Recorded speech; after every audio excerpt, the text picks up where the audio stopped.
네, 좋은 아침입니다. Good morning, everybody. My name is Erica Kang. I'm the host of BUIDL Asia and also BUIDL Seoul. 저는 강현정이고 여기 그 BUIDL Asia 호스트입니다. 반갑습니다.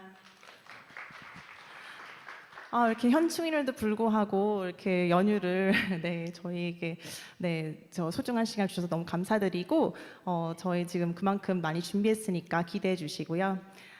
지금 제 작품 보신 거는 김혜경 작가님께서 만들어주신 작품이고 정말 사계절로 표현을 해서 종묘의 아름다움을 표현했습니다. 그래서 한국의 미를 좀 알리고 싶어서 저도 이렇게 한복을 준비를 했고요. So the artwork that you saw just previously is created by my lovely friend Haekyung Kim, and she's depicting 종묘 as like for the 4 seasons, which is wonderful. So I hope you enjoyed it, and yeah, hope you enjoyed the swag that we prepared with our beautiful unicorn character made by 토코토코진.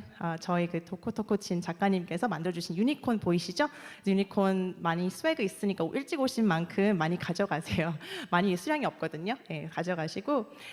So this is our 4th BUIDL Asia since 2018. It's been a wild ride so far, and thank you so much for being a part of it, supporting it, and thank you to our lovely sponsors.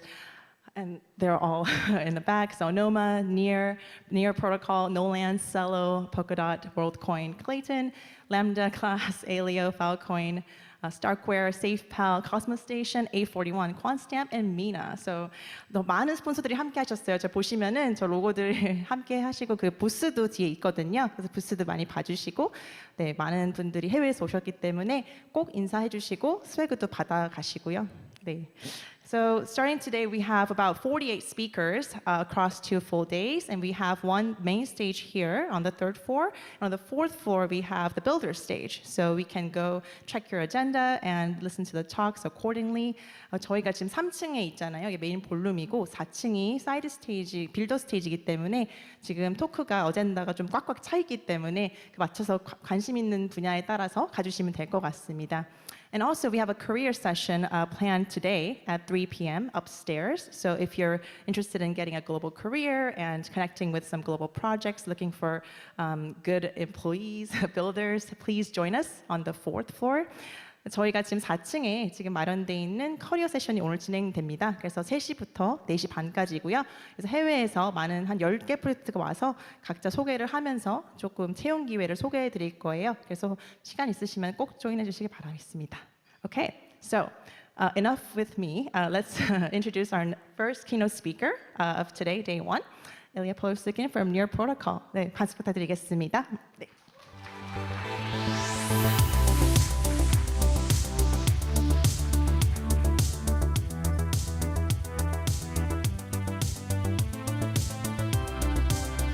Hello, everyone.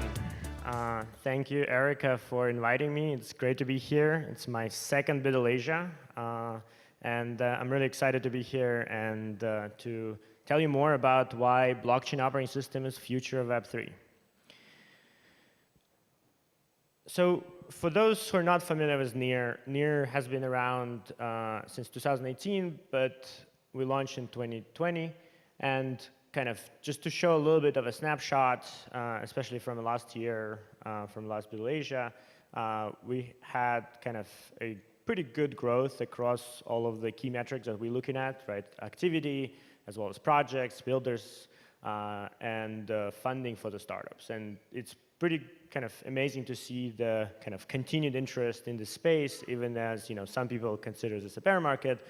At the same time, what we see is more and more new developers and builders are coming and really trying to kind of leverage this time to build exciting new products and businesses. And for those who've been at Seoul, I'm sure you've seen a ton of interesting projects kind of building there.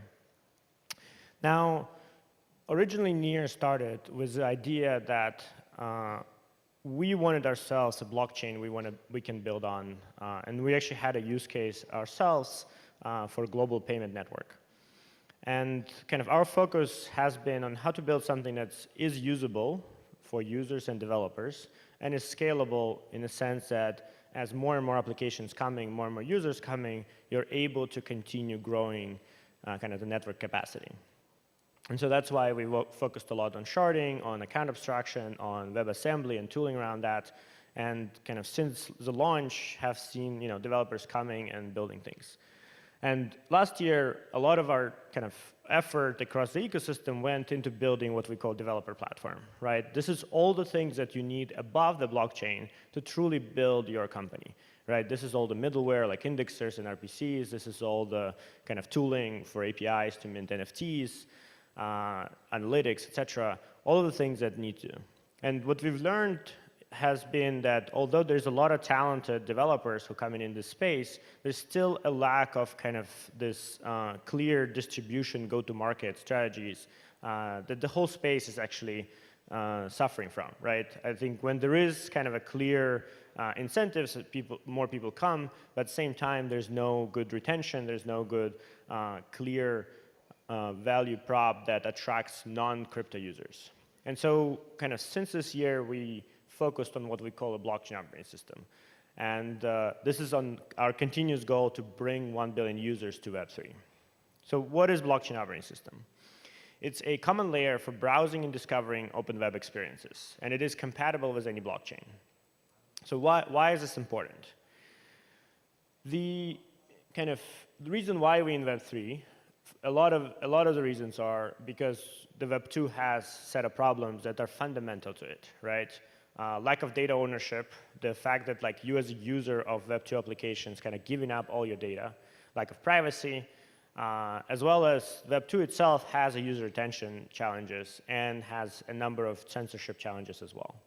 Now with Web3, right, because we have all this kind of new paradigm, we've created new challenges, right? The onboarding is probably one of the biggest ones, and it's, there's some similarities with Web2, but there's new ones like fragmentation because of the multi-chain, because of the multiple applications kind of doing the same thing, and there's no clear differentiation. There's a huge challenge just discovering applications, right? Let's say you just, set up a wallet, like from the wallet itself, you're not able to even discover what to do with it. And then if you go to some DApp or other kind of lists of apps, like they're usually missing things. And so it's really hard to do it. That's why we're all sitting on Twitter and hoping to find something that somebody retweets, right? And at the same time, if you talk with developers and kind of product builders, the challenge they have is even when the users do come to them and use it, they have no way to re-engage them. There's no way to tell them like, hey, we have a new update. We have a new feature. Something didn't work. Why don't you come back and try it again? And we have lots of kind of infrastructure, cross-platform support, things that like common for Web2 and Web3. So all of this is what we're trying to solve with blockchain operating system. We're trying to build kind of a new conceptually stack that allows to connect the blockchains, and not just near protocol, but also others, and users in a way that kind of removes these challenges and removes the problems. So how does this work, right? So there's a stack of kind of components of that really form blockchain operating system. So it's not one thing. And so kind of similarly to any regular operating system, you have a set of so-called drivers that abstract hardware, as well as you have the front end, the app store, wallet identity, and then all of this gets packaged and shipped in a phone or a laptop. So similar here, the hardware alternative here is our blockchains, right? So Near, Ethereum, others, with all the layer 2s on top of them. The kind of drivers and middleware is all of this data, indexers, notifications, search, kind of meta transactions, like all of the things you need to run in the middle between the blockchain and the end user. We also added a new layer. And so we believe this is actually kind of changing not just Web3 development, but also Web2 development, because we're doing something what smart contracts did to web services. We're doing similar thing to front ends. So we took the kind of components of the front end, that like isolated pieces of the front end, and we turned them into kind of autonomous, composable, living on the blockchain components that that you can now actually integrate into any app or on any surface, as well as compose and fork yourself, right? And so the source code itself of the component lives on the blockchain, And it allows to have this kind of high composability as well as uncensorable, anti-fragile system, because the front end actually delivers directly to the user without any middleware server. So this allows to actually have, everything from smaller components like images and NFT to up to a full apps, full banking app that composes from swaps and lending, etc. And you have social and other kind of interactions. Now, all of this, right, this is all still kind of infrastructure in a way. The kind of final product is what we call gateways, and this is the installation of the blockchain operating system on the device, right? So this can be the website you're accessing through. This can be an app, a browser itself. It can be a wallet. It can actually be like a front of the mobile phone as well. And so all of this really like kind of composes all of this and allows user to navigate between different applications without really needing to think which blockchain the application runs on, and allows for developers to even build applications that span multiple blockchains really easily. So kind of conceptually, we're trying to leverage decentralization to actually achieve distribution, because kind of historically, if you are trying to build in Web3, you're kind of foregoing a lot of the distribution channels. You have challenges with fragmentation. And so here we're really leveraging this idea that if you kind of put the front ends and product and middleware and smart contract, kind of the back end, the value chain, and make it decentralized, now anyone, anywhere can actually compose that front end inside their experience.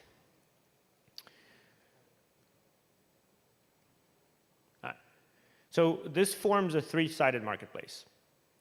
On one side, we have users, right, that actually interacting with apps. The data belongs to them, the assets belong to them, and so it doesn't matter which gateway they come in, they always can access their data, and with the apps, they're there.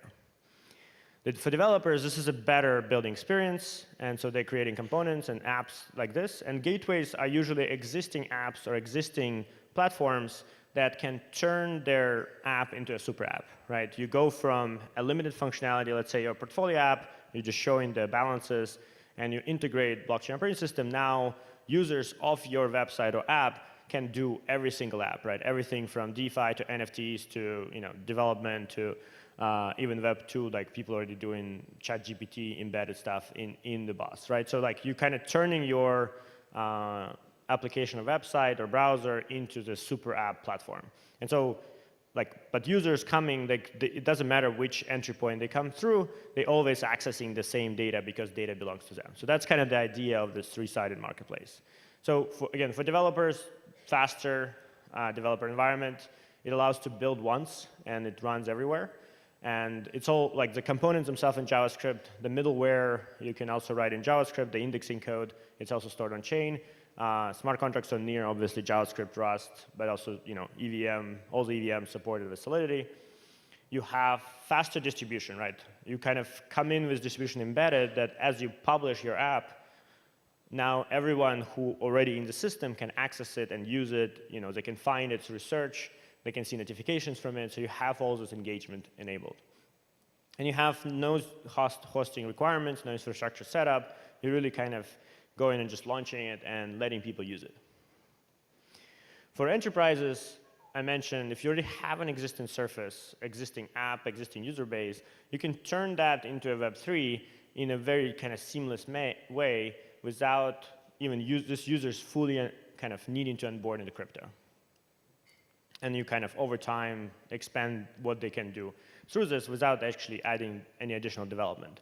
And like importantly for especially enterprises who don't have big developer teams, they just need to embed this into their existing platform. It's few lines of JavaScript, and so it's minimal resources, and you don't need to support this kind of going forward because like all of this, again, the front ends, everything is supported by the, for example, original developers of components. People can fork it, and you can kind of curate the list of what's visible.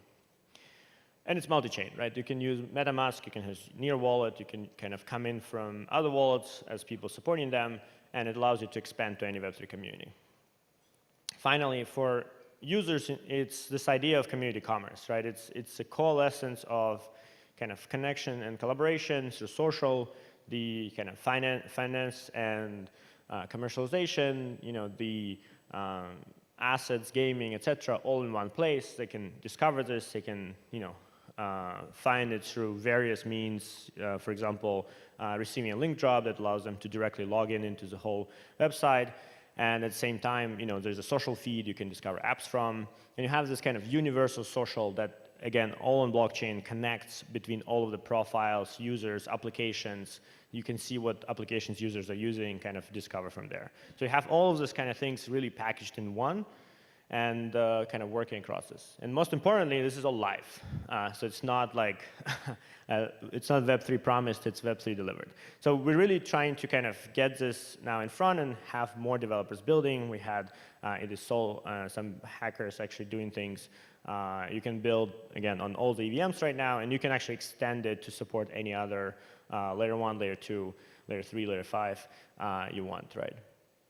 So how does this look? Well, it starts with onboarding first, right? So kind of we mentioned onboarding being one of the biggest challenges, and this was supposed to be a GIF, but you'll need to use your imagination.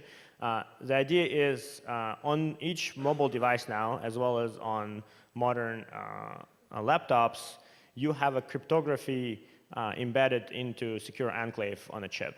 And so we're leveraging that cryptography to create a pretty much private key that can be used to create an account. And we're setting up multi-party computation for email recovery. And because Near supports kind of very flexible key management, you can then add whatever, hardware, other recovery, social recovery, whatever you want, right? So this is the idea that as you kind of enter an email, you can continue with fingerprint or Face ID to get the cryptography, and you're ready to go. There's also kind of meta-transaction layer there that powers, so you can actually start transacting without even having any fee, like any tokens to pay fees. So all of this is really kind of turning the very painful process of onboarding new users to about 5 seconds. And you are like very, somewhat similar and even faster than Web 2 because you don't need password. And now you're in and you can use the platform. So when you're in right now, this is kind of the current version of this. It's a combination of developer social as well as kind of application discovery, right? And Near.org is our, we call it featured gateway. So it's one of the places where you can kind of access the blockchain operating system. There's actually already about 10 kind of main ones, and people are actually like launching their own here and there. And so through this gateway, you can have kind of a social feed that you can interact with. A lot of it is right now mostly about kind of development and community on Near, as well as Aurora and a few other ecosystems. And then you have a lot of applications that you can interact with. So kind of people are continue building things. It's everything from, as I mentioned, DeFi to NFTs to gaming to kind of people even doing a lot of Web 2 things as well, because it actually allows you, again, about 3 times faster for a front-end developer to build new things, because you can really easily look how other things are implemented and quickly compose that with your own. So example of that is anything you look at, you're like, oh, that's a cool, I want to copy maybe this list. You can just look at the source code directly in the menu, and it pulls it from the blockchain. You can interact with it. You can kind of edit it, fork it, rename it, and make it your own. So this is kind of this very easy to hack new solutions environment, as well as you have a more production-ready, Visual Studio Code plugins with, GitHub integrations with all of the normal kind of developer processes that you can build. And you have all the social feed, right, and social interaction that you can actually connect with other people and build teams. And the vision here is really we want to kind of start very kind of core Web3 developer and super fan focused, and over time expand it more and more to have kind of more general social. But right now it's actually very useful because you can go and maybe find some smart contract developers. Maybe you can find somebody who's from NFT community. So you can actually start interacting with the community in different ways that right now you cannot on Telegram or Discord, and actually kind of find ways to engage with these people through this social feed. And finally, I mentioned it supports other blockchains, not just Near. So there's a lot of apps across EVMs. So this is just an example of ZK Sync, where this is actually on a different gateway, but you can access this on Near.org as well. And so you can actually change, like as a gateway, you can change the design of the gateway itself. And like all of this is running. You can find it through search. Same as there's mainnet apps, Arbitrum, Optimism, even like ZK Sync, ZK EVM, and a few others people are building. So what's next, right? This is already all there. You can build on this now. One of the biggest things that we've always wanted to do is notifications. Is really giving kind of ability for developers and applications to inform user about what's happening, right? Have this re-engagement loop. And so the kind of really cool thing is that now on mobile, you can actually do push notifications directly from mobile web. And again, mobile web is extremely important here because this is the only kind of anti-fragile system, because if you have tried to build blockchain apps on Apple especially, you know how challenging that is. So this allows to really have mobile web application that you can push notifications and users still in control, right, deciding which notifications they want to receive from which application. The other thing is rolling out the design system. Right now, we have kind of everybody designs, in Web3 in general, new way of showing every single primitive information we have, right? The address, everybody designs differently. How we actually submit the transaction is designed differently. And this is actually hurting our user experience overall because users are not familiar and they are getting confused and they don't know, they don't have the habit around experiences. So the idea here is really build a design system and set of components, reusable components that you can leverage to have this familiarity, right? If it's like, for example, a green button, it means it's a transaction. If it's a red button, it means this, right? You can actually have creating these habits. And so this is leveraging material design and Bootstrap before concepts to kind of this Web3 paradigm. And then the other thing is, so I mentioned kind of multiple blockchains. It already works, but the thing that really developers want is not needing to think about which blockchain user came from and which blockchain is the smart contract on. At the end, that's a holy grail. And so what we're working on is what we call remote accounts. It's really kind of, it doesn't matter which kind of blockchain you have your account and wallet on initially. We want to have kind of a mirrored accounts across all chains and allow you to submit transactions kind of across them without actually changing your wallet and without changing your kind of interaction. And so that would allow to have then kind of both application, like the end user applications that can leverage multiple blockchain, potentially smart contracts at the same time and kind of deliver that to the user. So that's kind of some of the research we're working on and kind of really exciting to see progress there. And kind of there's a lot more smaller things that are coming. For example, the fast auth, like the way of signing up account I showed you, they're going to be SDK, so you can embed it into your application as well. So you don't always need to run the gateway. You can actually have that directly, as well as with meta transaction layer. One important thing we're working on is content moderation.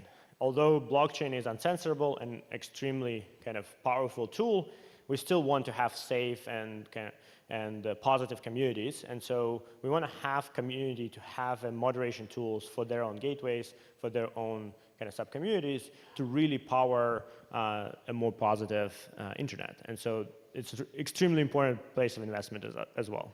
And improving search, improving discovery, as well as kind of what we call web engine, the renderer of these components.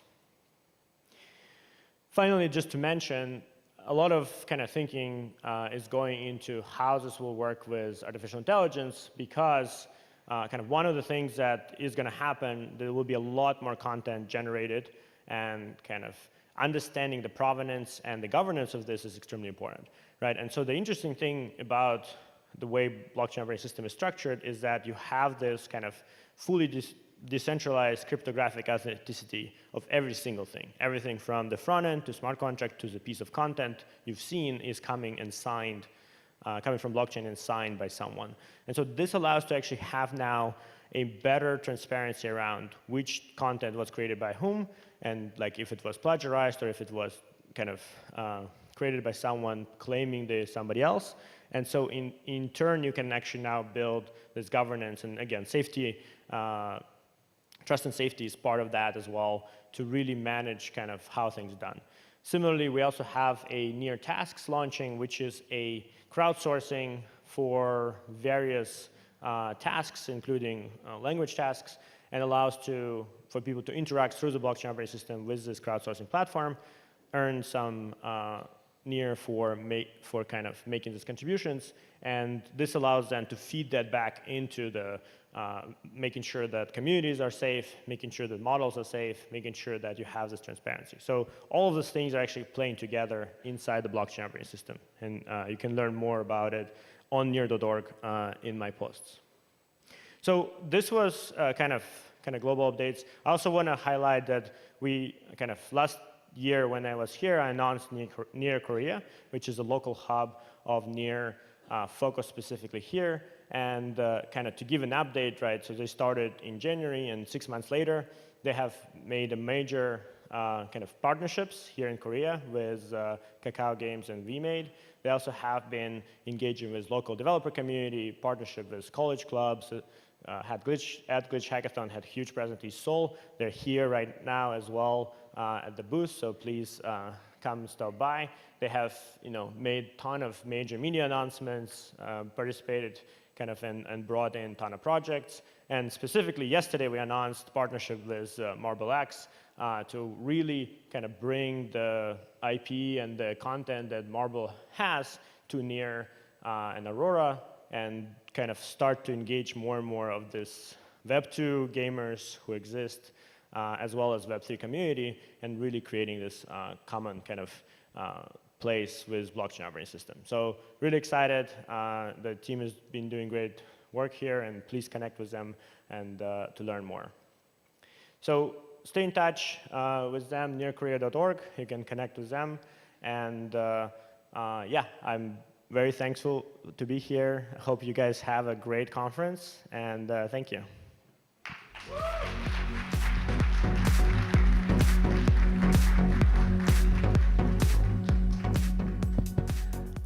네, 너무 감사합니다. 너무너무 영감을 많이 주는 연사였어요. 사실 작년에도 오셨는데 그새 엄청난 많은 발전들이 있었죠. 그래서 그 업데이트를 듣는 것도 너무 좋은 기회인 것 같고, 사실 다음 연사도 사실 그런 작년에도 연사를 했었는데 또 이제 업데이트를 엄청난 걸 가지고 왔기 때문에 좀 기대가 됩니다.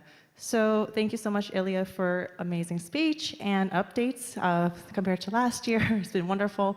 And next speaker is from Anoma, and Adrian has also presented at BUIDL last year, and I'm really excited to hear the updates for this year. I know you have big news or a lot of updates to share with us, so please give a round of applause for Adrian. 박수 부탁드리겠습니다.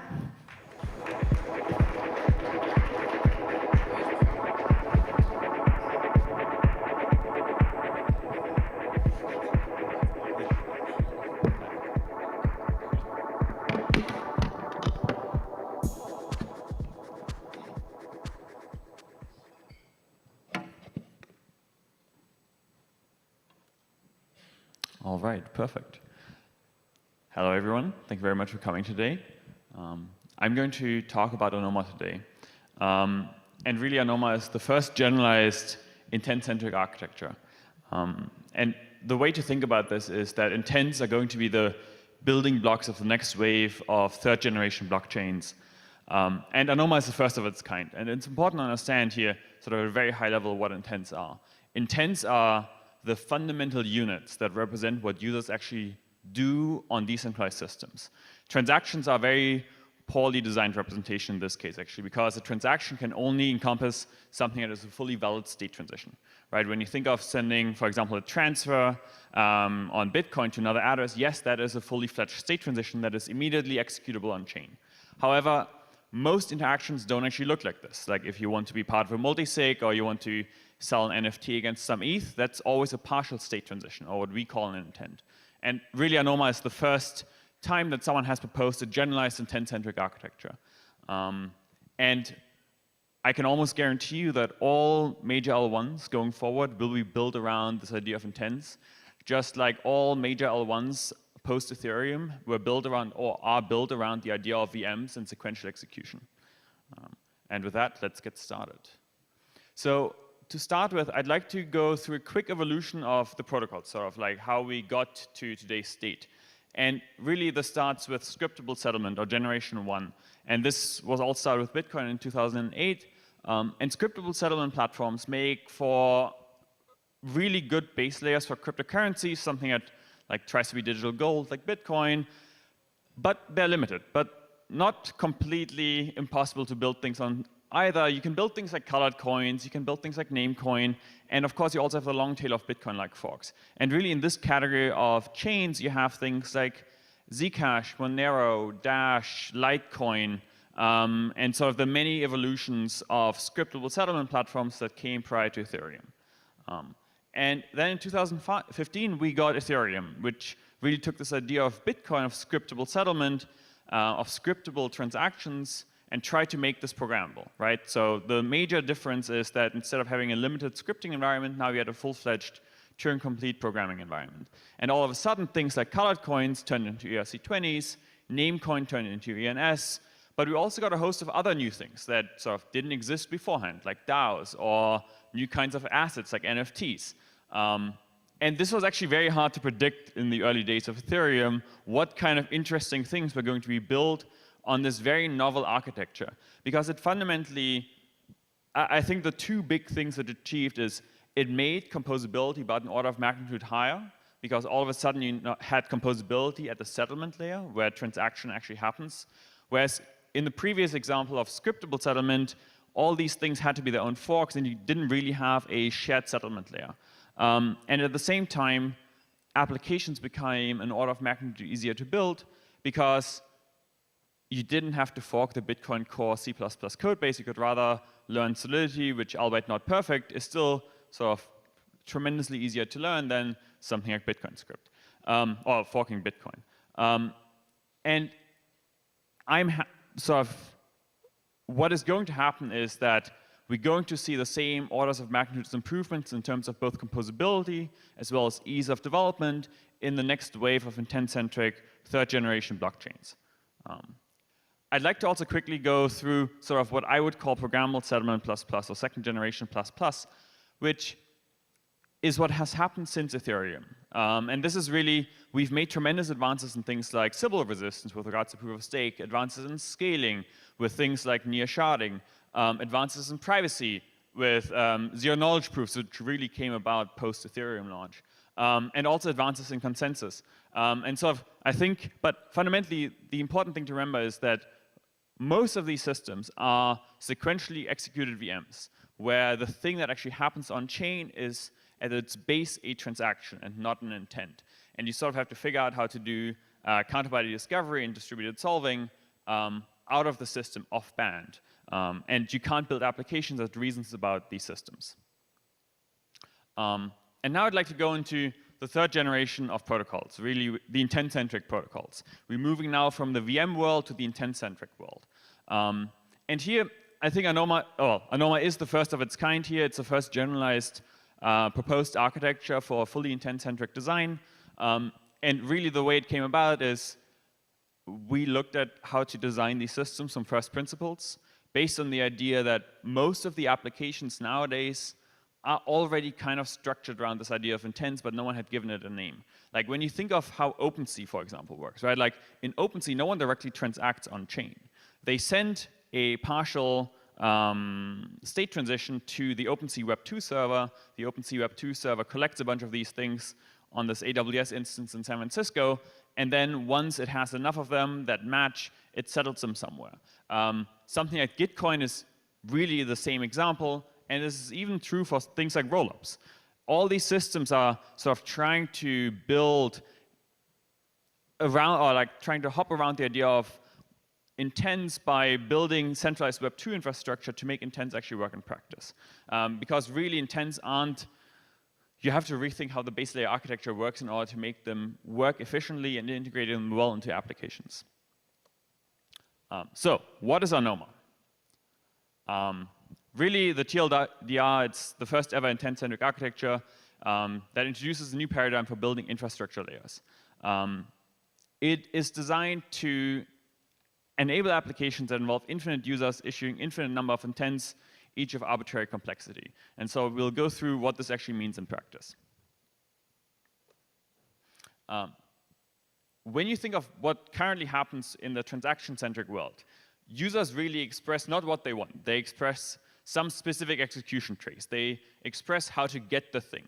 When someone signs an Ethereum transaction to execute a trade on Uniswap, they don't specify the trade. They specify, here's an opcode, here's an entry point, and here's a bunch of opcodes that are allowed to modify my state. So they specify the execution trace that a program can take that at the end may have modified their state in some certain way. And intents flip this on its head, where users directly sign what they want rather than how to get it. And this has tremendous benefits. First of all, it's much safer for the actual users because users know exactly what they agree to. They don't have to read every single opcode in their call stack. They can just read which state change they've authorized. And secondly, they don't have to specify how to get it. As in, they don't have to figure out the path through the system that their intent takes. They can rather say, well, I want to trade some Bitcoin against ETH, and I actually don't care if there's a Uniswap pool under the hood, or there's one counterparty, or there's 1,000 counterparties, because they've just authorized a specific state change and didn't specify the execution trace that that intent should take. Really, in a super simple statement, intents are binding programmatic commitments to preferences. And the important thing here is they're arbitrary. They're just code. As in, an intent is just a piece of state plus a piece of code. And this code may be arbitrary in scope. And you can think of this as it allows you to write very complex applications like, I only want to participate in this multisig transaction if the weather in Seoul is nice. If the weather in Seoul is bad, I want to sell my ETH. Right? Like, you can do arbitrary complex things that if they are settleable in some fashion, the system figures out how to do this. And they're fundamentally necessary to enable decentralized counterparty discovery, because one of the big challenges with the transaction-centric worldview is that ordering matters. As in, if you sign over execution traces, it matters in which order we execute them, because we haven't defined the sort of resulting state changes, and rather, so now it matters whether user A or user B came first, because they may start modifying similar parts of the state. In intents, you can interleave them in arbitrary ways because users have already fully agreed to the specific state changes they're willing to take. And this leads to a declarative paradigm for dApps. Really what this means is that a user can issue an intent. For example, here wants to trade one NFT against one ETH. And again, arbitrary, this could involve any number of assets created in any number of systems. They run via Anoma as a protocol. And really, at the end, the user only has to verify whether it was possible to settle and whether it actually ended up being settled or not.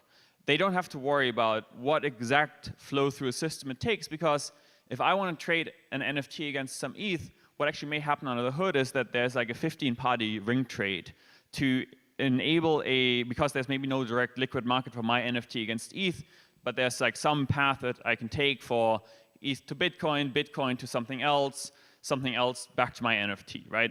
So in this sense, you don't have to worry about whether there are specific counterparties with which you interact. You rather go, is anyone on any path able to settle this? And this is, some of you may have figured this out, solving which two NFTs or which number of intents are compatible with each other, that's computationally very hard, and this is sort of where solvers come in that I'm going to talk about in a sec. But before that, the other big thing is that it enables really good privacy guarantees. In an architecture like Anoma, whether an application is private is not a developer choice. There are applications and then there are users, and it's fundamentally a user-level choice whether they want to interact with applications privately or not. And this is because of the sort of structure of the intent. Any of the fields in an intent can be private. They can be authorized in zero knowledge, or so in the future they can even be authorized using fully homomorphic encryption. And as a result, when a user interacts with a DEX, for example, currently they have to make a choice: do I go to the privacy-preserving DEX or do I go to the transparent DEX? In Anoma, this choice doesn't exist. because there's a DEX, and users choose what kind of data they want to reveal in their intents. However, these intents are still composable with each other. So even, let's say one user wants to say, I want to trade, I don't care, I want to trade transparently because it's computationally more efficient to do on my edge device, to only do transparent authorizations via normal signatures. And another user that has exactly the counter intent or the matching intent, the inverse, wants to do so privately. These two intents are still matchable and solvable and are composable on chain. Yeah. Right, and then so the rest still happens in exactly the same fashion. Okay, so this is the entire overview of the Anoma architecture as a sort of spelled out diagram. And really here on the far left, we have users that can make a choice on whether they want to issue transparent intents, shielded intents, or private intents, and really they correspond to normal signatures that, as we currently know them. Shielded intents use zero knowledge proofs, and private intents use fully homomorphic encryption to even get better privacy guarantees on the specific state changes that you want to deal with. These intents are then submitted to intent gossip nodes. And intent gossip nodes form a sparse, non-consensus critical network that can actually span multiple blockchains, which is kind of the cool thing because it allows us to have intents be settled on other systems. This is not actually, Anoma is an architecture, and I'll come to deployment models towards the end, but you can also use Anoma to make applications on Ethereum more flexible this way. So you have intent gossip nodes, they gossip around these intents. Different intent gossip nodes can make different trade-offs with regards to which intents they actually care about. Some may only care about fungible tokens, some may only care about NFT intents, some may care about all of them. The nice thing is intent gossip nodes have a financial incentive. They can take a portion of the fee for the routing. So for example, if I as an intent gossip node, I receive an intent, but I can't immediately settle this and solve for this intent, I can attach, let's say, a 10% cut of the fee that that intent has, which is what I consider my fair share of the fee for the routing of that liquidity. And then some other node, once it actually ends up being settled, everyone that sort of attached a fee claim gets a portion of the fee. Of course, I can also say things like I take all of the fees, in which case this intent is most likely dead, because why would anyone else do the hard computational work of actually solving for this intent? Then you have the mempool, then you have solvers actually, first, who look at a number of intents and go, which ones are compatible? And solving is NP hard. This is really, really complicated, but structurally very similar to, so in the real world, currently we have tons of solvers. Things like MVV front running is just a special case of Anoma and of intents.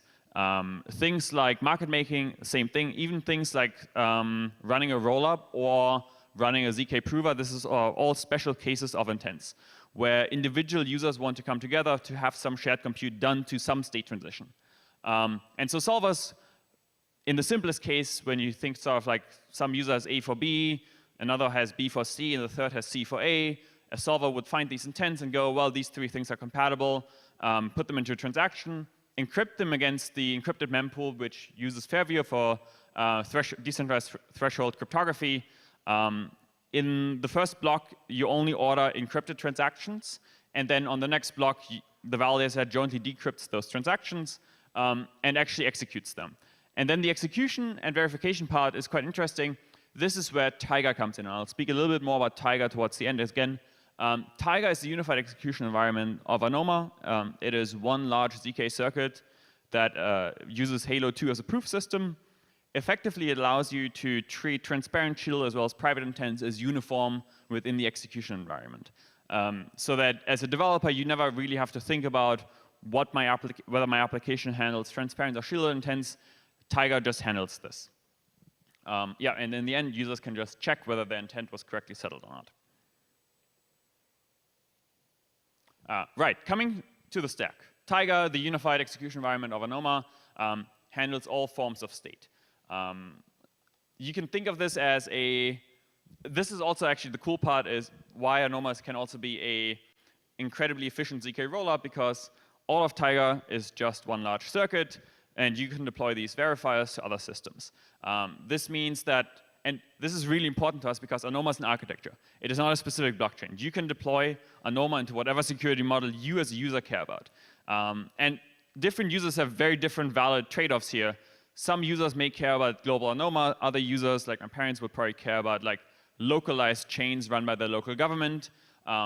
But the entire idea behind Anoma as an architecture is that we have a homogeneous architecture that is deployable in heterogeneous security models so that users can fundamentally make a choice on what is the best security model for them, while at the same time using Typhon that handles the intent, gossip, and mempool and consensus so that I can just issue an intent, I want to trade some ETH against Bitcoin on X security model. But you have a unified intent gossip network that spans many different deployments of Anoma as a protocol. Yeah, and here Typhon is really cool. Typhon allows you to get multi-chain atomic settlement working, for example. If you're familiar kind of with modern BFT systems, Typhon is an extension to them in the sense that sort of in the normal case you have just standard BFT, but in the fancy case you get on-demand sharding with Typhon that two chains can say, well, for 1 hour every month we want to be in a sharded synchronous environment. Then we have Vampire. I've spoken a lot about zero-knowledge circuits and privacy-preserving applications. This is all enabled by, well, not all of it is enabled, but in order to make developers sort of happier, we have Vampire, which is an intermediate representation for circuits. Think of this as LLVM. LLVM, but for circuits. It is really just a basic representation of circuits. For now, developers can write this directly. In the future, I would expect this mostly to be a compiler target, as in there are high-level languages that target Vampire, because one of the really big benefits is that Vampire is fully proof system agnostic. So currently, Vampire supports PlonkUp and Halo 2 as a backend, but there are also experimental backends in the work for Starks and for FHE. So really, as a developer, you can write one application, one circuit, and then later on, it's a compiler choice whether you want a Halo 2 proof system under the hood or you want a PlonkUp proof system under the hood. And this is really, really important because currently developers have to make very fundamental choices on their language side on what proof system the application should target forever. Right? This is also so that if in the future, which we're going to come across much better proof systems, not all applications need to be rewritten in the new languages. They can rather go, well, I've written this in Vampire, let's just build this. One person has to build a backend for the new proof system, and all of a sudden, all applications just work against the new proof system. This is kind of why LLVM for programming languages was so fascinating, because all of a sudden, you didn't have to worry about like, oh, my language only supports a specific chip architecture, like AMD or x86. Rather, I write something that targets LLVM, and then LLVM handles the hard part of translating this into a specific chip architecture. And then we also have Juvix, which is actually one of the first languages that targets Vampire. So Juvix at a high level is a high-level functional programming language created for creating dApps and programs that compile both to WASM as well as to Vampire and circuits as a result. You can use Juvix via Vampire to write circuits for really arbitrary systems. Wherever you want to, you can execute specific proof systems. You can use Juvix to write programs for that. And one of the very nice things about Juvix is that developers don't have to know anymore what like a field element is. One of the big problems is sort of that the abstraction for these circuit languages is still at the level of you have to understand how the cryptography works. With Juvix, it's starting to go away, where as a developer, you don't have to understand what a field element is. You can rather write a high-level program that then compiles down to a circuit afterwards. So, what can you build with Anoma? And here, really, you can build a bunch of known dApps, but fully decentralized. So when you think of, let's say, the rollup space, you can build optimistic or ZK rollups, but fully decentralized. And currently, really, all these systems are massively decentralized because there's always a single Web 2 server somewhere in the stack, whether this is Optimism, Arbitrum, even something like Starknet, or even OpenSea. Structurally, they're all the same. There's always a Web 2 server running somewhere that does the decentralized counterparty discovery and distributed solving component, except that it's not decentralized and not distributed at the moment. You can also build DEXs because Anoma allows you to have intents which are not on-chain. So intents can be free. So you can actually build very scalable order book exchanges without having to have centralized components like the relayers in the 0x model. We already spoken about NFT marketplaces. The important thing to understand this is like even things like Gitcoin are at the moment somewhat centralized because the quadratic funding formula is actually being run in some Excel spreadsheet, and then sort of the results of that Excel spreadsheet output are being submitted on chain. This isn't fully decentralized yet, but if you wanted to build this with intents, you can actually just say individual funders or donors issue intents, and once you have enough intents together, anyone in the world can run the solver, and then this is executed on chain with a solution proposed by the solver. You can also build a bunch of novel things, though. For example, like runtime rollups. Intents are just partial state transitions. If I have an intent from A to B, and someone else in the audience has an intent from B to C, any solver in the world can create a partial solve from A to C, which means that sort of at the networking level, rollups just exist all the time, which is also really important for sort of computationally hard or complex solves, because maybe I only have the solution from A to C, but not C back to A. I can still charge a fee for doing the partial compute of the sort of collapsing of the state from A to C without having to worry about also having to do C to A, because I can rely on the fact that if this is possible, someone else can create C to A and then settle the entire thing where my solution is still useful.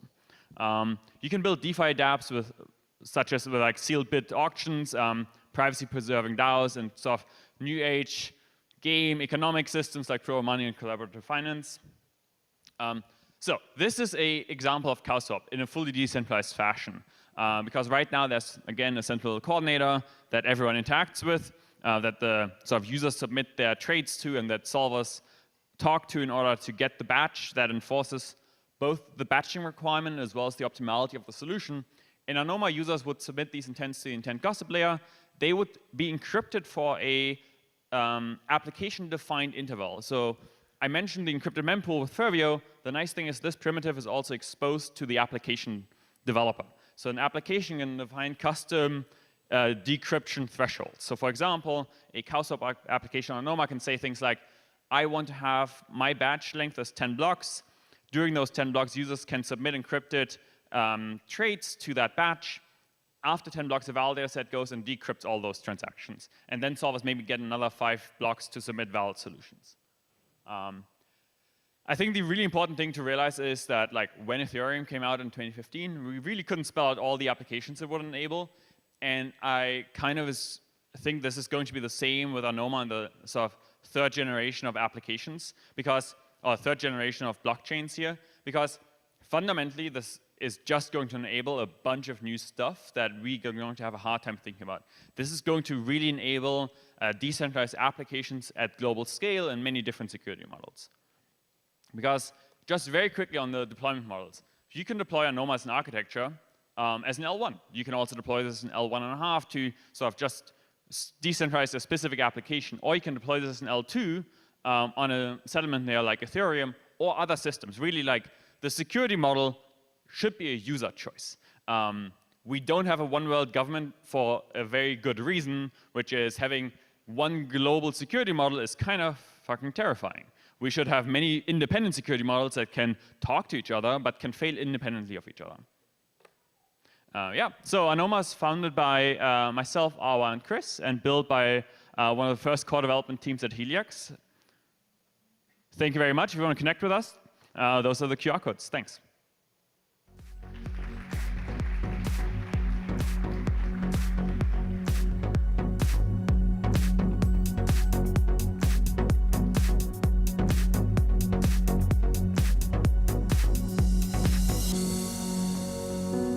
Thanks, Adrian. Thank you so much. 네, 에드리안의 발표가 끝났고요. 저희는 지금 패널 준비를 하고 있는데 요즘에 그 AI 블록체인 그게 너무 좀 인기가 많잖아요. 관심도 많고, 그래서 AI의 가능성과 또 블록체인이 또 어떻게 그걸 보완할 수 있을지 이제 그런 거에 대해서 지금 논의를 할 예정이고요.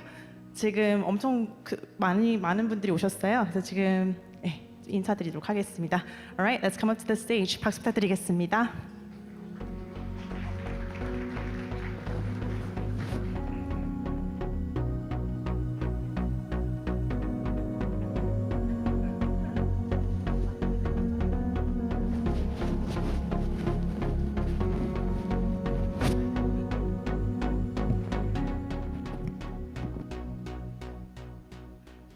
Hey guys, good afternoon. So AI and blockchain. I mean, AI is probably the hottest topic right now in all of tech. And everyone talks about AI, AI, AI. And we're going to figure out right now like how this collides with blockchain. So let's start off by going around the table, doing a quick intro, and giving your quick thoughts on AI. Hi, everybody. I'm Penrin. I lead developer relations at WorldCoin. We're developing specifically relevant to this conversation is World ID, our decentralized proof of personhood protocol in the age of AI, distinguishing what's human-generated, what's AI-generated is specifically useful, and we want to be the solution for that so that you can know that something comes from a real human. Hi there, everyone. Great to be here. My name is Trent McConaughey. By background, I spent almost 20 years using AI to help computer chip design. So to help build, design chips that would have 1 billion transistors or more that are now in your iPhones and Samsungs and so on. Since 2013, I've been building on blockchain, NFTs on Bitcoin, and more. And since 2017, combined those two passions, AI and blockchain, to do Ocean Protocol, which is all around decentralized data markets, access control for data, all of that. So great to be here. Hey everyone, I'm Ilya, co-founder of Near Protocol. Before Near, I was actually a machine learning researcher at Google Research, and I worked across kind of natural language understanding, including on a paper called Attention is All You Need, which is introduced transformers, which are used in ChatGPT, Midjourney, Stability, and all the kind of large language models right now. Hi, my name is Charles Okochu. I'm the Global Business Development Manager for Amazon Managed Blockchain at AWS. I've been with AWS now for about 4 years, and before that I worked at a cryptocurrency hedge fund. So I've been following with great interest what's been happening in the AI space and the kind of areas where at AWS we see an integration between AI, and as a result, there's also a lot of interest in AI in general. So we've launched a bunch of services over the last few months that I'll be happy to talk about. So I guess the first question is, is AI new, right? We hear a lot about AI these days from the media. It's going to steal our jobs, from VCs and everyone like that. But we're talking earlier about this, and AI isn't really a new technology. So right now, where are we in AI, and what's changed in the last year, 2 years, 10 years? You go first. Sure, I can answer to this. So it's first conceptualized in the 1940s, and even before, depending how you ask. The term was coined in the 1950s. And AI, ever since, people are building towards it. And it's sort of become this field that has spawned most other computer science fields. Databases were once considered AI, spreadsheets, operations research. And once those things got sufficiently mature as technologies, they just became their own thing. So, but there's a lot of things that are still sort of considered AI, things like simulated annealing, et cetera, that came out in the 80s. That one was for chip design, so I know it well. So AI has been around a long time, and it has various labels. If you ask 20 different AI researchers what is AI, they'll give you 20 different answers, or 40.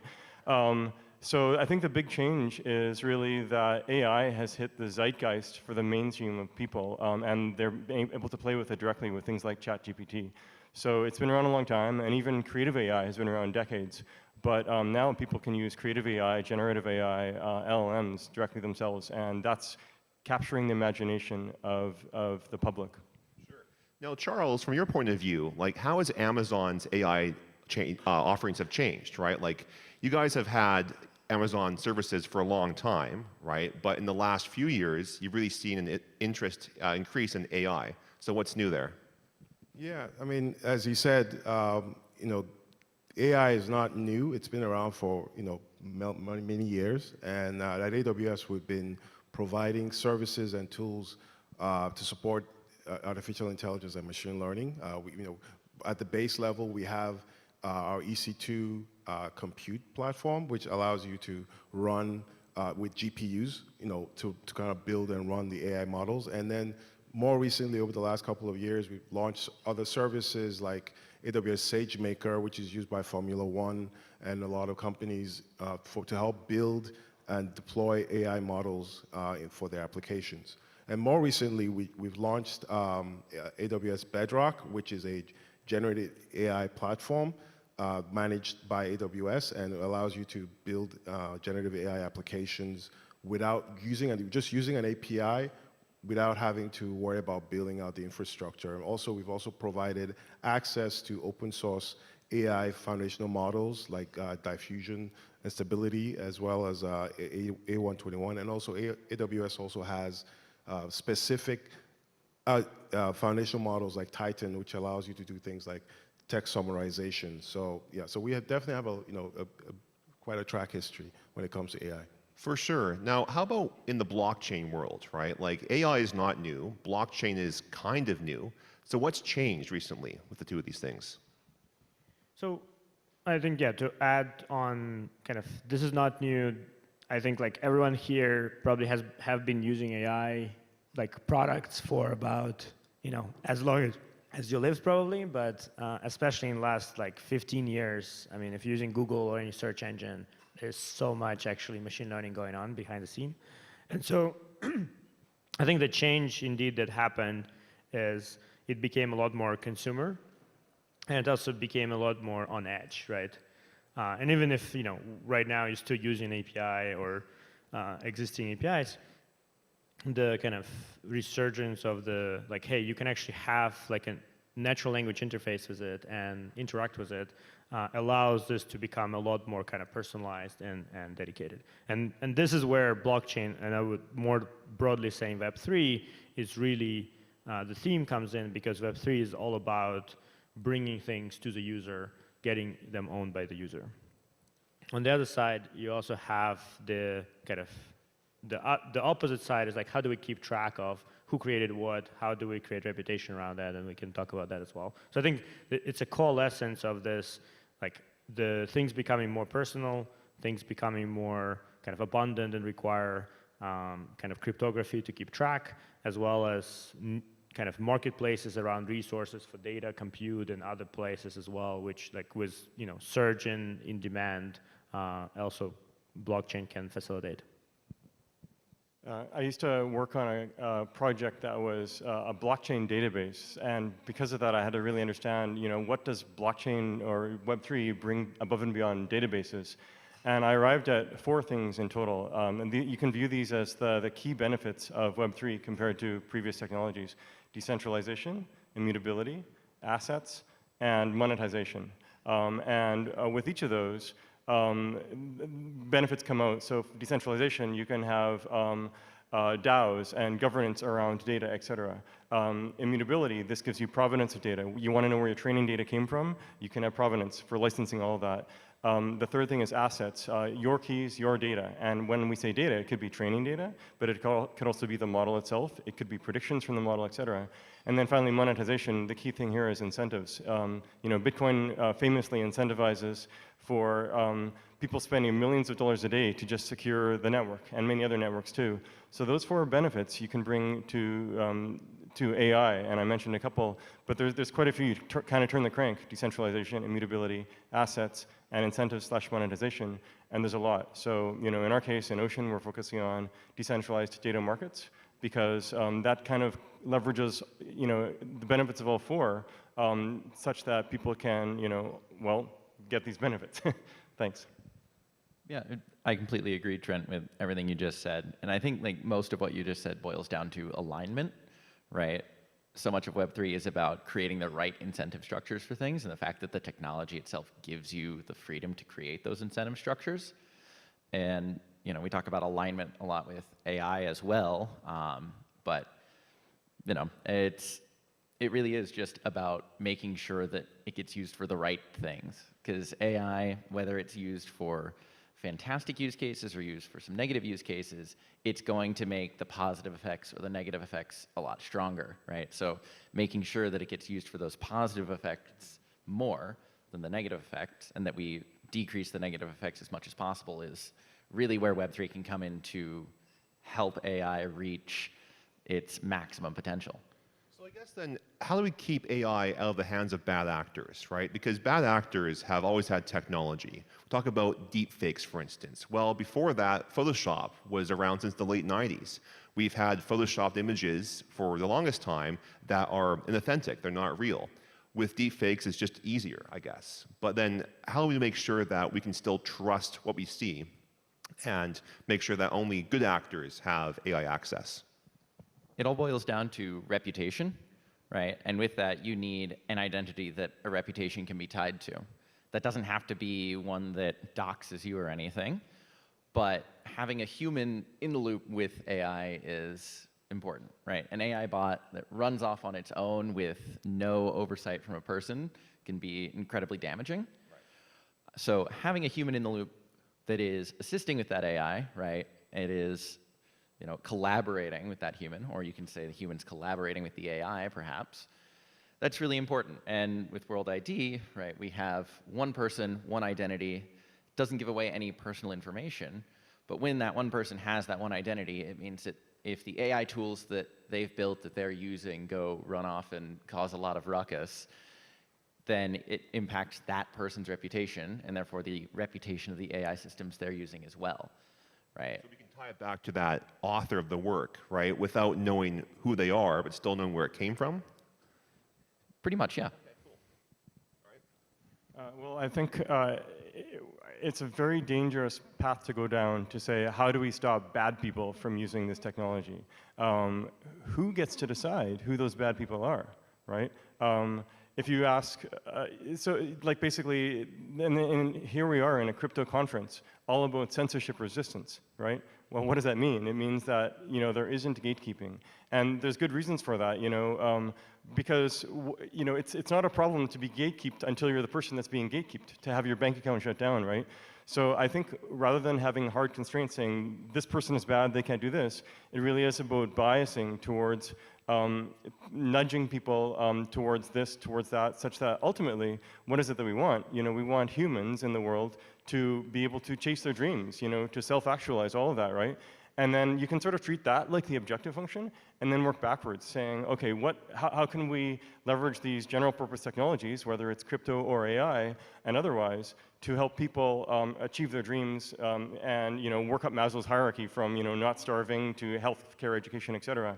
So then getting very specific, it means actually very explicitly not gatekeeping, but to help, bias. So having tools for reputation, like you talked about, but also having this concept of letting go, right? And a good example is nature itself. We have nature that gives us rain and sun, but it also gives us tsunamis and storms. But overall, it works pretty well, and I think this is how we should be approaching this technology too. It's a double-edged sword. There's going to be the good and the bad. There's still going to be bad actors using it, but you want to help to maximize the benefits from the good actors and minimize from the bad actors, however you define that. And it's really important to follow that philosophy. Otherwise, we have lots of bad things happen.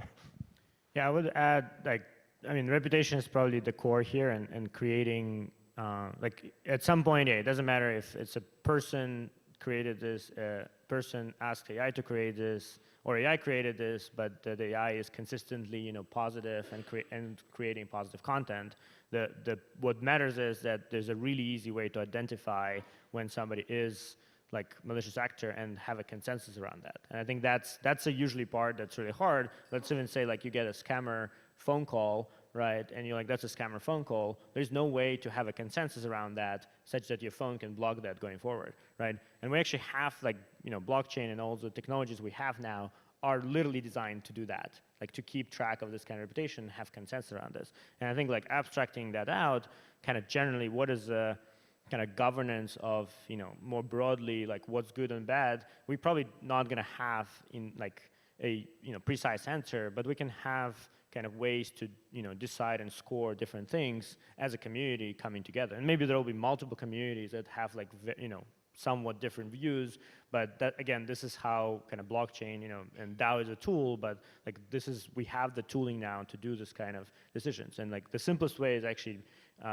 making sure that there is a training data that actually specifies what, by kind of moral standards or whatever, we say is, good or bad, and we can now score using this, training and validation data, these new models and new products, for example, or where they fit in this spectrum. And again, it's not going to be hard line. It's not going to be even static. It's going to be evolving. But we can actually now use this to curate these data sets and maintain So this. we can block people who are working in malice, right? But at the same time, protect those who have unpopular speech, right? Protect free speech but block scam callers, I guess. Yeah, so it's not blocking in the sense that now nobody will ever receive this call, right? That's the thing. It's like this is a very subjective, like all of this is very subjective. And so you need to look at it more from a subjective perspective. I don't want to receive scam calls, which I consider, for example, advertisement of anything, right? And some people love advertisements. Some people love cold calls, I'm assuming,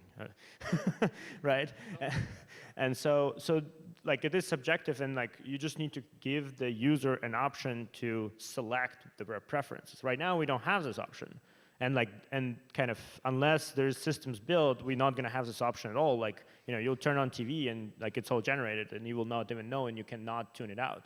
Like that's what we need to prevent. It's not that like we need to like actually block someone from doing things. Like we cannot do that. And again, like this actually space is exactly the opposite. It's more that as a subjective, I don't want to transact with this. I don't want to watch this. I don't want to choose this, right?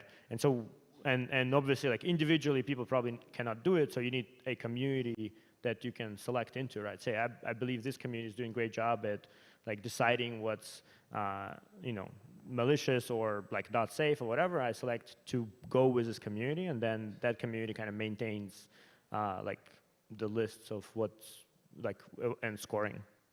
So Charles, how does Amazon help here, right? You guys have the hardware behind the scenes, and what does your like hardware look like now versus 5 years ago when AI was simply like an idea? That's a very interesting question. So, I mean, at this point, for a lot of customers, not every company has in-house AI expertise. So, I mean, as we said, we started out with servers, compute instances with graphics GPUs, and we also have our own customized chipsets that are available to customers. But now we're building layers on top of that, and and in the area of on the blockchain side, which is where I cover at AWS, we have like managed blockchain services at AWS, so we allow customers to build applications, and we manage the blockchain nodes on their behalf. Now, beyond that, I think for generative AI, the biggest issue that we're beginning to see is validating, the trust. How do you validate the data, the information you're seeing is accurate or has it been tampered with? And how do you differentiate between real and not real? And, we're looking at, into blockchain technology as a way to help solve those type of problems. So for instance, in blockchain, there's a concept of ZK rollups or zero knowledge proofs, which allow, which are used by layer 2 blockchains like, Polygon and Avalanche to validate, run the transactions on the off-chain, and then you now verify the transactions on the mainnet. And so that zero knowledge proofs can also be used to validate any mathematical computations, and it can also be used for verifying the integrity of large language models. So there are like a couple of ways we're seeing the use of zero knowledge proofs in blockchain. One is validating the large language model authenticity. So for instance, if we just launched ChatGPT 3 and ChatGPT 4, how do you know that when you run a query against an API that's sitting in front of of a generative AI platform, that you're running it against the correct model? Are you running against ChatGPT 3 or GPT-4? Or even if you're running a private large language model and you have different versions, or you have like maybe 3 layers. One is free, one is premium, where you pay an extra, and one is maybe additional advanced model. And you run it against the API. How do you know that you're running it against the correct model or the correct type of model? So that's one area. And then there's like model integrity and ensuring that when you're transacting or trying to run queries against an AI model, that it's not giving you biased inputs. So for instance, when you're using it for doing things like credit scores, for instance, that's another example. Another area is like attestation.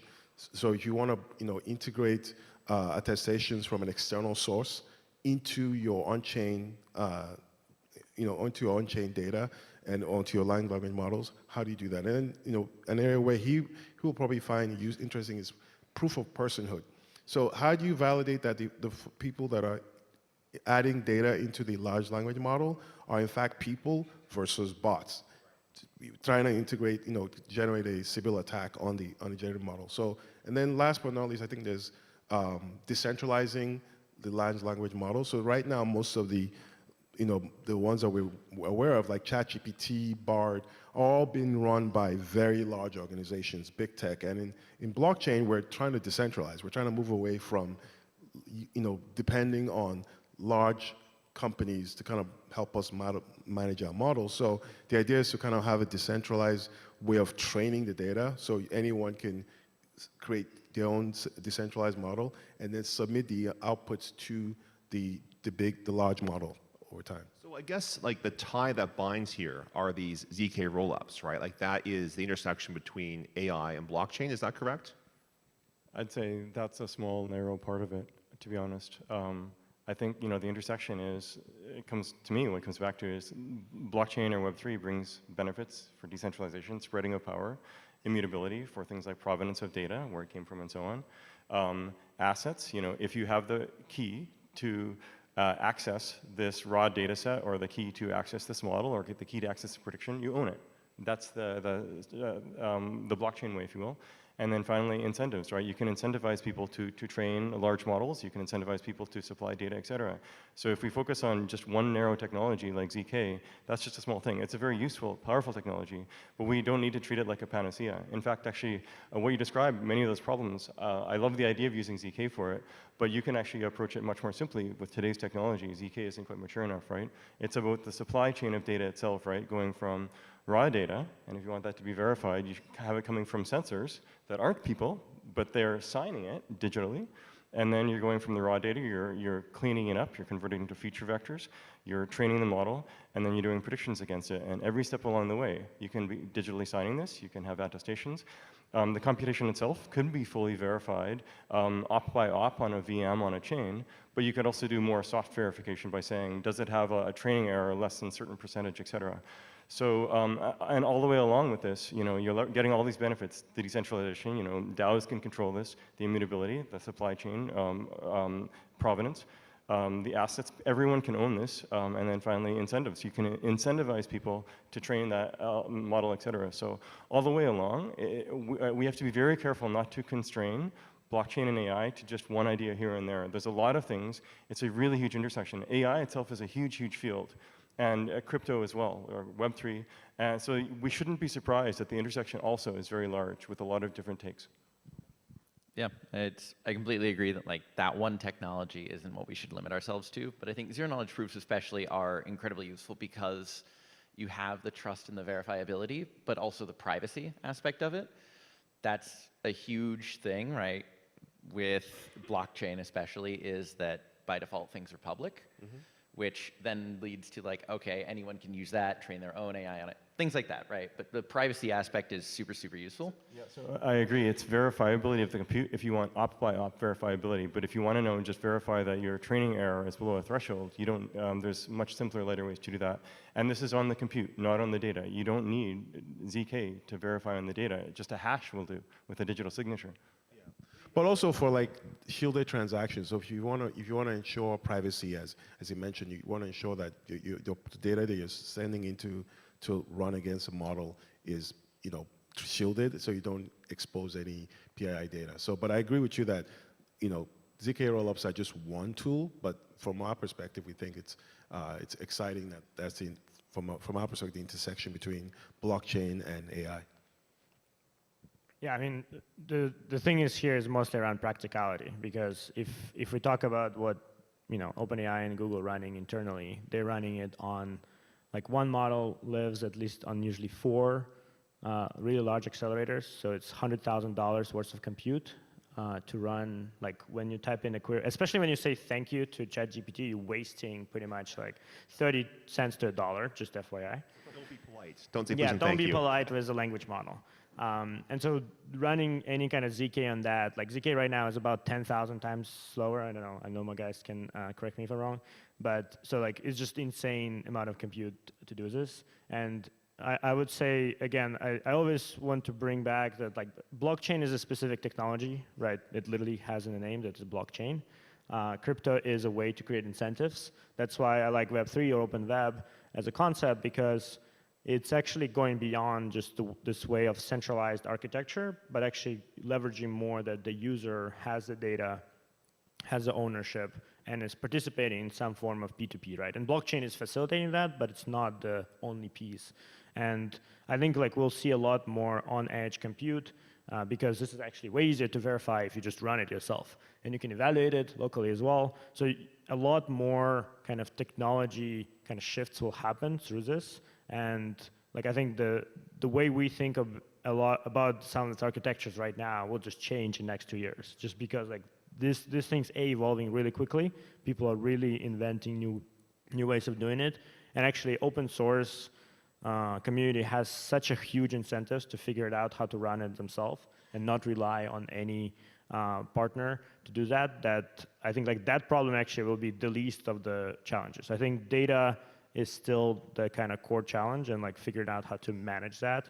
And then the output and outcome certification is obviously a huge challenge for, like that our society, because it runs on language, it will be kind of penetrated through that. And so making sure we understand kind of where things are coming from and to where is extremely important. And it's not a new problem. Like this problem exists right now. People are creating kind of fake content or mislabeling it or saying that this is written by somebody else or whatever. Or like textbooks have been rewritten under the same, like the history textbook I studied on and like what's now is completely different. And things like that happen all the time. Like we have technology to do that, and that kind of will be important. So I think, I agree with Trent. I think zeroing down on specific technology, although you know it's kind of a popular and hot, is like not enough, because actually the architecture use cases are kind of settling down right now, and you know we should continue innovating even on how those things are used. Yeah, great. So to wrap things up, I guess, right? Do we need to fear AI? Will AI take our jobs or make us more productive? Yes, please. Where do I sign? Yes. A transaction. I mean, I have a 10-year vision for this that I'm very hopeful for, where we can leverage AI and Web3 to create abundance. How? Imagine an Uber fleet where each of the cars is self-driving and self-owning, okay? And all the extra money it makes sends that money back to humans via UBI, and WorldCoin is a very great way to vet for this, right? So we don't stop with the cars. We also do this with electric power grids. We do this with forests, everything, right? So AI and crypto can play well, very, very well together. And then, and therefore, we can use this as a way to sort of help people achieve their dreams, achieve their goals, without relying on that day-to-day job. So AI will take most of the jobs in the next 10 or 20 years. But that's okay. If we decouple the idea of searching for meaning from paying for your family to feed itself, then that's a very glorious future. And that, to me, that's why I wake up in the morning, is that we can, chase our dreams, self-actualize, and don't be a slave to wages. That's the heart of it. So AI and blockchain can take us there. I couldn't agree more. It's, the whole reason WorldCoin is here is to give everyone in the world their fair share. And that's why we built this whole proof of personhood. AI is going to just eliminate the need for a lot of the work that people do and people get paid for. And UBI is just necessary in that future to, keep humanity where it is. And hope, oh, go ahead, sorry. Well, I mean, I kind of wish we all have the utopia that he just described. But from my perspective, I think every time a new technology comes around, people always say it's the end of the world, it's going to take over everything, AI especially.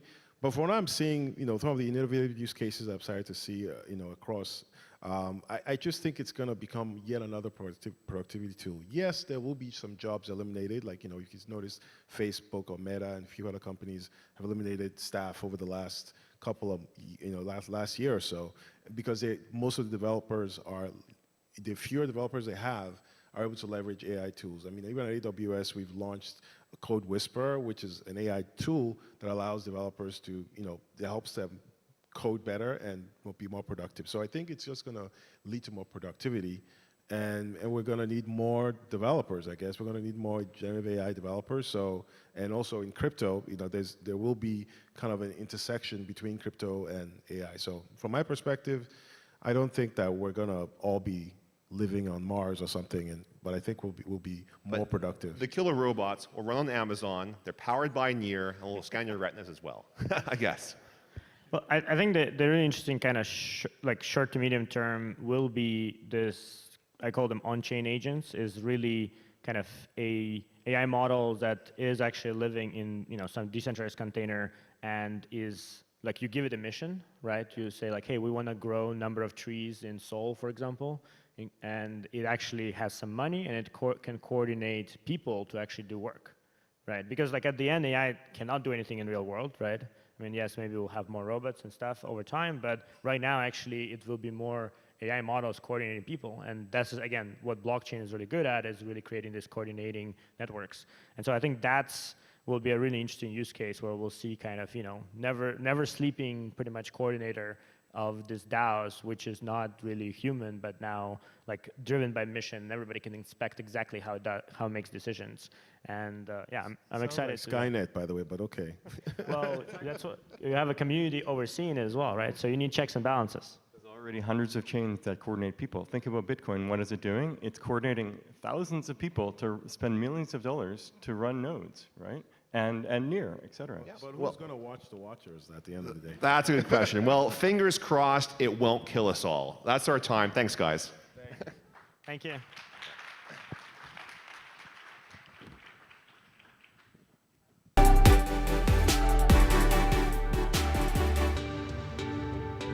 Thank you so much for your passionate discussion. It was a very hot topic, so we had to include that in. 저희 AI and 블록체인 관해서 너무 재밌게 들으셨죠? 너무너무 재미있었고 흥미로웠고 저희 이제 12시부터 1시까지 점심시간 있어요. So 여기서 이제 도시락이 제공될 거니까 꼭 자리 지켜주시고 그리고 부족한 자리는 4층에도 제공돼 있으니까 가시고요. 1시에 정확하게 시작이 되기 때문에 꼭 지참해 오시고 그다음에 또 빌더 스테이지 4층에도 1시부터 토크가 진행되니까요. 꼭 참석해 주세요. 네, 1시에 뵙도록 하겠습니다. 감사합니다. Thank you so much. See you at 1 o'clock. Have a good lunch.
Hello, everyone. We're ready to get started with the afternoon portion of BUIDL Asia Day 1. 안녕하세요, 여러분. 식사 잘 하셨나요? 저희 이제 2부 시작할 예정입니다. 저는 니어에서 디파이를 담당하고 있는 림이라고 하고요. 만나서 반갑습니다. 안녕하세요. Hi, I'm Rim from the Near Protocol ecosystem. We do DeFi on Near. I'll be your MC for the rest of the day. Just a quick PSA that there are events happening both on the 3rd floor and the 4th floor. There's a builder stage going on the 4th floor from 1 to 3 p.m. We'll have speakers from Mina Protocol and The Graft. And then from 3 p.m. to 4:30 p.m. there will be a career session. So if you're interested in a career in Web3, you should definitely check out the 4th stage. 잠깐 공지를 드리자면 1시부터 3시까지 4층에서도 빌더 스테이지가 있기 때문에 미나 프로토콜이나 더 그래프에 관심 있으신 분들은 위쪽 토크들도 한번 참고해 주시고요. 3시부터 4시 반까지는 커리어 세션이 있기 때문에 웹3 커리어에 관심 있으신 분들은 4층을 꼭 한번 참고해 주시길 바라겠습니다. 이제 2부를 시작하기에 있어서 첫 번째 세션을 소개해 드리자면요. 아스타 네트워크의 김훈 CTO님께서 블록체인 세계를 위한 차세대 스마트 컨트랙트라는 주제로 연설을 해주실 건데요. Please welcome Hoon Kim, who's the CTO of Astar Network. He'll be talking, his talk is entitled Creating the Next Generation of Smart Contracts for the Blockchain Universe. Please welcome him with a warm round of applause.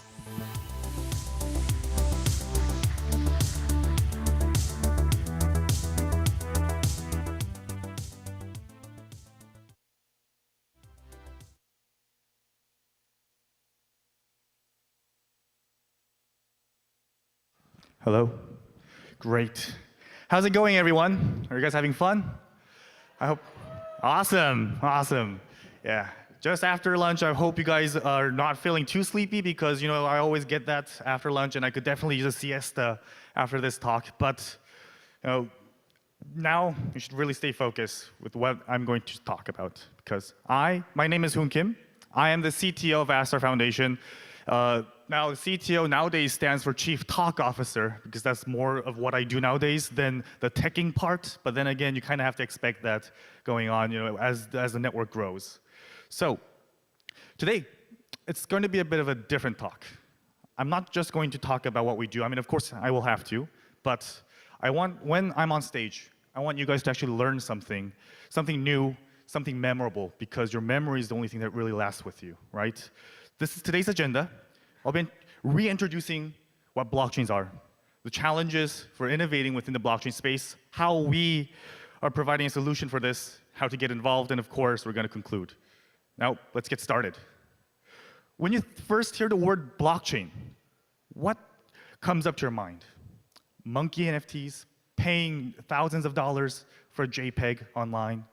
Bitcoin, of course, I'm pretty sure everyone in their moms and their grandparents have already heard about Bitcoin, and probably some might have lost a couple of their houses with it too. Scams, rug pulls, those are also quite common too. Problem here is, blockchain is much more than this. Crypto is just part of blockchain. Blockchain is a technology, and yet we're using this term as an umbrella term that covers everything, which means everything bad that happens in the space is now contributing to the broader industry. And I feel like this is just a wasted potential. See, in fact, I feel like we should treat blockchains in a different view. We should think of blockchains as like how we see vehicles. There are various types of vehicles. There's a vehicle for transporting goods, vehicle for transporting a human or food, if you're ordering online, transporting family, or maybe to show off and get some chicks off the streets. There are various ways to use vehicles in this world. None of them are the same than the others. And yet, we can all agree that yes, these are all vehicles.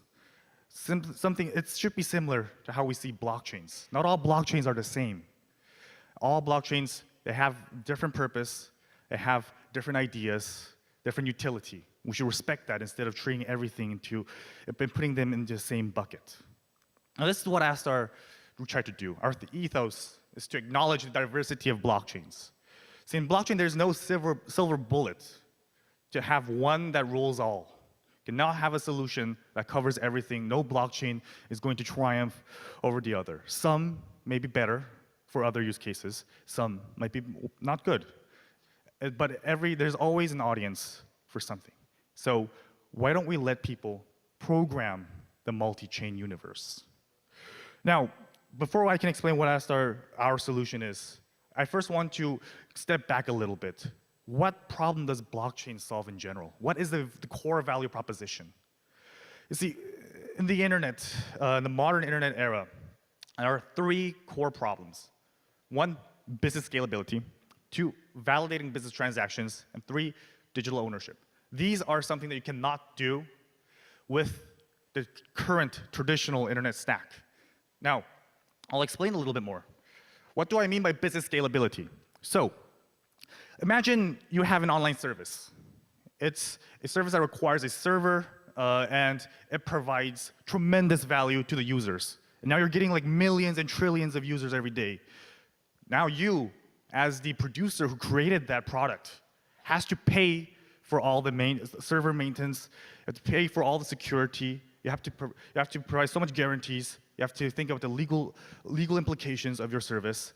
What's happening here right now is essentially you're punished for creating something that people want to use.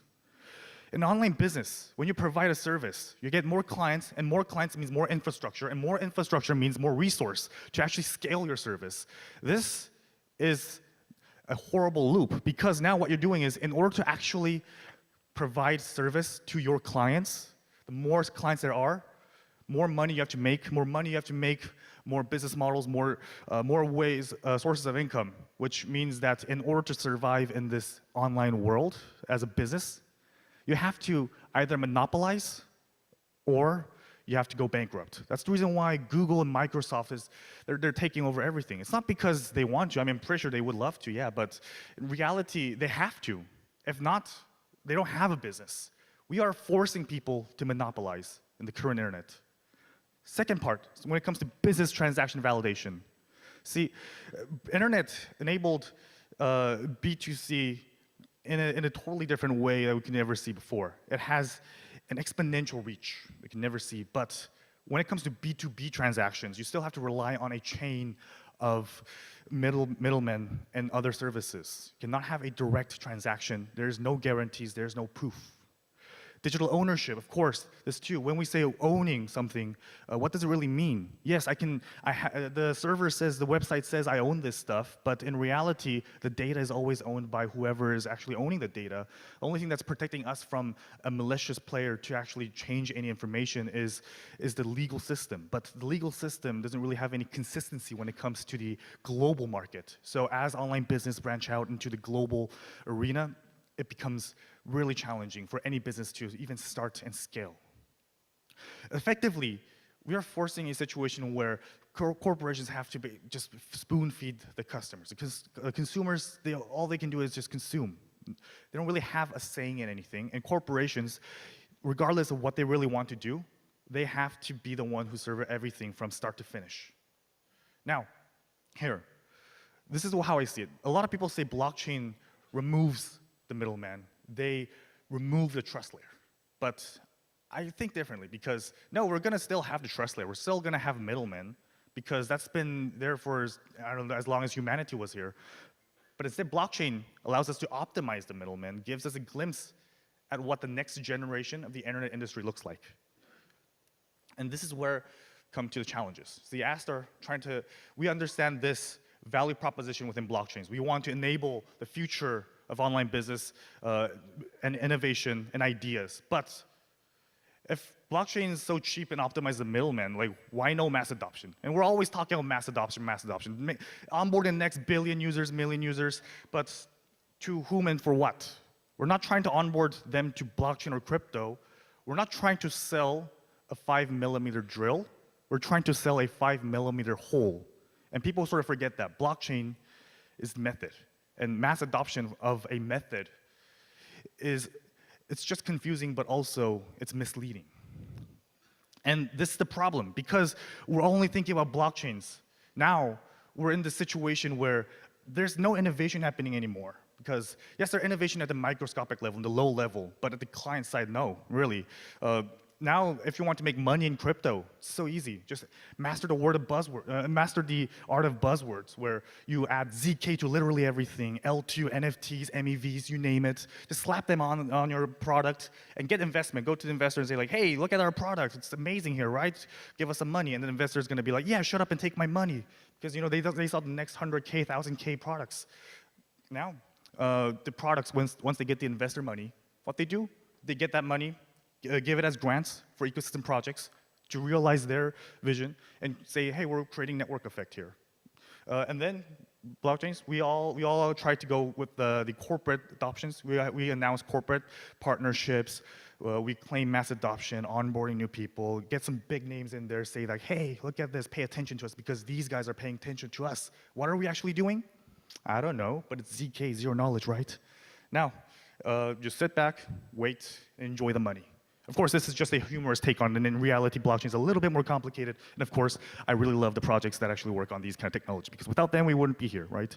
So, now, that's a high-level issue with blockchains. Fundamentally, why does this happen? Why do we have to go through that cycle? Here, I have one hypothesis. It's because of the issues within the smart contract layer. You see, it's really hard to make something in blockchain. We're always looking at the protocol level, and we're always looking at the very high level, which is cryptocurrency essentially, or money, because everyone loves money, and that's the easiest way to bring people in. But if you really want to utilize the technology as what it is, you need to provide great developer experience, a way to branch out, a way to create more stuff. And right now, the way how blockchains are, we have so many different languages to write a smart contract. Every new blockchain, every new paradigm comes in, we have to create a new language from scratch. And to an extent, it's inevitable because if you want to enable new features, you kind of have to do that. But what happens to something that's already there? Why can't we just have a solution that allows us to write in Solidity but still have the full interoperability? And imagine if I'm using AWS, but they don't allow me to communicate with any other servers that's not AWS. That would be ridiculous, and you can't make anything out of this. This is what's limiting developers because it's not intuitive. The developer experience of creating a smart contract, an application that utilizes different tech stacks are hard, and this effectively forces blockchains to be monolithic.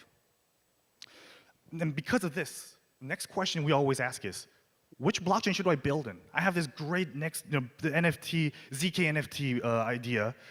Where should I deploy this? That's what everyone's going to think about it. And if they don't find something that can deploy on, they could either create their own blockchain, which could most likely will be a fork. And this means that projects, in order for them to bring more ecosystem projects, a lot of the protocols are forced to do something that others are doing and just bring in big names, partnerships, market hype, push, but no substance, no fundamentals. Now this is where we come in. We aim to fix this situation. We aim to open up the gateway to innovation for a product, a platform, where more projects can come in, developers can come in and just build instead of thinking about, hey, how am I going to grow? See, first thing, in Astar network, we have multiple virtual machines in the same network. We have both the full EVM layer and the WebAssembly layer, which allows you to compose smart contracts in different languages, that it's also all interoperable with various protocols with their own account standards. So we believe that all devs have the right to BUIDL. And we want to break that boundaries. So no longer you don't have to think about just EVM or cross-chain native, Polkadot, Cosmos. No, that's not the real point here, is it? We should be thinking about what we should be building, not where. Now we have multiple virtual machines, but are they composable with each other? And yes, absolutely. Within Astar Network, we have our own feature called the cross virtual machine, which allows you to interoperate any virtual machine, a smart contract within any environment, to another smart contract. So if you have a Solidity contract, you deploy on Astar, you have a Rust Inc. contract, deploy on Astar, and they are interoperable as long as they're in the same runtime environment. And of course, this is scalable to any arbitrary amounts of virtual machines. And this is the general architecture, and of course, I'm still proud of making this pretty cool stuff. But the real credit goes to our development team, because they're amazing. And what's also amazing here is the platform that enables this, Polkadot. So Astar is natively compatible with Polkadot network as a parachain, as one of the blockchains that are connected through the interoperability layer that's provided by Polkadot. This means that other blockchains within the Polkadot ecosystem are natively composable through Astar. And because we have both EVM and WASM smart contracts, any contracts from other standards, other account systems, as long as they have the interoperability layer implemented on Astar, they will be compatible. So what can you do? What does this mean? So Polkadot ecosystem is very rich, diverse, slightly underutilized, but tremendous potential, because they have projects that focus on specific value propositions. See, for example, we have Centrifuge, which is a blockchain focused on real-life assets in the digital space. They have real estate, stocks, whatever you want. It's on the blockchain, and you can still use them fully regulated. We have Kilt, another Polkadot ecosystem project, digital identity. You can show yourself, prove yourself, attest to other identities from an authorized organization, all on the blockchain without having to rely on pesky servers and give you all your information, including your religion, gender, your beliefs, everything to Facebook. Fala, another great project that enables cloud functions on the blockchain. Imagine using blockchains and smart contracts as if you're using AWS, making HTTP requests. Well, that's Fat Contract, which was just released, and it's amazing. We also have Origin Trail, which focuses on knowledge graph and supply chain management systems. So you can now have supply chain management and other intercorporate communications on a blockchain. Polymech, which is a relatively new project that focuses on corporate financing for startups that acts as a platform for investors and early stage startups without having to go through the pesky act of talking with human beings, because we're not really a fan of those, right? Now, here, all these great projects with a vision, with an audience, with a use case, they're all composable with each other now. With Astar, we allow these projects, these sovereign blockchains, to be programmable at a Turing-complete level. Now, last but not least, but Astar has another feature that facilitates these innovations for so many people: dApp staking.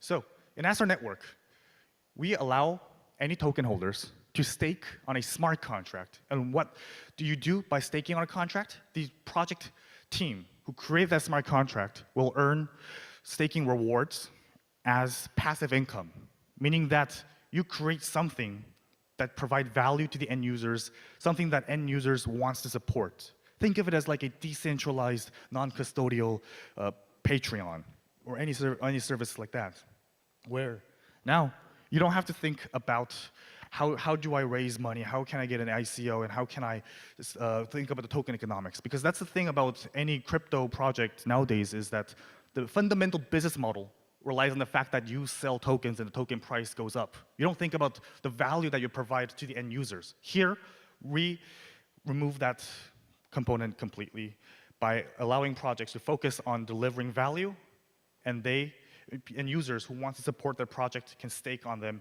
and projects will earn passive income through that. So their stake or their motivation is to provide something that people want to use and support.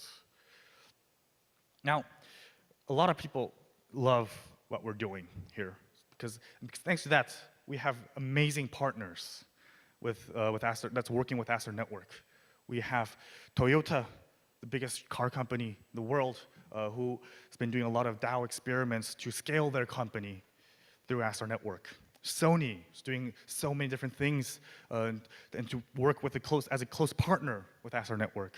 And we're partnering up with cities to help them build the next IT hub and incubate new IT companies and startups to become the next biggest thing, like Shibuya City and Sendai City and Fukuoka, which is also near the place where I used to study. And what's so amazing here is the thing that's going on in the Korean market. I see the news, so many big players coming in interested in this technology. They want to see what they can do, how can they leverage this technology to create something different, stand out, but also, most importantly, provide value for the end users that they could never done before. And now we see Nexon, and see SK, see Netmarble. So excited to see this phenomenon. This is why Astar, as one of the biggest blockchains in Japan, we also want to look into the Korean market as one of the biggest potential when it comes to blockchain technology. So now you heard about what Astar does. How can you get involved in this movement that I like to call? So it depends on who you are. Do you want to be a builder? Do you want to be an ambassador? Or do you just want to join the community and be part of the ride? You can scan this QR code to go to the forum called Space Labs, where we have all the information to get you started in your next big venture, and to create something that will be used by millions in the future. So here's the conclusion. See, blockchain is a technology and a tool. We're not trying to just sell blockchain. We're trying to sell what blockchains are capable of. Server functions, or it could be identity, real-life assets in the digital space. So many things that blockchain technology enables us to do, but we're all just trying to sell the entire market, which is not going to fit everyone. And in fact, the more we do this, more use case we have, the harder it's going to be. And because of this, we're limiting ourselves to what we can do with this technology. When people say blockchain, they only think about cryptocurrencies, NFTs, the things that they see a lot. And if you ask a lot of the big partners, big corporations who are just entering blockchain, what are they doing? I don't know, making an NFT off of their product. And if it's an NFT that's useful, that has actual value to the users, sure, that's amazing. But we are limiting ourselves with what's only visible in the surface. We want to go beyond that. We want people to focus on building. This is where the next point comes in. We want people to innovate, focus on building, focus on being creative and being the leader. We should stop thinking about where to build. Stop going to projects with the most grants. Stop going to projects with the most traction. That's the next hot thing. No, it's about what can I do with this project? What can I build? And what is the the value that I want to provide to the broader market, to the world, and for the future generation? Thank you.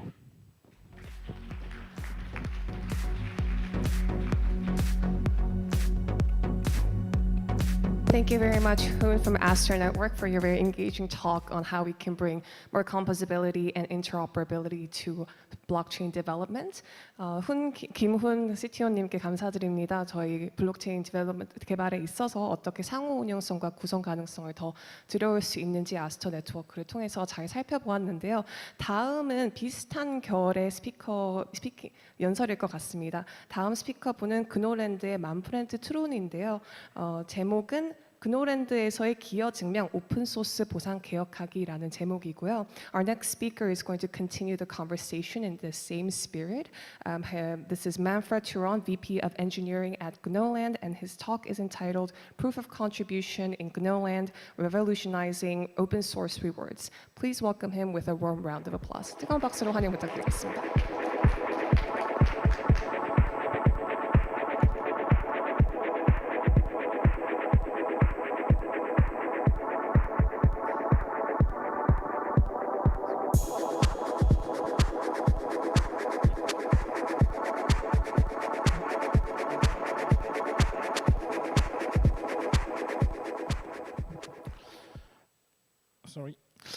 Hi everyone. So after the previous presentation, I will continue in the register of trying to improve smart contracts and more importantly, the experience for developers and open source developers in the world. So first, what is GNO, GNO? GNO is a language, a virtual machine for smart contracts. So it's something designed to run on multiple new blockchains. It's based on Golang, so the famous Web 2 language. It's not Solidity, it's not COSM WASM with another language. It's a new language based on an existing one. It has its own blockchain, GNO.land, so it's a layer 1 blockchain built with Golang as a VM, the first one. It's built on Tendermint 2, so a new version currently being built of the famous Tendermint proof of stake engine, and it's built in the Cosmos IBC ecosystem and trying to push the limits to not only restrict to this existing ecosystem, but open new doors.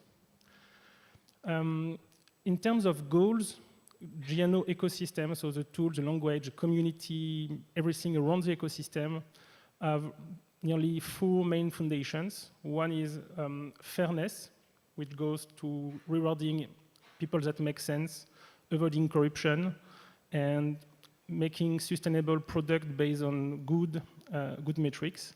Simplicity, because it's hard today to be in the Web3 ecosystem.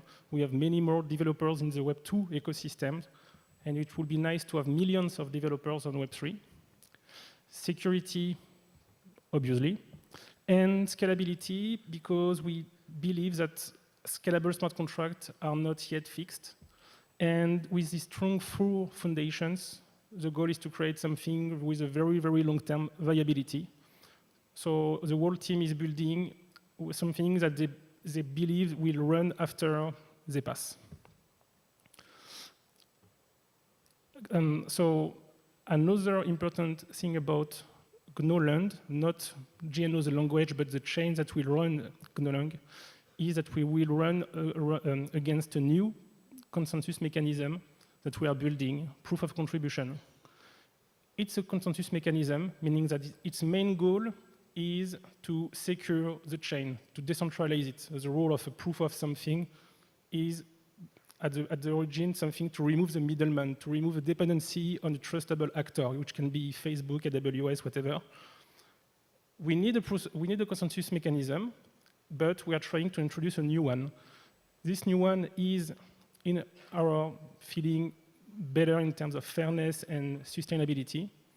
We'll speak about this later, but basically we replace everything related to money by contribution, by expertise, values.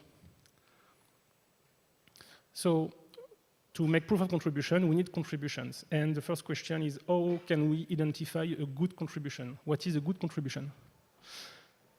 The goal of a contribution is not necessarily to become a piece of code that is merged in a project that becomes a new feature.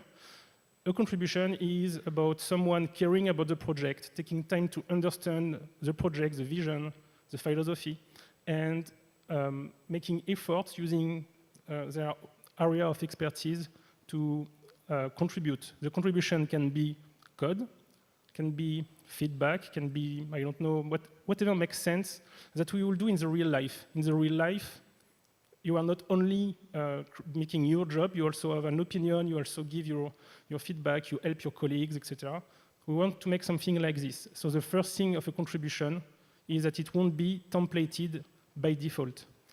It's not, the only contributions are commits, or I don't know, replying to a support ticket. It can be anything. As soon as you can negotiate and justify why you believe you made a good contribution, why you pushed the ecosystem forward, it's okay. So by default, it's more like a forum, a discussion between the existing community and newcomers, and then you can negotiate whatever you want. On this flexible approach, we can have templates. We probably, for time-consuming reason, try to automate some tasks, but the heart of the contribution in GNU is free. So, and last point, important point, we know that a contribution is not necessarily code, it can be anything, but who judge a contribution? It can be me, a team, whatever. It should be a group of people. So the goal is to have a DAO, which is based on previous contributors, which will review the contributions. So the role of this DAO is to review content, allocate points, negotiate, and try to grow itself. So the contributors should allow new contributors to join and scale the review, scale the DAO, scale the evaluation. So evaluation DAO is the way to, at the end, have a score system that you can trust, that can't have easily conflict of interest. It's not based on what thinks the core team or whatever.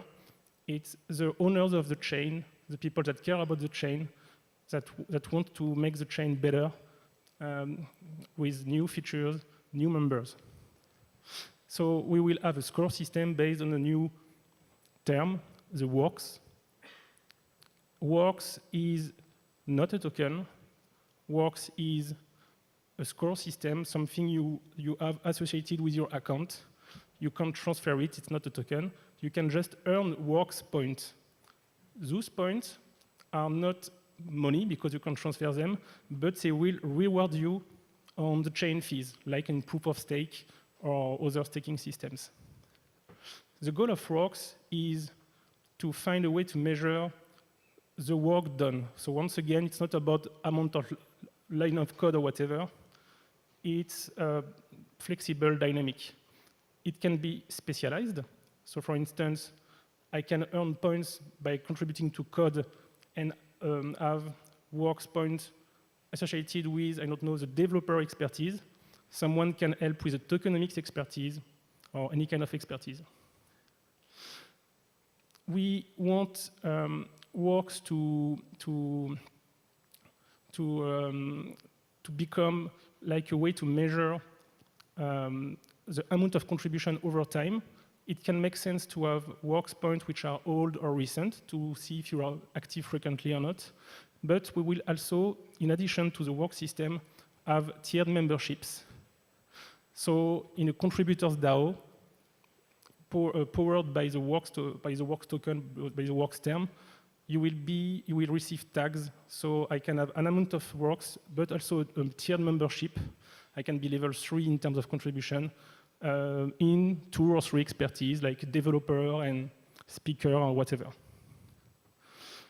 The contributors DAO, it's what owns the chain. It's similar to all the token stakers on a proof of stake chain, except that you know that everyone in the group knows the product, made their own research, understands the value, the philosophy. So it's not about purely investing everywhere. It can be on good coin, shit coin, whatever.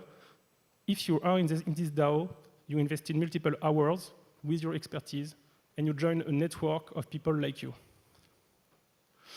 Then, as soon as we have a DAO we can trust, a DAO we believe will protect the project, we can give them all the powers, so deciding about everything on the chain, all the governance. They can also fund projects. So currently, the team currently building GNO has like a mandate to build it, but after it's good enough, the DAO will own the chain and everything, and the current core team will eventually continue working on it. We want various expertise to be something recognized to prevent spam and scale horizontally. So we want to create G-nodes. A G-node is like a DAO in a network of DAOs. So in a network, you can have independence. You can have relationships with other DAOs. You can also have a kind of hierarchy in a tree-like graph, where, for instance, we can imagine, the developer G-node to have sub-nodes for Tandem Inter 2, for GNO, for a specific contract, for whatever. And we want people to be able to scale this. So at the end, by joining just the DAO you believe you are compatible with, you can make sure that you will receive the governance questions, votes, and rewards on the topics you want to follow. So instead of having nearly no governance or too many governance, including spams, you can just enter the groups you are compatible with, get rewarded to be active in those nodes, and scale with maybe 10 G-nodes to get started, and maybe thousands of G-nodes in the future. It's designed for interchain, meaning that at the V1, a G-node will be in GNOland and another G-node will be in GNOland. In the future, maybe we'll have G-node communicating with another G-node on another chain. So we want to push the interchain smart contract calls so it supports a web of DAOs across multiple chains. We have plans to have a very free-form web of DAOs, but thanks to tags and other systems, we can have layers, overlays, and have various useful representation of the DAO. We can have something circular, like the layers of Ethereum. We can have, I don't know, a matrix with various metrics, or whatever. And last important point, a G-node is a smart contract. It just implements an interface. What it means that the relationship, the collaboration between two G-nodes is very strict and secure, but the implementation of the G-node is flexible. You can make a sub-DAO very democratic, where everything is decided through a vote. You can have another DAO which will be more in terms of, by default, everything is accepted except if someone make a veto in the 7 first days. You can have something managed by a bot. Maybe we can have a GitHub-based DAO. Or maybe you can also have a DAO that makes sense to have just a single leader because, I don't know, this is a topic related to a single person.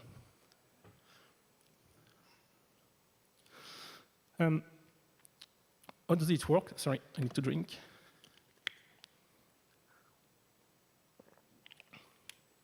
So it's a mix of proof of stake and proof of authority.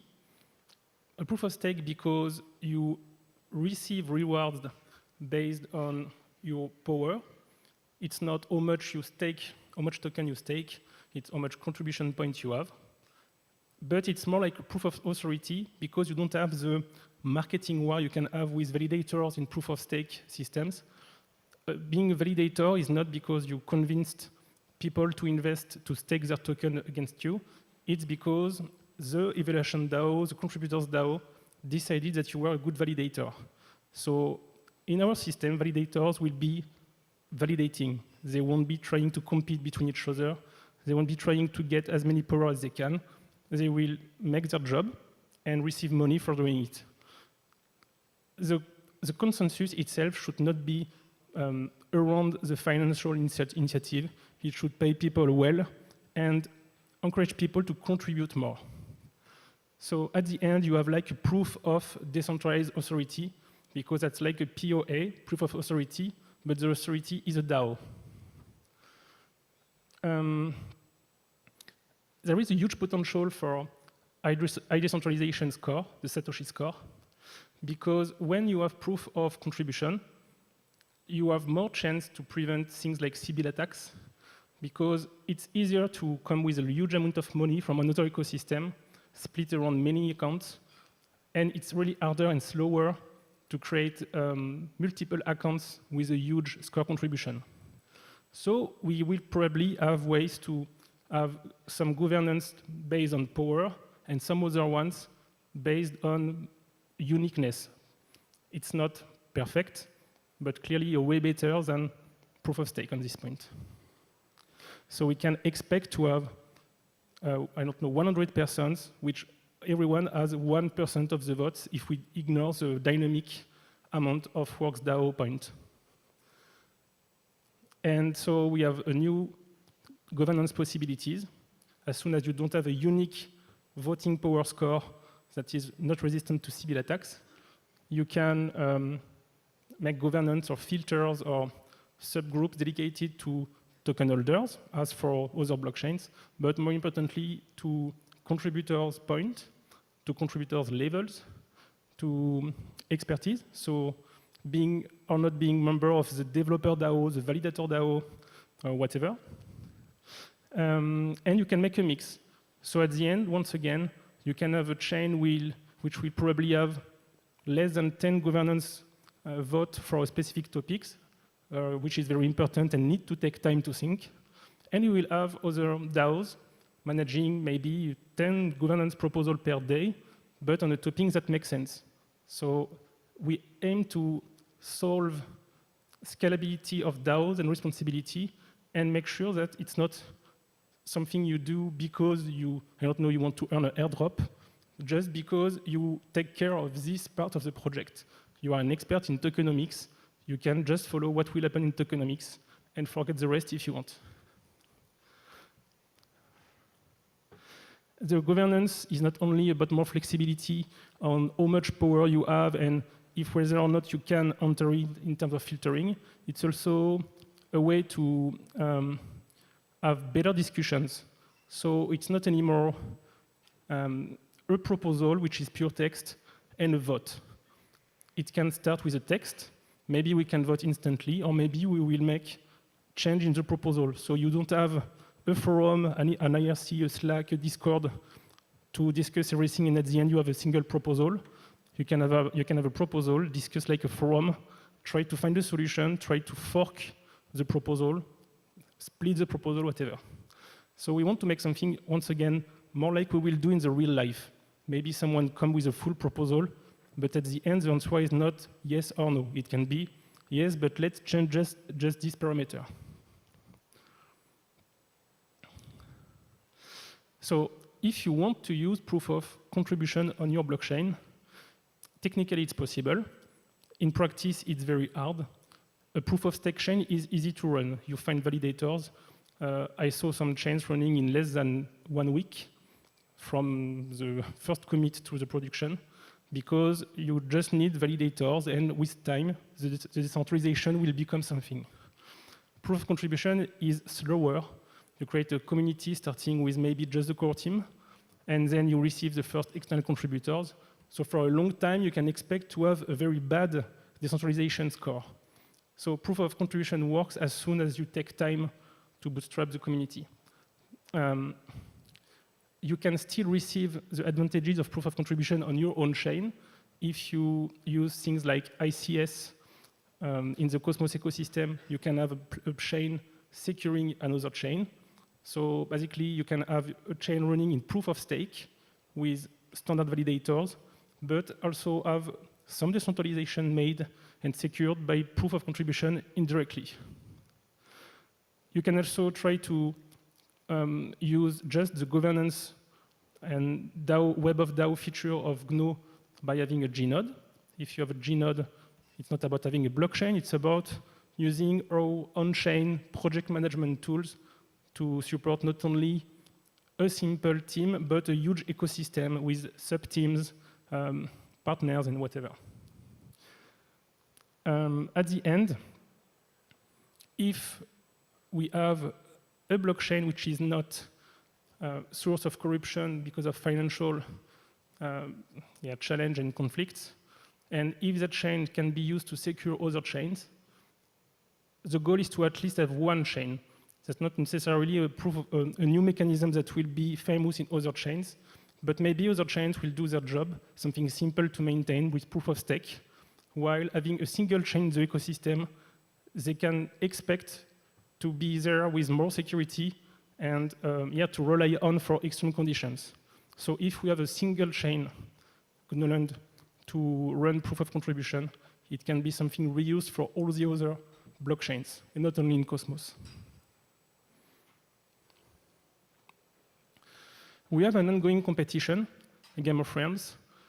The goal is to bootstrap this famous evaluation DAO by having an initial amount of new contributors, so to scale it in quantity.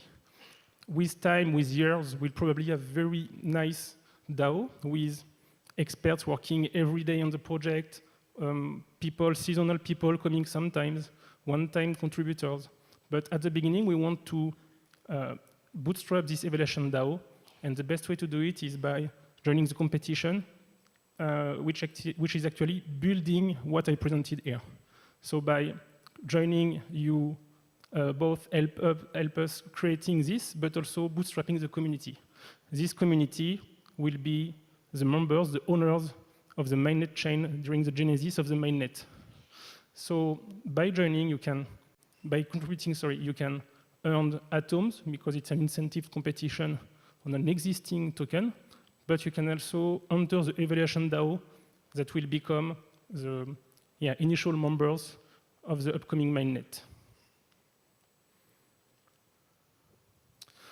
So if you are a developer or curious, I suggest you to look at the GitHub where most of the things are happening. We are not yet very user-centric, we are clearly developer-centric, meaning that we are communicating a lot on GitHub issues, PRs in the code, so that the best place to check out what we are doing. If you want documentation, see how things are going, that's the best place. We have the main website, Gnotland, which is basic and linking to various testnet, documentation, guides, blogs, etc. So more for anyone else.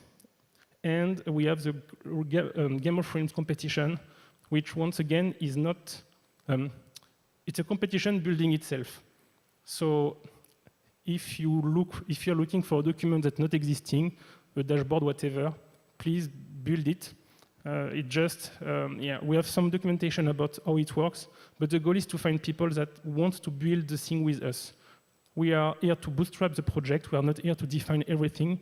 And proof of contribution can only work if we have external contributors. So you will often see the core team limiting itself. So we have new external contributors joining the virtual huge core contribution team. And last thing is about contributing in general. We have an ongoing competition. It doesn't mean that evaluation DAO will stop at the end. we are building a project where the contribution is the power, and the goal is to take into account what was done before the competition, during, after, and 4 years. The goal is to create a score of contribution, and this score will reward you for life. Thank you very much. We have a booth in the corridor, and we can discuss technical things, partnerships, getting started, whatever you want. Thank you.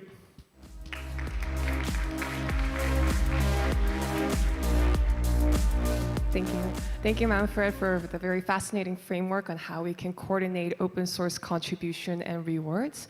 만프레드에게 감사드립니다. 굉장히 흥미로운 프레임워크를 배운 것 같은데 어떻게 하면 오픈 소스 플랫폼에서 기여와 보상을 조율할 수 있는지에 대해서. 다음으로는 클레이튼의 콜린 킴 님께서 클레이튼 내일의 온체인 세상을 위한 공공 기반 레이어라는 제목으로 발표를 해주실 건데요. Next up, we have Colin Kim, who's the VP of Technology at Klaytn, and he will be presenting on a talk titled Klaytn, the Public Foundational Layer for Tomorrow's On-Chain World. This talk is in Korean, so if you're not a native Korean speaker, feel free to use the real-time translation provided for you via the earphones on your table. Please welcome Colin with a warm round of applause. 박수로 환영해 주세요.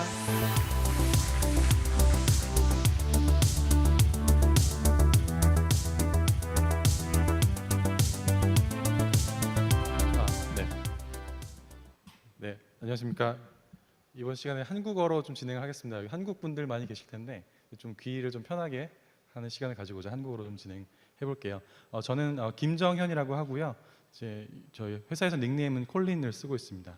이번 시간에는 이제 클레이튼 Public Foundation Layer for Tomorrow On-Chain World라는 제목으로 클레이튼에 대해서 어떤 기술들을 이제 이번 연도에 만들어 가려고 하는지에 대한 내용을 소개해 드리도록 하겠습니다.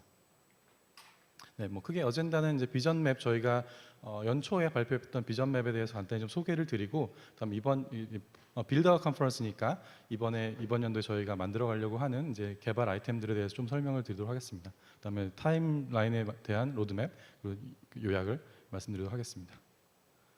네, 그래서 저희가 이제 미디엄 아티클에 이렇게 이제 저희 비전 맵에 대해서 선포를 했고요. 그래서 퍼블릭 파운데이셔널 레이어가 되겠다라는 거고, 그걸 하기 위해서 이제 매서 옵션을 달성하는 게 굉장히 중요한 과제라고 생각을 하고 있고요. 그렇게 달성하기 위해서 크게 세 가지의 필러가 있다고 저희가 생각하고 디자인을 했습니다. 첫 번째는 서스테이너블인데 이제 지속 가능해야 된다라는 관점에서 어떻게 토커노믹스를 조금 더 튼튼하게 만들 것인가, 그리고 네트워크를 어떻게 좀 더 안전하게 그리고 효율적으로 만들 것인가, 이런 것들을 얘기를 나누고 있고요. 다음 두 번째는 베리파이어블이라서 검증 가능한데, 원래 블록체인이 검증 가능하긴 하지만 블록체인 입장이 아니고 오프체인의 내용도 어떻게 운영에 대한 부분까지 검증할 수 있을 것인가에 대한 고민들을 많이 하고 있고요. 그중 첫 번째가 이제 가버넌스를 탈중앙화 시켜서 좀 더 오픈된 가버넌스 형태를 만들어 가는 것, 그리고 좀 더 투명성을 확보해서 저희가 쓰는 펀드에 대한 내용까지 투명하게 해나가는 것들을 목표로 하고 있습니다. 그다음 세 번째는 컬렉티브라고 하는데 이제 공동체라고 생각하시면 되고, 이제 빌더나 홀더 관점에서 어떻게 조금 더 쉽게 빌딩할 수 있게 할 건가, 조금 홀더들에게 좀 더 놀 수 있는 공간을 어떻게 더 많이 제공하고 서비스를 어떻게 찾고 이런 것들을 만들어 줄 건지에 대해서 고민을 하고 구체화해 나가고 있습니다. 네, 그래서 이제 그 세 가지 필러에 맞춰서 이제 개발 항목들이 어떤 것들이 있는지 전체를 다 말씀드리기에 시간이 부족해서 좀 중요한 항목들에 대해서 가져왔고요. 서스테이너블 측면에서는 이제 퍼미션리스 네트워크랑 스테이트 프루닝, 그다음 베리파이어블 측면에서는 클레이튼 스퀘어, 그다음 컬렉티브 측면에서는 웹3 클레이튼하고 GK 스위트, 이런 것들에 대해서 좀 더 구체적으로 설명을 드리도록 하겠습니다. 네, 먼저 퍼미션리스 네트워크를 설명을 드리면요, 이제 저희가 블록을 생성하는 거는 이제 컨센서스 노드라고 해서 이제 약간 퍼미션드 네트워크 환경에서 이제 블록을 생성을 하고 있고요.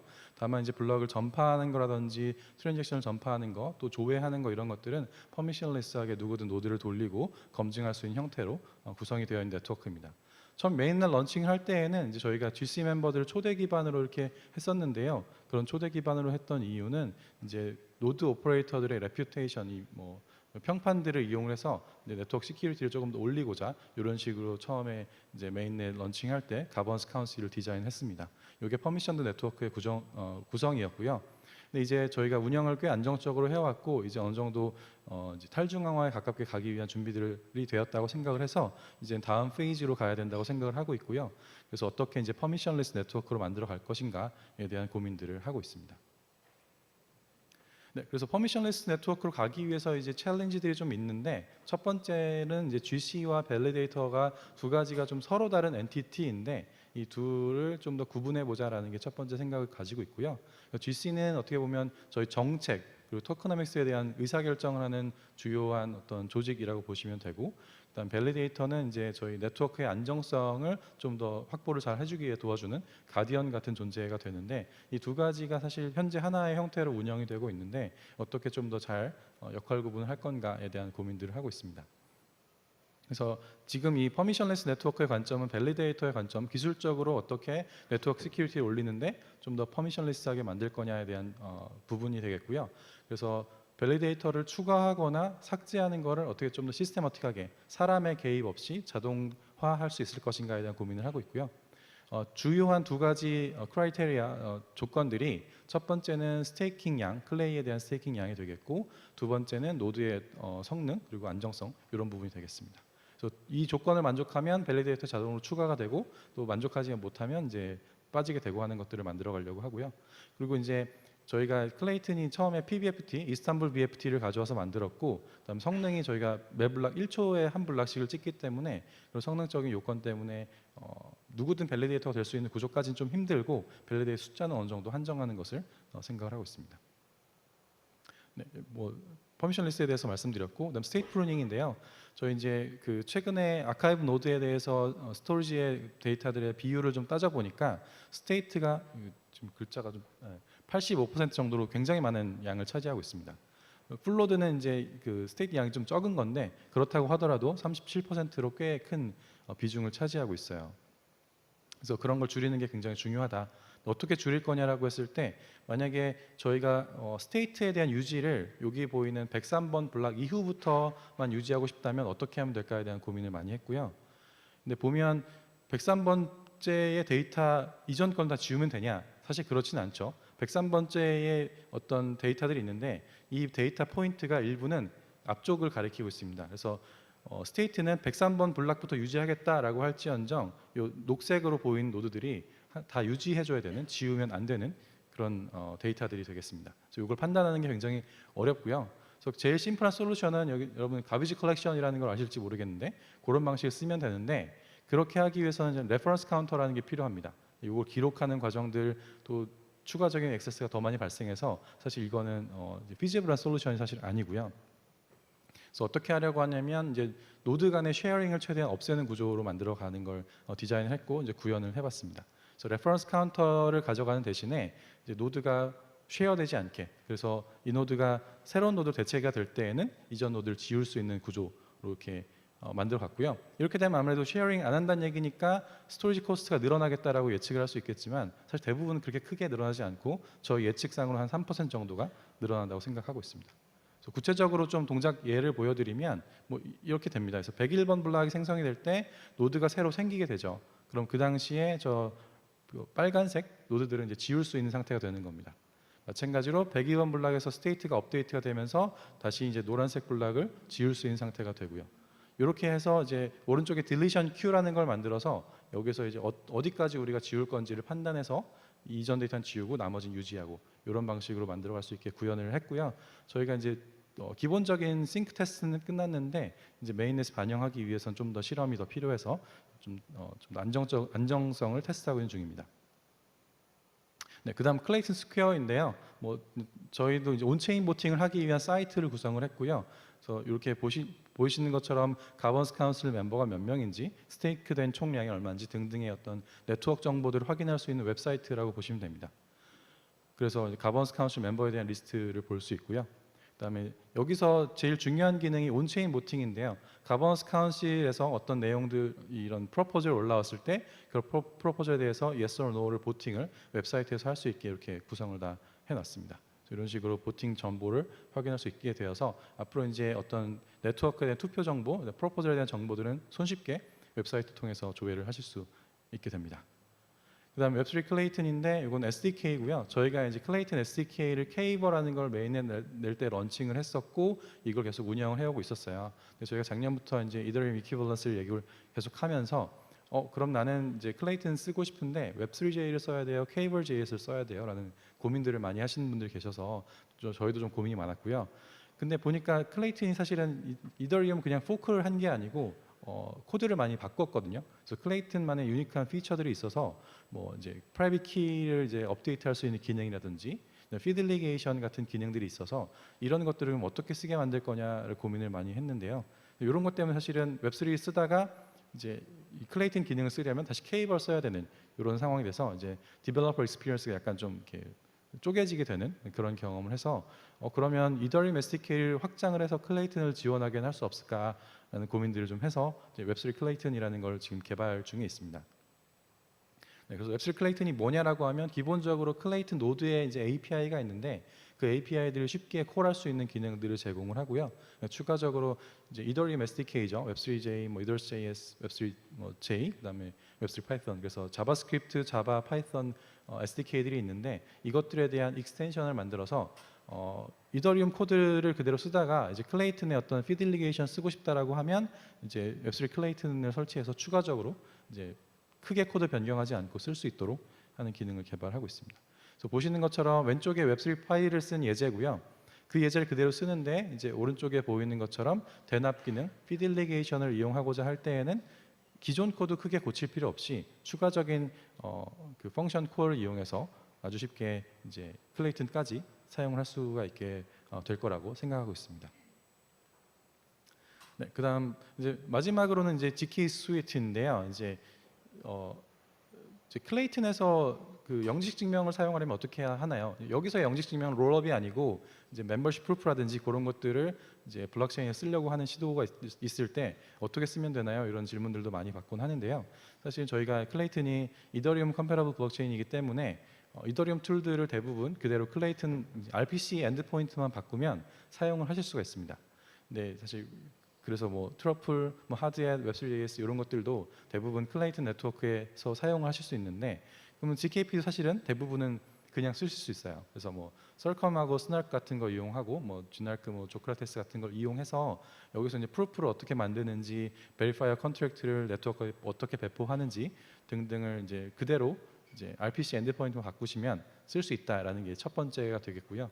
저희도 사실은 GK 리서치를 되게 딥하게 하고 있지 못하지만 충분히 이제 변화들이나 이런 것들을 같이 연구해 나가고 있는데 이렇게 이제 여러 가지 그 SDK들을 써보면서 느껴지는 게 사실은 여전히 이제 엔지니어가 쓰기에는 이제 뭐 수학자들이나 아니면 GKP를 잘 알고 있는 분들에게는 굉장히 쉬운데 이제 막 처음 써보려고 하기엔 여전히 좀 어렵다라는 생각을 많이 했고요. 그래서 이제 디벨로퍼 익스피리언스를 이제 좋게 하기 위해 저희가 GK 스윗을 좀 만들어 보려고 하고 있어요. 그래서 사실 스텝이 되게 길죠. 뭐 트러스트 셋업이라는 것도 해야 되고 뭐 등등 할 게 굉장히 많은데 그런 것들 일단 다 고민 없이 어떻게 그냥 처음 시도해 볼 수 있을까라는 관점에서 아주 쉽게 이제 GKP 셋업을 할 수 있게 스텝 바이 스텝으로 이제 스크립트를 실행해서 셋업하고 프루프 만들고 베리파이어 컨트랙 올리고 이런 걸 할 수 있는 굉장히 쉬운 방법론들을 좀 제공하려고 하고요. 그리고 이제 또 어려운 게 뭐 이제 알겠어 GKP 뭐 알겠고 뭐 서킷 만들어야 되고 프루프 만들어야 알겠는데 서킷은 내가 원하는 멤버십 프루프는 어떻게 만들어야 돼? 라는 고민들을 또 하시니까 그런 것들을 잘 하기 위해서 뭐 프리디파인된 서킷들이 이미 또 잘 만들어 놓은 게 있기 때문에 이것들을 잘 조합해서 쉽게 테스트해 볼 수 있는 그런 구조를 어떻게 만들까 고민들을 하고 있습니다. 그리고 단순히 그냥 라이브러리 제공하고 뭐 SDK 뭐 스크립트 제공하고 하면 끝나는 게 아니고 이것들을 어떻게 쓰면 되는지에 대한 설명이 필요하니까 그거에 대한 도큐멘테이션을 또 준비를 하고 있어요. 그래서 뭐 이제 GKP를 수학적으로 다 이해하는 게 사실 엔지니어 입장에서 100% 필요하진 않거든요. 그래서 엔지니어 관점에서 이해해야 될 GKP에 대한 기본적인 속성들을 설명을 하고 그다음에 저희가 만든 이런 GK 스윗에 대해서 어떻게 쓰면 되는지 설명하고 샘플 앱을 제공해서 이렇게 GKP를 써볼 수 있겠네. 그래서 단순히 클레이튼뿐만 아니고 EVM 컴패러블 체인들에서는 다 테스트를 해볼 수 있는 그런 형태로 좀 구축해 가려고 고민을 하고 있습니다. 네, 그래서 로드맵은요, 뭐 저희가 이제 아까 방금 전에 말씀드렸던 그런 디벨롭먼트 아이템들이 있을 텐데 각각에 따라서 어느 정도 이제 타임라인을 잡아놓고 있고요. 그래서 퍼미션리스 네트워크 관점에서는 저희가 지금 6월 초인데 6월 말 정도에 어느 정도 로드맵에 대한 설명을 하려고 해요.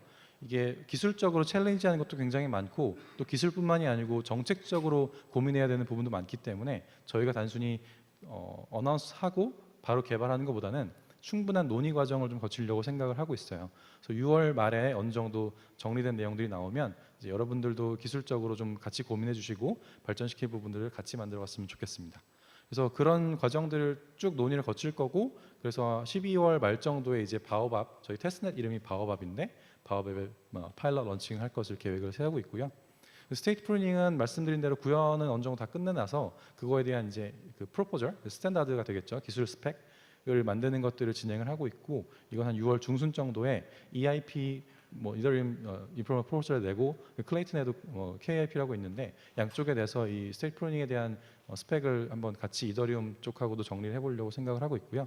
그다음에 요거에 대한 실제 저희 클레이튼 클라이언트에 적용하는 거는 여기 보이는 것처럼 한 9월 초 정도에 적용해서 한번 실험적인 기능으로 써보는 걸 생각을 하고 있습니다. 클레이튼 스퀘어는 저희가 5월 달에 이미 런칭을 했고요. 그래서 온체인 보팅이 진행이 되고 있어요. 앞으로는 계속 이 보팅과 관련된 온체인 액티비티에 관련된 어떤 내용들을 쉽게 확인할 수 있게 하는 것들을 계속 좀 이어나갈 예정입니다. 웹3 클레이튼도 개발 거의 막바지에 있어서 6월 말 정도에는 베타를 릴리즈할 수 있을 것 같고, 오피셜은 이제 한 8월 정도를 타겟팅을 하고 있습니다. 그리고 GKP 스윗은 저희가 좀 아직 그 공부하고 이런 것들이 많이 필요해서 아주 빠르게 내기는 좀 쉽지 않을 것 같고요. 충분히 많은 데이터들과 서킷들을 모아서 한 11월 정도에 내는 것들을 목표로 하고 있습니다. 그리고 최근에 저희 어나운스먼트를 보셨는지 모르겠지만 카이카스랑 클레이튼 파인더 두 가지 제품이 이제 재단에서 조금 더 컨트롤하게 됐고요. 그래서 카이카스에 대해서 사실은 저희가 기대했던 것만큼 개발이 아주 많이 되진 않아서 저희가 좀 더 많이 좀 속도를 올려서 개발하는 것들을 생각을 하고 있습니다. 그래서 6월 한 중순 정도에 이제 KNS는 이미 인티그레이션 돼서 도메인 네임 서비스는 확인하실 수 있고, 수압 스캐너 같이 수압 같은 기능도 지갑에 같이 포함을 시키려고 하고요.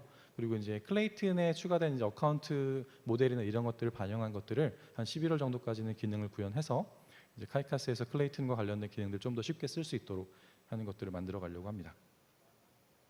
네, 그래서 요약을 해보면 이제 비전 맵을 말씀드렸죠. 그래서 Sustainable, Verifiable, Collective 이런 것들 저희가 어떻게 달성을 해나갈 될 것인가, 중요한 어떤 저희 디렉 방향성에 대해서 설명을 드렸고, 그다음 개발 아이템들을 말씀드렸죠. 퍼미션리스 네트워크 어떻게 할 거고, 스테이트 프루닝, 클래스 스퀘어, 그다음 SDK, GK 스윗 등등 사실 여기에 다 적지는 않았지만 더 고민하고 만들어 가야 될 것들은 많이 있고요. 관심 가지고 지켜봐 주셨으면 좋겠습니다. 그리고 이제 유스 케이스를 좀 더 이제 만들어 가려고 해요. 그래서 더 나은 세상을 위해서 저희가 이제 어떤 것들을 할 거냐 해서 이제 금 코인이라든지 에너지 트랜지션에 대한 것들을 해나가려고 합니다. 이건 뒤에 조금 더 설명을 드리도록 할게요. 네, 그리고 설명하기 전에 이제 어나운스먼트 저희 이제 클레이튼도 개발자 미드업을 진행을 합니다. 이제 비들 위크 동안에 이번 금요일에 이제 저녁 7시부터 9시까지 진행이 되고, 이 세션에서는 이제 퀀트 샘프에서 오디트 펀드에 대한 내용하고, 그리고 저희 오라클을 이제 직접 개발하고 있는 부분이 있는데 그걸 어떻게 실제 개발자들이 쓸 수 있는지 이런 것들을 좀 설명드리려고 해요. 그래서 QR 코드 스캔하셔도 되고, 그다음에 이제 클레이튼 데브밋 이렇게 검색하시면 나올 텐데 저희가 신사역 근처에 이제 장소에서 미드업을 하려고 하니까 편하게 오셔가지고 같이 또 배워가고 네트워킹했으면 좋겠습니다. 그리고 별개로 이제 한국 블록체인 개발자들이 좀 더 밍글링할 수 있는 세션들도 고민을 하고 있어요. 그래서 이건 월 말이라 지금 비들 위크랑 좀 차이가 있는데 여기도 시간 되시는 분들은 특히 개발자분들, 빌더분들은 많이 관심 갖고 같이 계속 한국에서의 블록체인 산업을 같이 키워나갔으면 좋겠습니다. 네. 아까 사실 서머리에서 제가 얘기하려던 걸 이렇게 뒤늦게 좀 넣었던 건 one more thing 이렇게 이제 많이 하죠. 그래서 추가를 해봤어요. 그래서 클레이튼의 미션이 사실 카카오의 미션이 사람과 기술로 만드는 더 나은 세상이거든요. 그래서 클레이튼 미션도 거기와 연관지어서 블록체인 기술로 만드는 더 나은 세상은 무엇일까라는 게 저희가 가지고 있는 미션이고요. 그래서 그런 걸 어떻게 할 수 있을까를 고민을 많이 하고 있습니다. 그 중에 이제 좀 타겟팅해서 구체화해 보려고 하는 게 리얼월드 에셋이에요. 그래서 가상자산은 거의 그냥 디지털 에셋만 다루고 있지만 사실 실물 자산들을 어떻게 더 고민하고 블록체인과 함께 할 수 있을까, 그걸 통해서 우리의 현실 생활을 좀 더 나아질 수 있게 하는 게 뭐가 있을까라는 고민들을 많이 하고 있고요. 그래서 RWA가 사실 이제 뭐 문제가 많습니다. STO도 있지만 그거 말고 아까 말씀드렸던 금 코인이라든지 금을 어떻게 블록체인화할 거냐, 뭐 은, 뭐 이런 아니면 에너지 이런 걸 어떻게 블록체인화할 거냐에 대한 고민들이 좀 많이 있고요. 네, 기존의 RWA들의 문제들을 보면 이제 뭐 트랜지션을 하는데 비용도 많이 들고요. 사실 과정이 되게 복잡합니다. 중간에 인터미디어들이 되게 많죠. 그래서 이제 이런 트레이딩 하는 게 굉장히 코스트가 큰데 그걸 좀 줄여보고 싶다. 그리고 오너십 관점과 이제 어텐티케이션 하는 인증하는 관점. 블록체인으로는 저게 뻔하지만 사실은 우리가 기존의 데이터베이스를 이용한다고 하면 훨씬 더 고민해야 될 것들이 사실 많죠. 그다음 이걸 어떻게 또 디지털화 할 거냐 이런 고민들을 많이 좀 하고 있고. 그래서 그러면 그 RWA에서 대부분 다른 블록체인도 하고 있는데 클레이튼은 어떤 장점을 가지고 있어?라고 할 때에는 저희가 이제 계속 설명드렸던 로우 레이턴시, 그래서 몇 초에 블락 하나씩을 찍고 그게 바로 파이널라이즈 되기 때문에 굉장히 빠르게 트레이딩을 할 수 있는 플랫폼이다라고 얘기를 할 수 있겠고요. 저희가 지금 메인넷을 2009년 6월에 이제 런칭을 했고 한 만으로 4년 정도 이렇게 운영을 해오고 있으면서 이제 그 평균 블락 생성 시간을 보면 이제 1.0048초 정도로 해서 매 초 거의 블락을 잘 만들어 온 안정적인 블록체인 플랫폼이라고 얘기를 할 수 있겠습니다.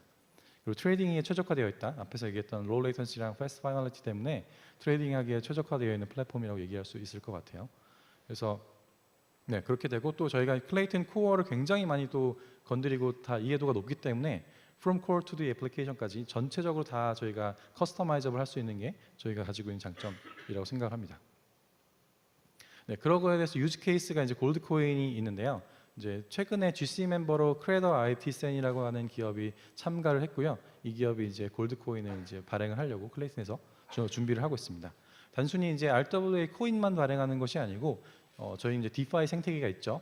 그래서 이제 뭐 합성물이 됐든 뭐 다양한 것들을 같이 포괄을 해서 머니레고를 조금 더 재미있게 실물 자산과 연계해서 만들어갈 방법들을 고민을 하고 있고요. 그리고 또 더 나은 어떤 세상을 위해서 조금 더 고민하고 있는 게 이제 뭐 이따 뭐 셀러도 있긴 하지만 저희 이제 그 중요하고 또 시급한 문제 중에 하나가 이제 기후 위기 그리고 에너지 문제 이런 것들이 있습니다. 외국에서도 많이 오셨으니까 에너지 이슈가 우리나라보다 또 많이 있는 경우가 있는데 이런 것들을 어떻게 우리가 좀 블록체인을 풀어볼 수 있을까라는 고민도 좀 진행을 하고 있어요. 그래서 블록체인이 기본적으로는 이제 파이낸스 기능, 금융 기능을 담당을 하긴 하는데 금융 기능이 실제로 리얼월드를 더 낮게 하는가라고 했을 때에는 조금 물음표가 있을 수 있어요. 근데 하지만 이 금융이라는 것을 통해서 충분히 더 이 그러니까 가속화하고 이제 촉진하고 이런 것들을 할 수 있기 때문에 이 블록체인의 어떤 금융 기능을 통해서 현실의 그 에너지 트랜지션을 조금 더 가속화하는 것들을 시도해 볼 수 있지 않을까 생각을 하고 있고요. 또 블록체인 특성이 커뮤니티, 뭐 디센트럴라이제이션 이런 게 있기 때문에 이런 프로핏 관점에서도 조금 더 디스트리뷰트 될 수 있는 그런 것들을 만들 수 있지 않을까라는 고민을 하고 있어요. 그래서 저희가 어제자로 사실 MOU 하나 기사를 발표를 했어요. 그래서 어제가 사실은 UN 환경의 날입니다. 그래서 환경에 대한 얘기들을 많이 그 발표가 되었을 텐데 저희도 같이 진행을 했고요. 그래서 MOU를 맺어서 저희 이제 뭐 클레이튼, 크립토워커스 다오, 그리고 프로메테우스 스페이스 파워 이런 회사들이 같이 해서 어떻게 이제 기후 변화 그리고 에너지 그리드에 대한 트랜스포메이션을 일으킬 수 있을 것인가 이거에 대한 고민들을 많이 하고 있고 이것이 당연히 저희는 블록체인 플랫폼이니까 블록체인 플랫폼을 같이 결합했을 때 어떻게 조금 더 빠르게 이런 변화를 만들어낼 수 있을 것인가에 대한 고민을 많이 하고 있습니다. 그래서 저희가 만들어가려고 하는 거는 서스테이너블하고 그리고 이제 커뮤니티 기반의 어떤 에너지 프로덕션 시스템 그리고 또 그런 프로핏에 대한 그 이득에 대한 부분도 조금 더 같이 이 커뮤니티와 쉐어할 수 있는 그런 것들을 만들어 보려고 노력을 하고 있어요. 그래서 에너지 트랜지션을 현재 우리가 사실 그 되게 시급한 문제이지만 또 우리 겉에서 보기에 그렇게 시급하게 움직이는 것처럼 보이지 않는 부분들이 많이 있는데 이런 것들을 블록체인과 이런 다양한 엔티티들이 같이 해서 어떻게 좀 빨리 풀어볼 수 있지 않을까라는 고민들을 계속 구체화하고 있는 중이라서 앞으로 계속 관심 갖고 지켜보시면 좋을 것 같아요. 그래서 이렇게 보이는 것처럼 이제 신문 기사도 내서 저희가 같이 블록체인 그리고 실제 에너지 전문 기업 그리고 이제 크립토워커스 다오라고 하는 그 이제 실제 일자리를 만들어가는 여러 가지 조직들이 합쳐서 같이 이런 에너지 트랜지션에 대해서 좀 더 만들어가려고 노력을 하고 있습니다. 네, 여기까지고 발표는 저희가 처음 말씀드린 것처럼 현재 기술들을 가지고 있는 부분들 그리고 발전시켜 나간 것들이 뭔지도 중요하지만 앞으로 더 나은 세상을 만들기 위해서 저희가 단순히 가상 세계에만 살고 있는 건 아니니까 현실 세계와 접목해서 어떻게 만들어갈 것인가 이런 부분들을 계속 같이 고민하고 만들어갔으면 좋겠고요. 같이 많이 얘기 나눴으면 좋겠습니다. 감사합니다.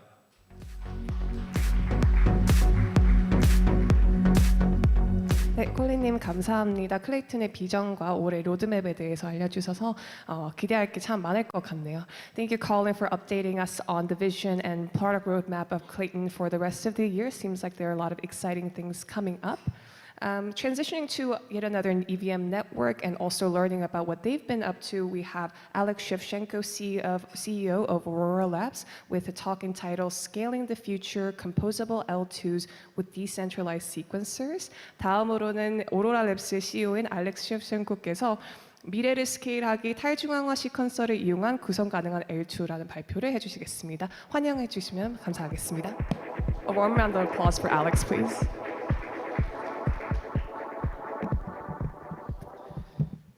Hello, everybody. Great to see you again here in Seoul. Always great visiting this country. So today I'm going to talk about composable L2s with decentralized sequencers. This is the thing that is not existent today, and this is something strange and something new. This talk is going to be all centered about, in general, different technology aspects. So. And most probably you're going to have some questions. So after the talk, you would be able to ask these questions, right?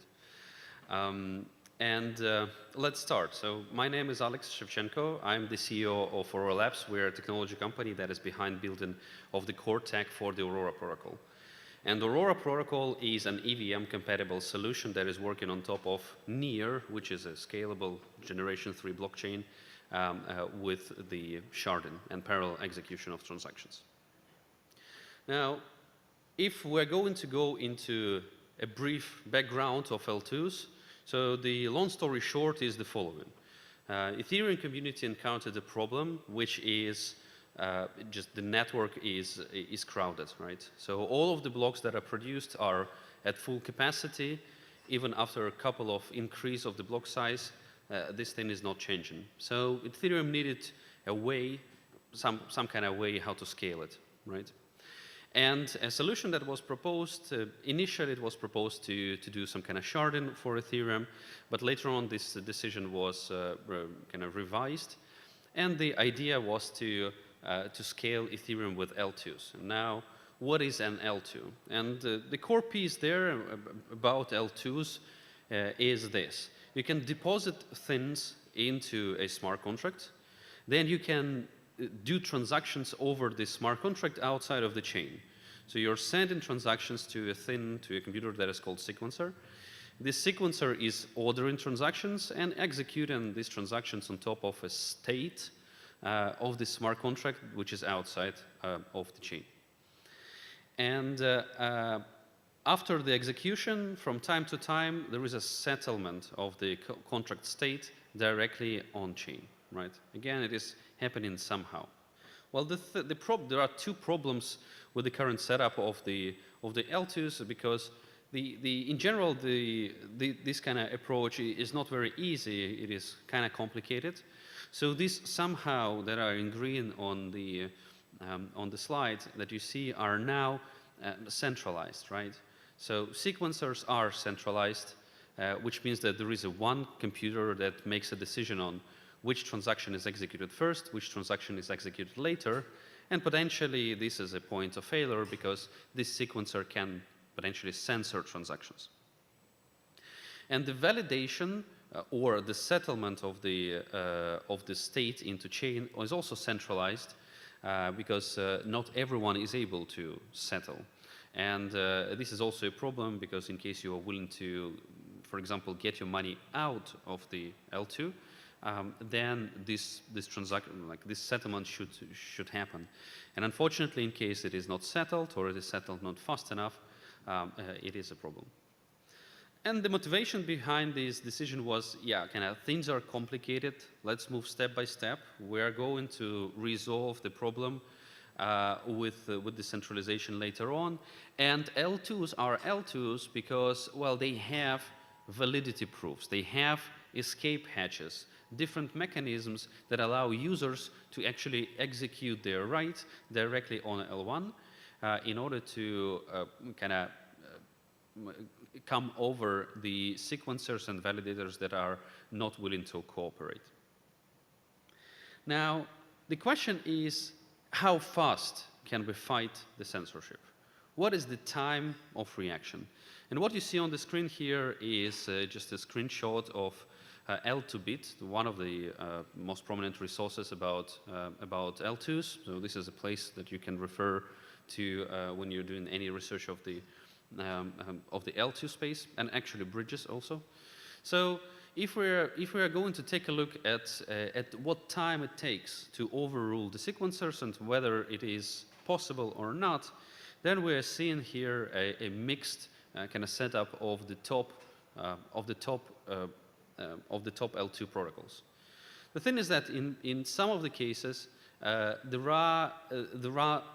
mechanism for overruling these problems are absent, right? So you can see that on Optimus and ZK Sync era, the validator failure or the failure of settling the state on chain, it is not handled in any way, right? So the user who is on Optimism can be stuck forever there, and that's just the reality. Over time, these things are going to be overcome, right?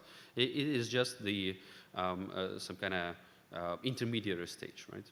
But with the other things where people are able still to escape, there are also some problems, or like there are no problems, but there is some time that is required to do this. And the reason here is pretty simple. The runtime of an L2 is a separate thing. It is not the same as an L1, right? And in order to, you are not able, in a single transaction on Ethereum blockchain, you are not able to escape L2, right?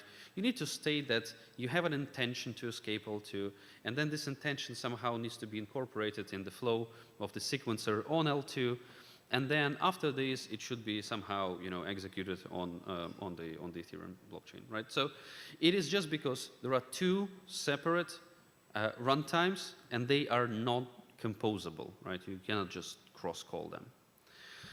And that's the thing. And the typical time that you expect from these settlements or this forcing through the censorship is around like 1 week, right? And the question is, is 1 week okay? And what crypto markets are showing to us is that 1 week is not okay. On the left, you are able to see the graph of Terra crash. It happened, so Terra went from $80 or $90 up until to almost zero in much less than a week. USDC on the most recent DPEG was going down and going up in 3 days, right? So though there is so if we are going to take a look at the current setup of L2s, they are not separated from Ethereum in terms of the security assumptions and stuff like that, but de facto, the way how it works, it makes the separation in between the ecosystems. They are acting absolutely the same way as sidechains or just separate L1s.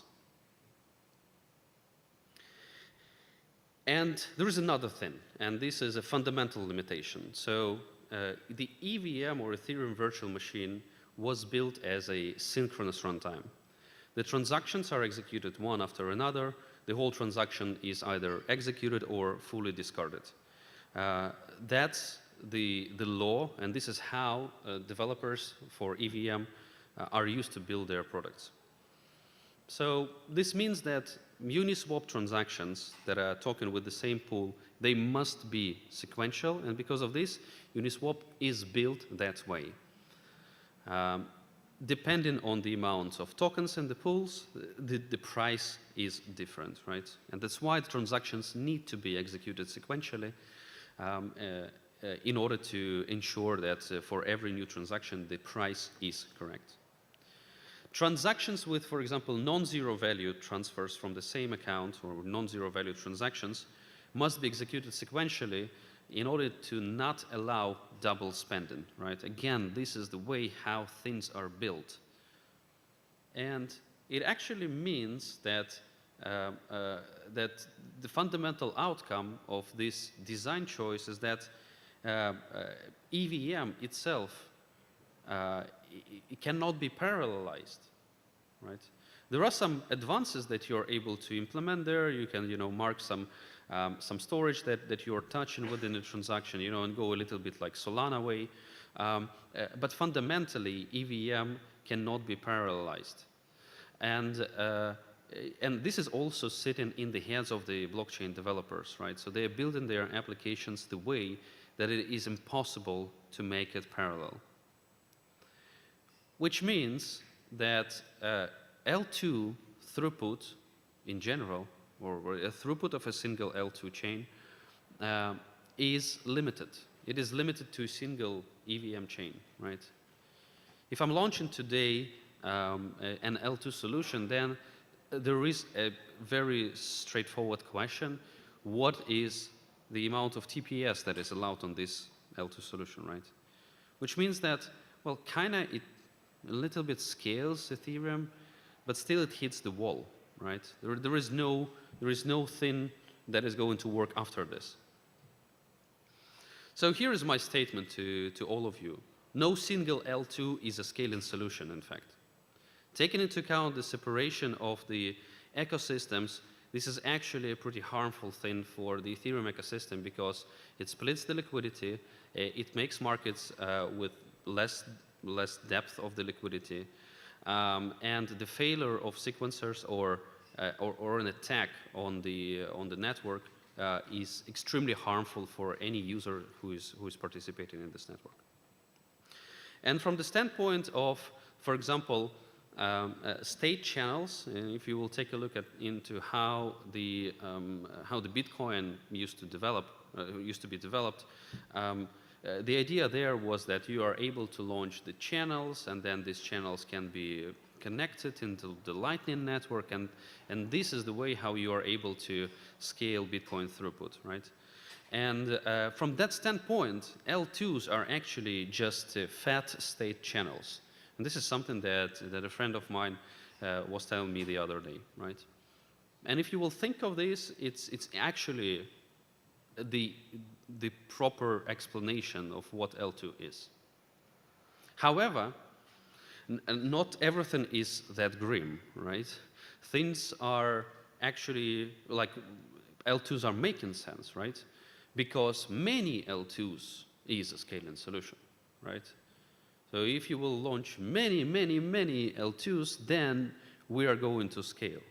And then these L2s are working in parallel because they have completely separated ecosystems, right?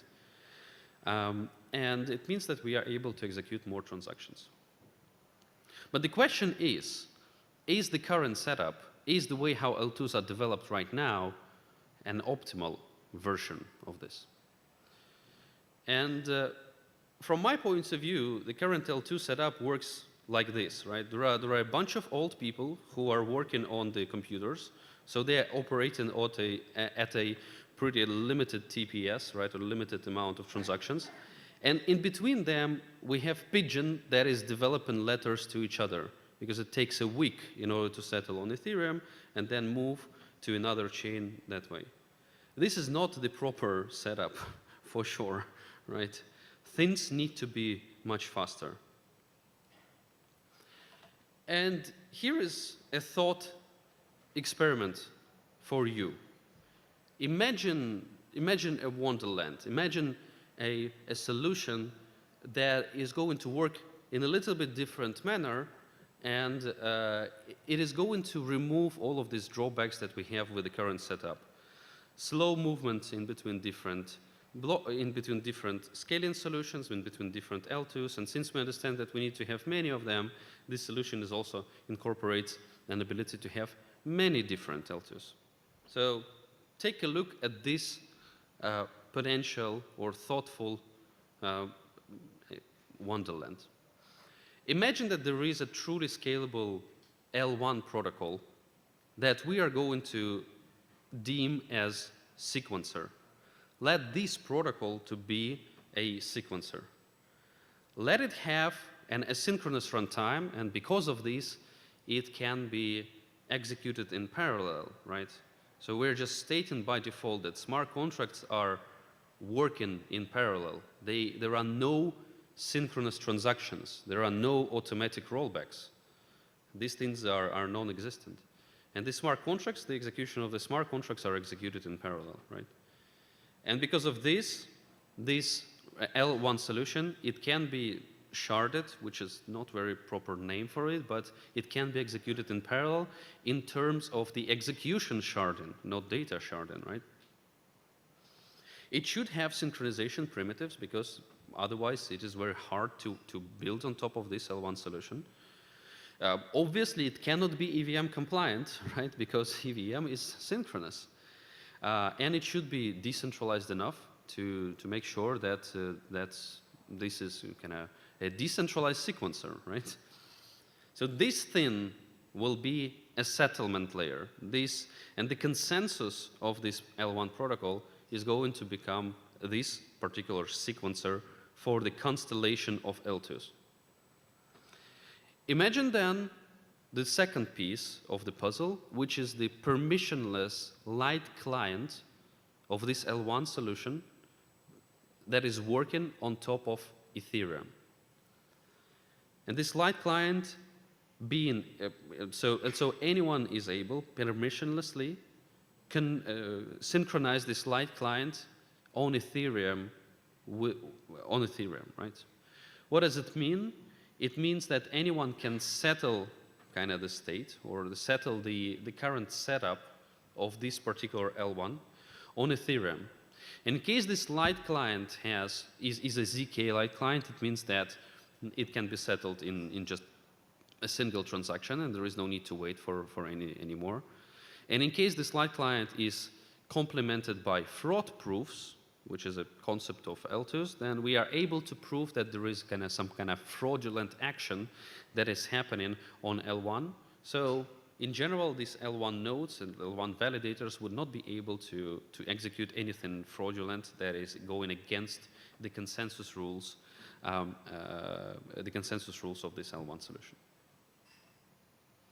Now the third piece is very crucial here, and this is something that is mind-blowing. Imagine a contract on this L1 solution, right, which is non-EVM, but this contract implements the full EVM.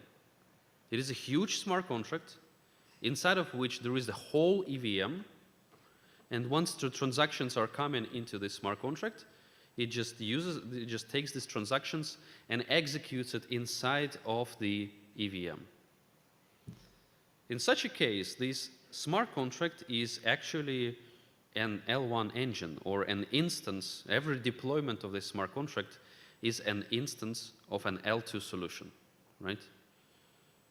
So such a smart contract can be like Optimism, right? Or it can be Arbitrum, or it can be ZK Sync, right?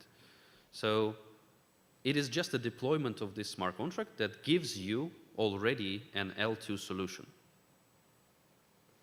And last but not least, and a very, very crucial piece of this puzzle, is a set of additional precompiles inside of this EVM implementation. These precompiles do not exist in the Ethereum, but they can exist in this particular setup. And these precompiles exposing the cross-contract asynchronous calls from this smart contract to another EVMs or to another L2s that are running there with callbacks, right? So again, L1 is scalable. Cross-contract calls in between them are asynchronous, and it means that the EVM, one EVM can call another EVM, and moreover, because there are synchronization primitives, you are able to issue a callback once this call is finished on the other EVM chain. wouldn't it be a great set of technologies to build on?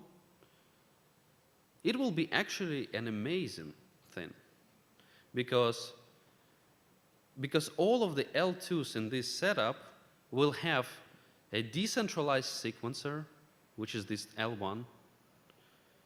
It is going to be scalable, because you just can run in parallel execution of these separate L2s, right? And that's okay, right? And we know that each single L2 is limited because EVM is limited in its throughput. But the coolest thing here would be that, well, you're able to cross-contract call all of these L2s.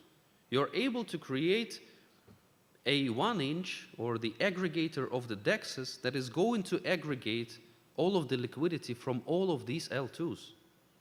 This is something that is unseen. How can I aggregate liquidity in between Arbitrum, Optimism, Ethereum, mainnet, and maybe something else? There is just no way how to do this. In order to do this, you need to do bridges, but then again, there are no synchronization primitives. The execution is kind of not guaranteed. Usually what L2s are guaranteeing is the execution within 12 hours, right? And here, such a transaction is going to be just a single transaction on this L1. Yes, there will be asynchronous call, cross-contract calls, and developers would need to think about it, but this is possible. I'm just saying that this thing will be possible. And surprise, surprise, this wonderland actually exists, right? So this L1, scalable, horizontally scalable, that is sharded, that is working already in production for almost 3 years, is called NEAR protocol. It is there, sufficiently decentralized, with 400 validators. It's not like other centralized and corporate networks that we've heard of today. It is working. The light client that is working on Ethereum for NEAR is provided by the properly built Rainbow Bridge. Inside of the solution of the Rainbow Bridge, inside of the architecture, there is a light client of NEAR that is working on top of Ethereum. It is not fully completed. There are no fraud proofs yet there, but it is possible to implement these things, right? A contract on L1 that implements the EVM compatibility, well, it is Aurora. It is probably the most complicated smart contract in the world. It stores the whole EVM inside of it, right? And it is working right now. And just recently, around 2 months ago, we've launched a thing that is called Aurora Cloud. And this is an on-demand ability to launch your own EVM networks that are working on top of NEAR. At the moment, we have more than 5 networks that are already working, right? It's not something that is very, very complicated. Because launching now your own network is as easy as deploying a smart contract. It takes 20 seconds. You don't need to seek for validators, because all of the validators of NEAR protocols are becoming your validators. That's it. And the last but not least thing is that inside of Aurora, there is a so-called cross-contract calls SDK. And these are the custom precompiles that are revealing an opportunity for the Aurora smart contracts to call contracts that are outside of Aurora runtime. Actually, you are able to call any NEAR smart contract in an asynchronous way and schedule a callback directly from the EVM environment. I believe that this is a proper way how to build L2s. This is a proper way how to scale Ethereum. And this is a future-proof setup that is going to be extremely valuable for the whole Ethereum, community. I think we are like the kind of the setup that we are doing, right? It makes a ton of sense, and it implements the future-proof platform for anyone who is willing to extend their market and making sure that their applications are working properly and are able to withstand the load of the mass adoption that hopefully is going to happen in the blockchain space.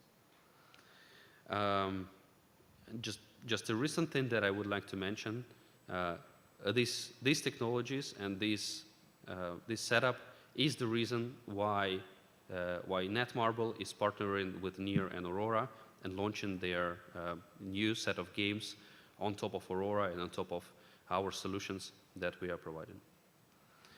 That's it. If you would like to know a little bit more about Aurora Cloud and how it works, I encourage you to take a look at auroracloud.dev. This is a website for this particular technology. Thank you very much. I'm going to stay around for your questions.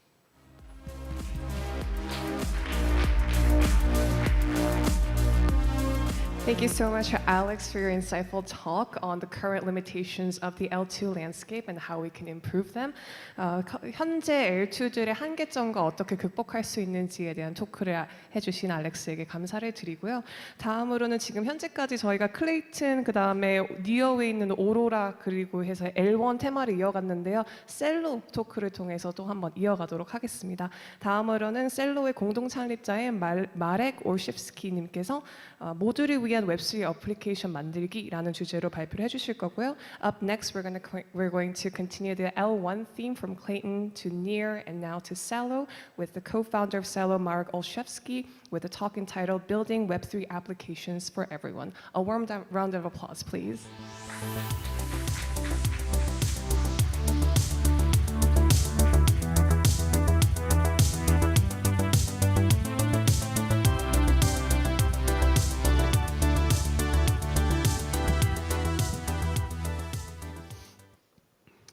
Amazing. Thank you so much.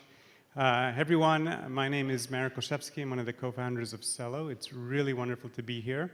And today I'm going to be talking about building Web3 applications for everyone.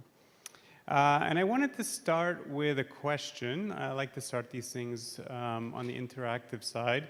And so I wanted to ask each of you to raise your hands if you think that Web3 today is now accessible to everyone. Who thinks that we've mostly done all the hard work, that Web3 is ready for the masses, all that we have to do is market it to everyone? Do we have a single person willing to raise their hand? Not a single person. And I agree. And I think it would make Satoshi very sad. Shown here in the form of a cat emoji, because why not? And it makes me sad, right? Because I think we're 15 years in from the original Bitcoin white paper, and we still haven't cracked this nut. We still haven't made Web3 accessible for everyone, and that's a real shame. And it's a real shame because there's a lot of people out there. And all of these folks could be rushing into the house of Web3 if we could build products that could target them in a better way. And instead, it's just folks like us who are here who get to have all the fun, right? We're here, we're building and using these amazing dApps. These are truly revolutionary new pieces of technology that are also a lot of fun to use. And we get to have all the fun, but sadly, these folks, they're not here yet. And so why is it? Why do we think that Web3 is still too difficult for the masses to adopt? And I would argue it's primarily because it's still quite difficult to build Web3 experiences as a developer that are easy enough for everyone to use. However, I'm here today to say that actually we are now at the point where we can build really easy to use Web3 applications. Because with Celo, we've actually have a platform that unlocks this capability for developers to build those really easy, delightful, and just amazing experiences for everyone in the world. And so I'm going to talk a little bit about why that is today. But before I get there, for folks who are new to Celo, I just wanted to give a very quick emoji-based, of course, introduction to Celo. And so first and foremost, Celo is an EVM-compatible proof-of-stake network. It's actually among one of the first EVM-compatible proof-of-stake networks to have launched. It's been live now for 3 years, and it is also the first chain to be carbon negative. So 3 years ago, the community voted to offset the carbon that the chain emits, and it's been running and buying programmatically carbon offset credits ever since. And we're going to talk a little bit about that in the next session, so if you're interested, definitely stick around. But for this talk, I want to focus more on the ease of use side of things. And on that front, the key really is that Celo was built with mobile in mind. If we're trying to build for everyone, we need to target the devices that everyone is using, and mobile, naturally is where you're going to find the majority of people. And critically, there's some additional features on top of the EVM that we've added that make it particularly easy to build just easy-to-use applications for end users. And so you might be asking, what are these features? So we're going to go through them. There's about 3 that I'd like to kind of point out. And this was the best emoji I could find for the number 3 shown with a hand. So bear with me. But let's start with reason number 1. So reason number 1 is we have spent countless hours thinking about gas UX, thinking about how to make it so that it is just very easy for users to sign transactions and to never be shocked by the price of those transactions. A lot of effort has gone into this. And so first and foremost, to do that, we have to create a very scalable proof-of-stake consensus protocol. We devoted countless hours. This was actually 4 years ago when we created the first, again, EVM-compatible proof-of-stake network. And we invested a lot into creating a very scalable consensus protocol that can actually execute upwards of 1,000 transactions per second, which is not an easy feat for an EVM-compatible chain. And first and foremost, it's scalable. It also offers one-block finality, which is absolutely critical, right? If you're signing a transaction and if you're then told that it was validated and included in the block, you can't expect your typical consumer to be able to then not be surprised when they're told later, oh, actually there was a chain reorg and your transaction that you thought was part of the blockchain was actually removed. We worked really hard to eliminate that possibility. And so we have one block finality or one slot finality. Once a transaction is mined, it is there forever. It cannot be rolled back. And with a scalable blockchain, of course, you get low gas fees. And there's really been a commitment from developers in the Celo ecosystem to work really hard to keep gas fees at less than 1 cent per ERC20 transfer. This is a commitment that the ecosystem, the developers in the ecosystem have made. And so far, we've been able to accommodate it. And we're really proud about that. But more importantly, I would say, than scalability, and forgot about that slide. And so why is low gas important? I think it's pretty obvious, but I don't know if in the last bull market you had this reaction when trying to sign a new transaction. I certainly have on other networks. And clearly, if you're building for everyone, this is something that we want to avoid. If you generate that reaction when getting someone to sign a transaction, where they're freaking out because it's become quite expensive, you're almost certainly going to lose them. And so again, we worked really hard to avoid this. But more important than this, I would say, is Celo's ability to pay for gas with tokens. So in Celo, you can pay for gas with ERC20 tokens that have been added through on-chain governance to an allow list. Right now, there are 3 tokens that are listed, all stable coins pegged to the US dollar, to the euro, and to the Brazilian real. And on Celo, you can actually pay for transactions with these tokens. And this works without account abstraction. You can do this with an EOA wallet, which is just really wonderful for payment use cases because you can just send the stablecoin to your friend, and that friend can then send that stablecoin onwards to someone else. We're in the process of also adding WETH as a gas currency, which will also be pretty nice for users coming from Ethereum. And so this is great. This helps us avoid, this scenario.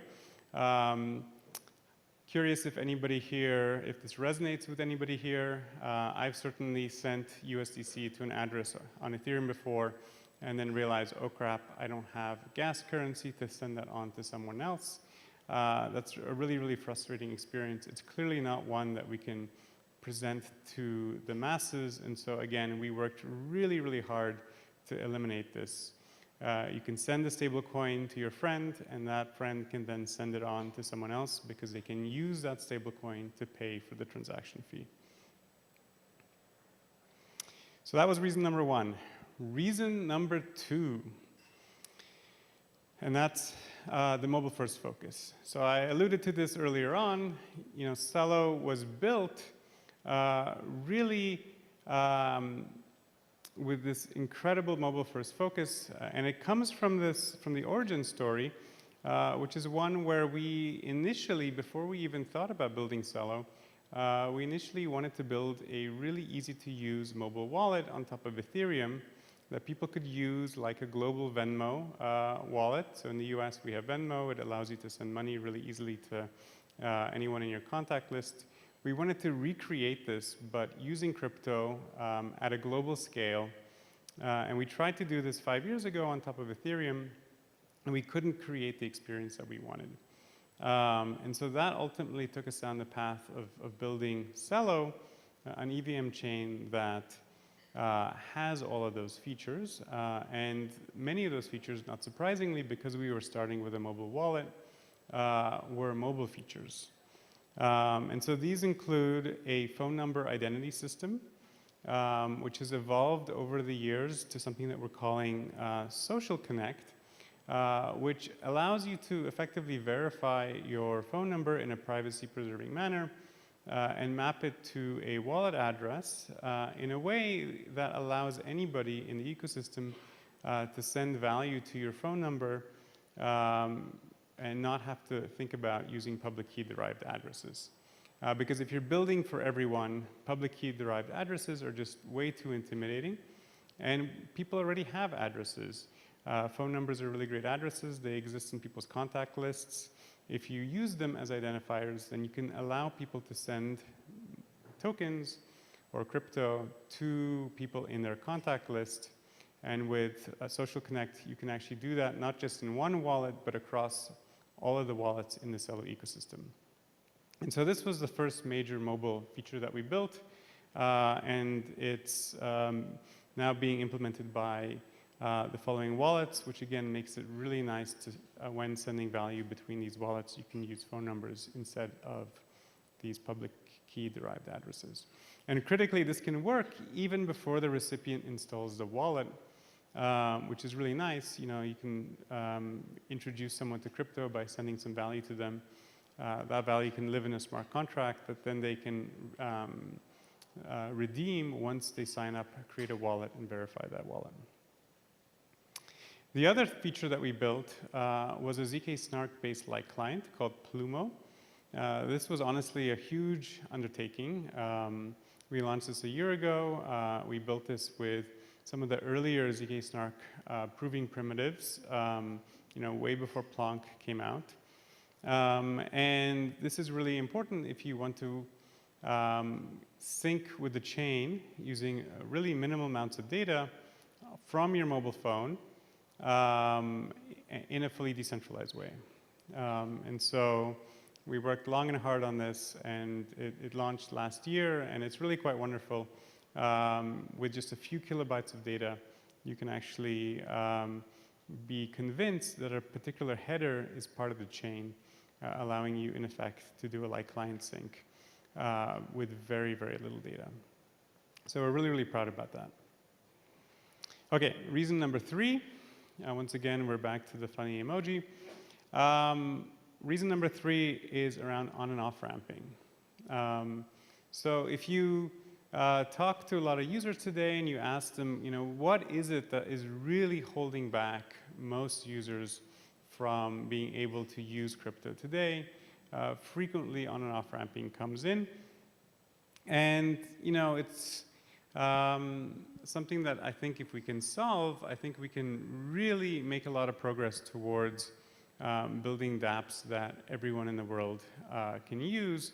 And what we would like really is a way for wallets to offer native cash in and out experiences that are available in every market in the world, right? Like if you had to just wave a magic wand, what would you want? You would probably say something to the effect of this. And if we could do that, then something pretty exciting would happen. We would get to live in a world where you could send value to anyone in the world. And in a way, we already live in that world, right? You can send crypto to anyone in the world, and they can use a self-custodial wallet to receive it. So we have this first part. But once we have native on and off ramps integrated into every wallet in the world, then that value will be immediately useful for the recipient the second they get it, right? And if we can pull this off, then we'll be in a, I would say, really exciting place, right? Like there was a time when you couldn't send a text message really easily to anyone in the world, especially not for free. And with the invention of WhatsApp and many other messaging services, we've kind of moved past that era. And it really wasn't that long ago when when it was quite difficult to send these messages. And the world really changed really quite rapidly when that happened. And we suspect the same thing will happen when you can send value to anyone in the world and have it be immediately useful. So how do we get there? Well, we need to have every wallet integrate with every on and off ramp company out there. When I say on and off ramp company, I mean something like Transact or Ramp or MoonPay. There's increasingly a lot of these, and increasingly there's ones that are forming in each market in the world that have the local licenses and the local banking relationships with the local financial rails. If you want to integrate with all of them, you need to, every wallet needs to put some engineering effort in and kind of connect with that on and off ramp. And if each of these wallets were to do that with each on and off ramp, you would end up with what I like to call, something that starts to look like a spaghetti mess, right? It's a many-to-many integration nightmare where everyone has to do a lot of work. And that is not very efficient, and so it would be a lot nicer if we could replace this with something in the middle where we move to a hub and spoke model where everyone only has to do the work once. And so that is something that we're calling Fiat Connect, which we launched last year. And Fiat Connect, you can think of it as the wallet connect of the on and off ramping world. So just like Wallet Connect makes it a lot easier for every wallet to connect with every dApp using a standardized API, Fiat Connect is that standardized API that lets you connect your wallet or your dApp with every on and off ramp out there. It's an open source project. It's a backend API, which means that wallets can implement the whole front-end experience, enabling this really nice native experience. And critically, once a wallet or a dApp has implemented one of these, then adding a new on and off ramp becomes as easy as just making a configuration change. And so that is really nice because it allows wallets to potentially integrate hundreds of on and off ramps in the future as they pop up in every market in the world. And I'm super excited to share that earlier this year, the standard went out last year, but when it came to on and off ramps actually implementing it, that happened this year. At the beginning of this year, Valora implemented Fiat Connect, and a bunch of on and off ramps also implemented it, and it went live in Nigeria, Kenya, and the Philippines. And since then, more on and off ramps have popped up that have implemented it in more markets. And now Fiat Connect is available in 12 markets, where you can send money, send a stable coin to people in these markets. And those people can now cash out into either mobile money or into a bank account using a licensed on and off ramp experience that is fully native to the wallet. And so it's very easy for the user to do this. It feels 100% native, and the money is instantly available. You don't have to go through an exchange. You don't have to go through a P2P service. It's just built directly into the wallet, and the experience is really quite lovely. And so this is what the world looks like right now, right? We have these 12 markets that are supported by Fiat Connect. And there are a lot of companies now that are actively building against the standard. And so it won't be long before the world will look like this, where once again, you'll be able to send and receive money from these folks in these markets, and those folks will be able to freely move back and forth between fiat and crypto really easily using, again, these licensed, regulated services that are natively integrated in these wallets. Awesome. So those are the, I would say, the 3 really big enablers that collectively allow you to build really easy to use mobile experiences that target normies that anyone really in the world can use. And if you want to check some of these out, some of them are available for you today. The first one is one that I talked about earlier, and that's Velora. Velora is this really easy to use P2P payments product. It is a crypto wallet. It's a self-custodial crypto wallet. But if you look at the bottom, you'll see that the primary actions that we're encouraging people to perform are sending stable coins to people in their contact lists. We really are encouraging people to use this as a P2P payments wallet. And it works quite well in this capacity because with Celo, you can send money to phone numbers, you can pay for gas with these stable coins, and so you can actually, the send flow just lets you search through your contact list, find someone that you want to search for using their name, that you want to pay using their name, and again, you can pay for that transaction fee in the asset that you're sending.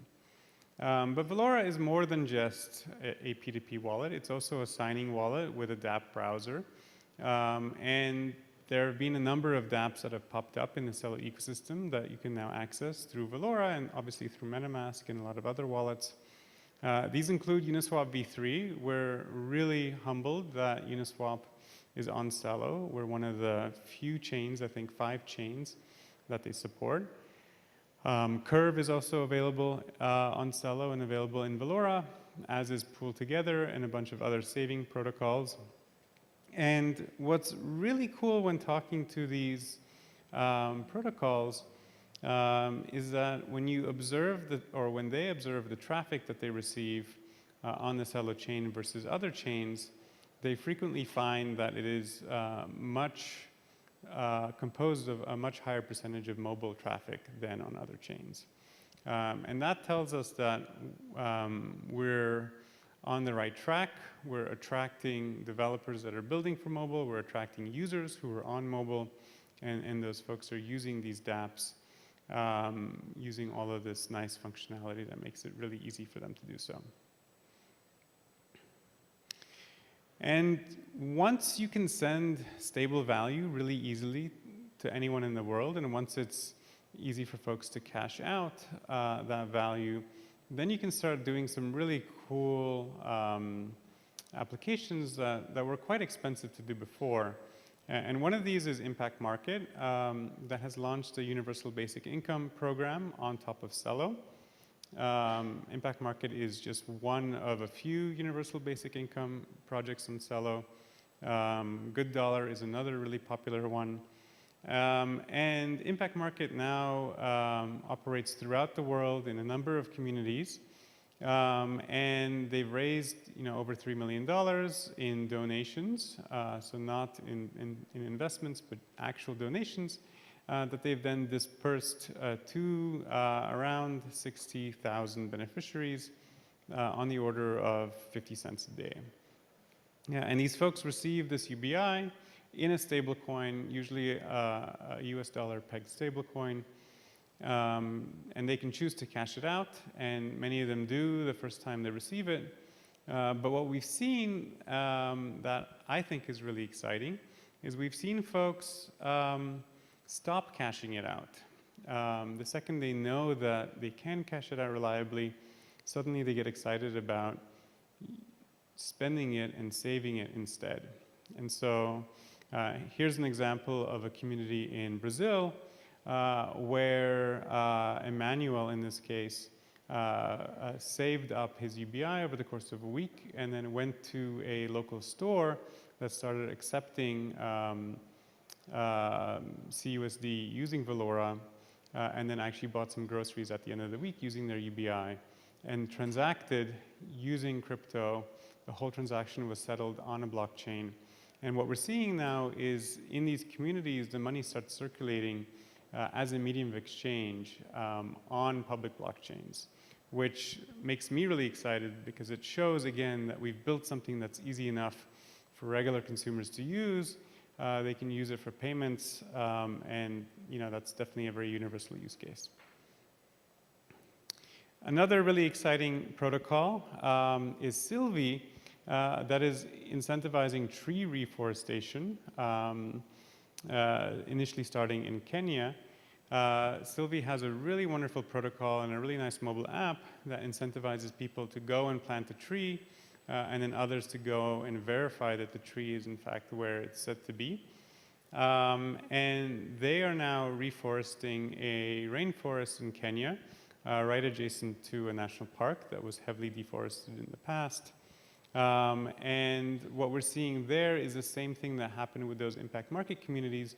These farmers who have taken to planting these trees have gotten excited about these new crypto tokens and have started to actually spend them in their local communities. And again, the money has started circulating in these communities as a medium of exchange. And there's many other dApps. I don't have time to go into all of them, but one thing that we're particularly excited about in the community is the fact that adoption has been growing. So over the last few months, we've seen an uptick in the number of addresses that are using the platform. And now we're at over twice the monthly active users of the last peak that happened in the bull market over a year ago. And so we think that this is, again, representative of the fact that we've created something that many users can use, and we're seeing increasingly more and more users come in and start actually taking advantage of this wonderful platform. So that's it. Let's BUIDL for everyone. We have the platform now that makes it possible. I hope you enjoyed this talk. And I just wanted to end with a quick plug for the next session.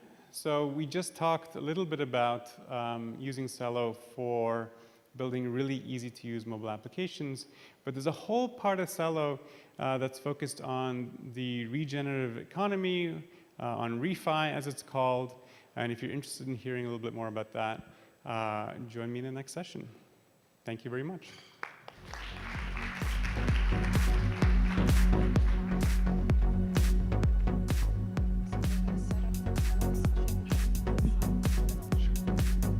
Thank you so much, Marek, for your enlightening discussion on how Celo is leveraging blockchain in order to drive real-world impact and change for the better.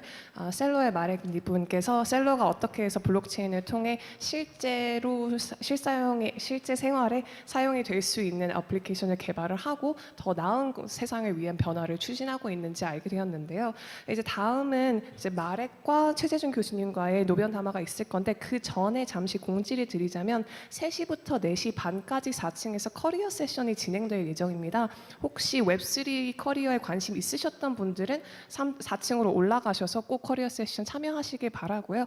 이 노변 담화에 참여하실 싶으신 분들은 남아주시면 되겠습니다. Just a quick PSA that if you're interested in a Web3 career, the career builder session is starting from 3 p.m. until 4:30 p.m. on the 4th floor. So if you were intending to attend, please don't miss out. It's happening right now upstairs. Next fireside chat is with, once again, the co-founder Celo, Marek Olszewski, and we also have Jae-chun Choi, who's the Distinguished Professor of Eco-Science at Ewha Women's University. He is the esteemed expert on ethology in Korea, and they will be having a fireside chat on the topic of why blockchain accelerating and funding climate solutions at scale. 다음 세션은 최재준 교수님과 동물행동학의 대가이신 최재준 교수님과 셀로의 공동창립자인 마렉과의 노변 담화인데요. 주제는 왜 블록체인인가 기후변화 솔루션 엑셀러레이팅하고 펀딩 확장하기라는 주제로 대화를 하시겠습니다. 모두 환영해 주시면 감사하겠습니다. A more round of applause, please.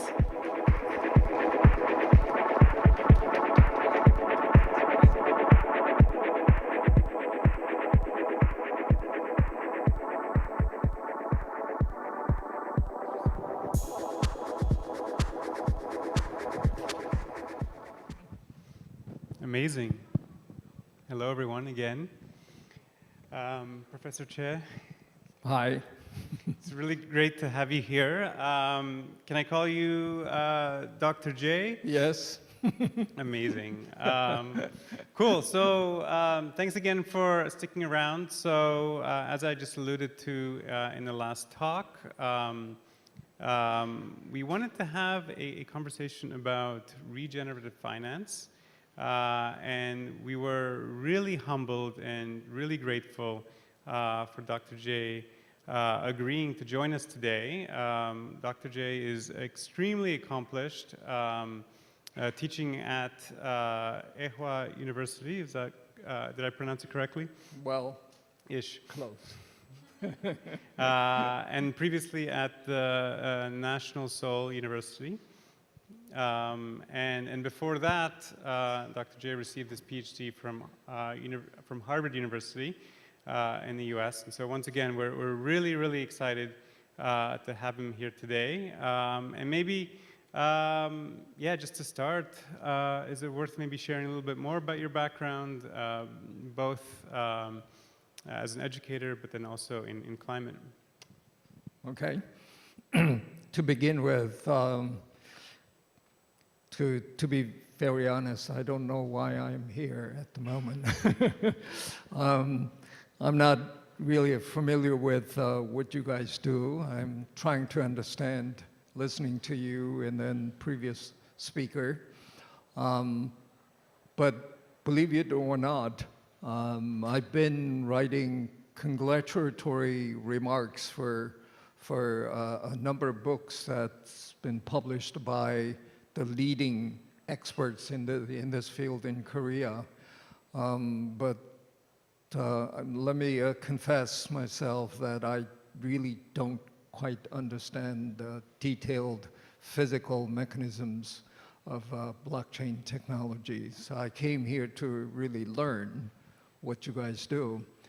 But at the moment, I am also leading a group called Biodiversity Foundation, which was founded by myself and the famous Jane Goodall. Jane Goodall is coming in about a month to Korea on my invitation. Now, we are trying to mobilize people to save the world from this environmental degradation. But recently we were thinking, what if we could somehow, hold hands with these technology people? They seem to be doing something very interesting. Is there any way we can connect to each other? And that's why I'm here, to learn. And we're grateful to have you here. And I think one of the topics that we wanted to talk about together is refi, regenerative finance. Which is a topic that I think is still relatively new in the broader crypto space, but it's an exciting topic, and it's one that I think actually presents an opportunity for us to, as you said, work together to tackle this, really big and ambitious problem. And so I guess yesterday was World Environment Day, and I wonder if maybe that's a good reason to remind everyone, why should we care? Why should we be thinking about climate change? Why should we be thinking about it even in the Web3 ecosystem? Well, the environment is the one that envelope all of us, right? So environment collapses, we'll probably have to go with it anyway. I'm glad to see all of you most of you without masks right now, but we've been suffering for the last 3 years because of COVID-19. COVID-19, in my analysis, is the result of environmental destruction caused by mainly climate change and biodiversity loss.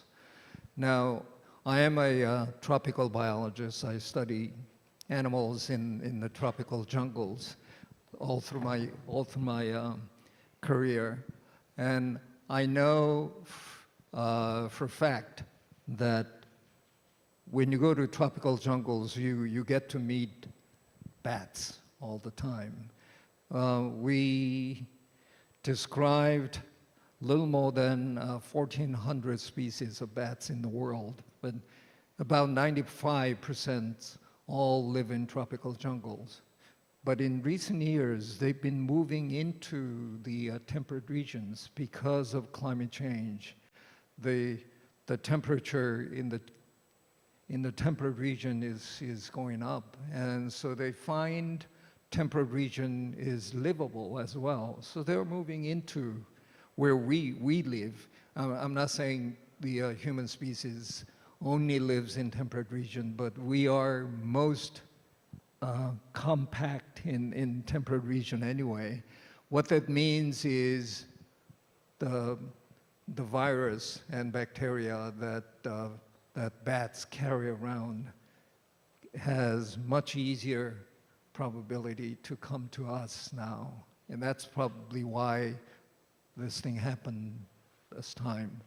Biodiversity as well, we have to be very concerned. Homo sapiens, our species, has been here for more than 250,000 years. But for the most part, almost 240,000 years, we were literally nothing. But in the past, about 10,000 years, we've been cultivating, we've been doing agriculture, and that's how we became dominant species on this planet. So during this COVID-19, we biologists got together and tried to calculate the importance of Homo sapiens in this Earth ecosystem.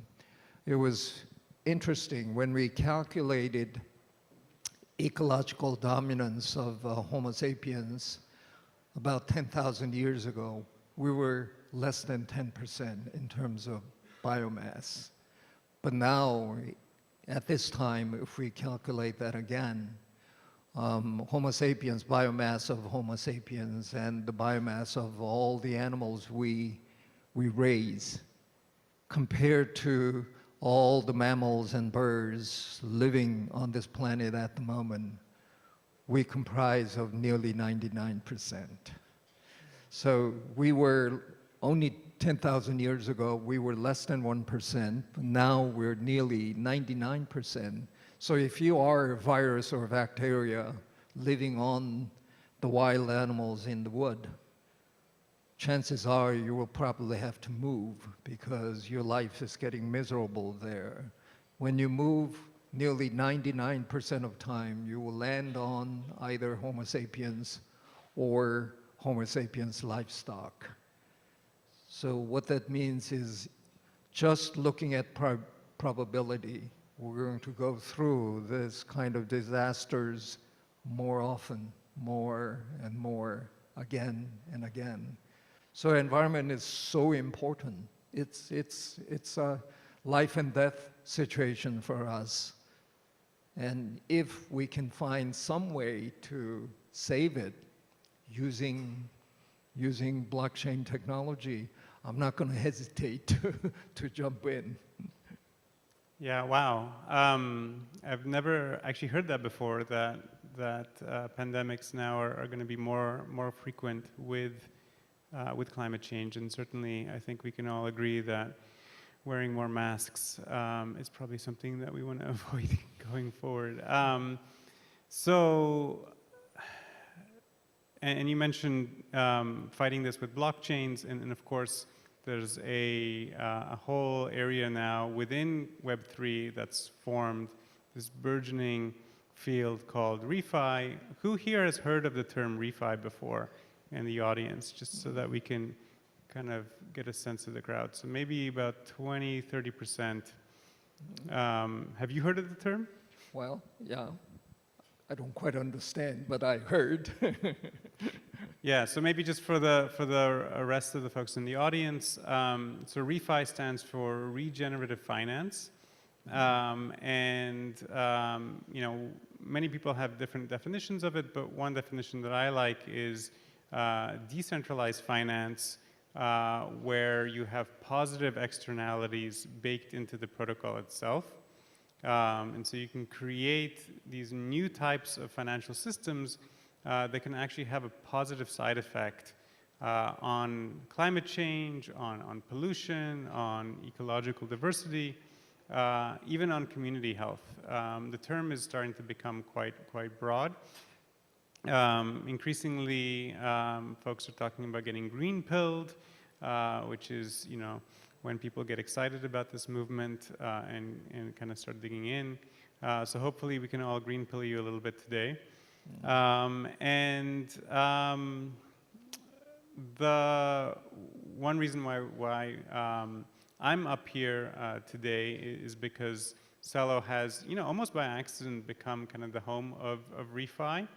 You know, crypto has gotten, I think historically, a pretty bad rap when it comes to climate change, right? I think with proof of work networks, you know, they were very frequently using a lot of electricity that understandably made a lot of people skeptical about the impact that they would have on climate change. And so 3 years ago, when the Celo network launched, there was a governance proposal that passed in the ecosystem that committed to or that made it so that the Celo network would programmatically buy carbon offset credits and retire them using block rewards. And since then, the network has actually been fully carbon negative. Already, it doesn't use much electricity because it's a proof of stake network. But on top of that, we wanted to really plant a stake in the ground, show the world that crypto can actually have a positive effect on climate change. And since then, the protocol has, once again, you know, programmatically been buying carbon offset credits. And I think because of that fact, now a lot of these kind of new and exciting refi protocols have come to Celo, and so I have the joy of getting to learn about a lot of these, and in many cases, you know, help them out a little bit as they build out their protocols and think about the impact that they can have on the environment.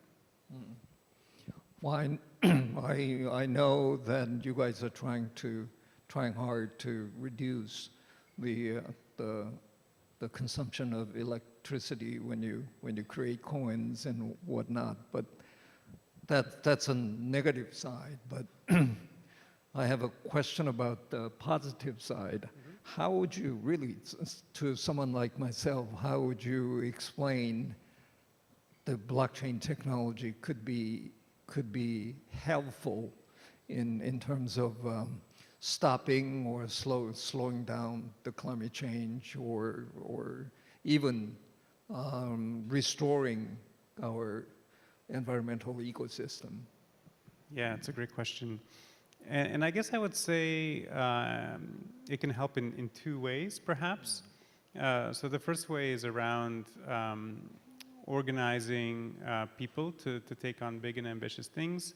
I think ultimately fighting climate change, I think we as humanity know what we need to do, right? We know we have to lower emissions, and we know that if we do that quickly enough, we can actually avoid the catastrophic effects. The hard part is actually executing that plan. And one of the amazing things about crypto is that it has historically been used to organize people to take on big and ambitious things. One, maybe entertaining example of this is the Constitution DAO, right? The fact that in 1 week, a group of people could raise $47 million to try to buy a copy of the US Constitution in 1 week. That, to me, shows that these types of networks can be really good at spurring action, incentivizing people to participate in something really big and ambitious, and do something pretty big and exciting. So that's kind of the first, I would say, of the two ways. The second way is just around the fact that with crypto, money is programmable, and when you make money programmable, you can create these systems that have these positive externalities. I mentioned how the Celo blockchain is buying carbon offset credits programmatically every day. Soon, it will also buy carbon offset credits using 20% of the transaction fee that you spend whenever you sign a transaction, whenever you submit a transaction to the network. We're calling this ultra green money.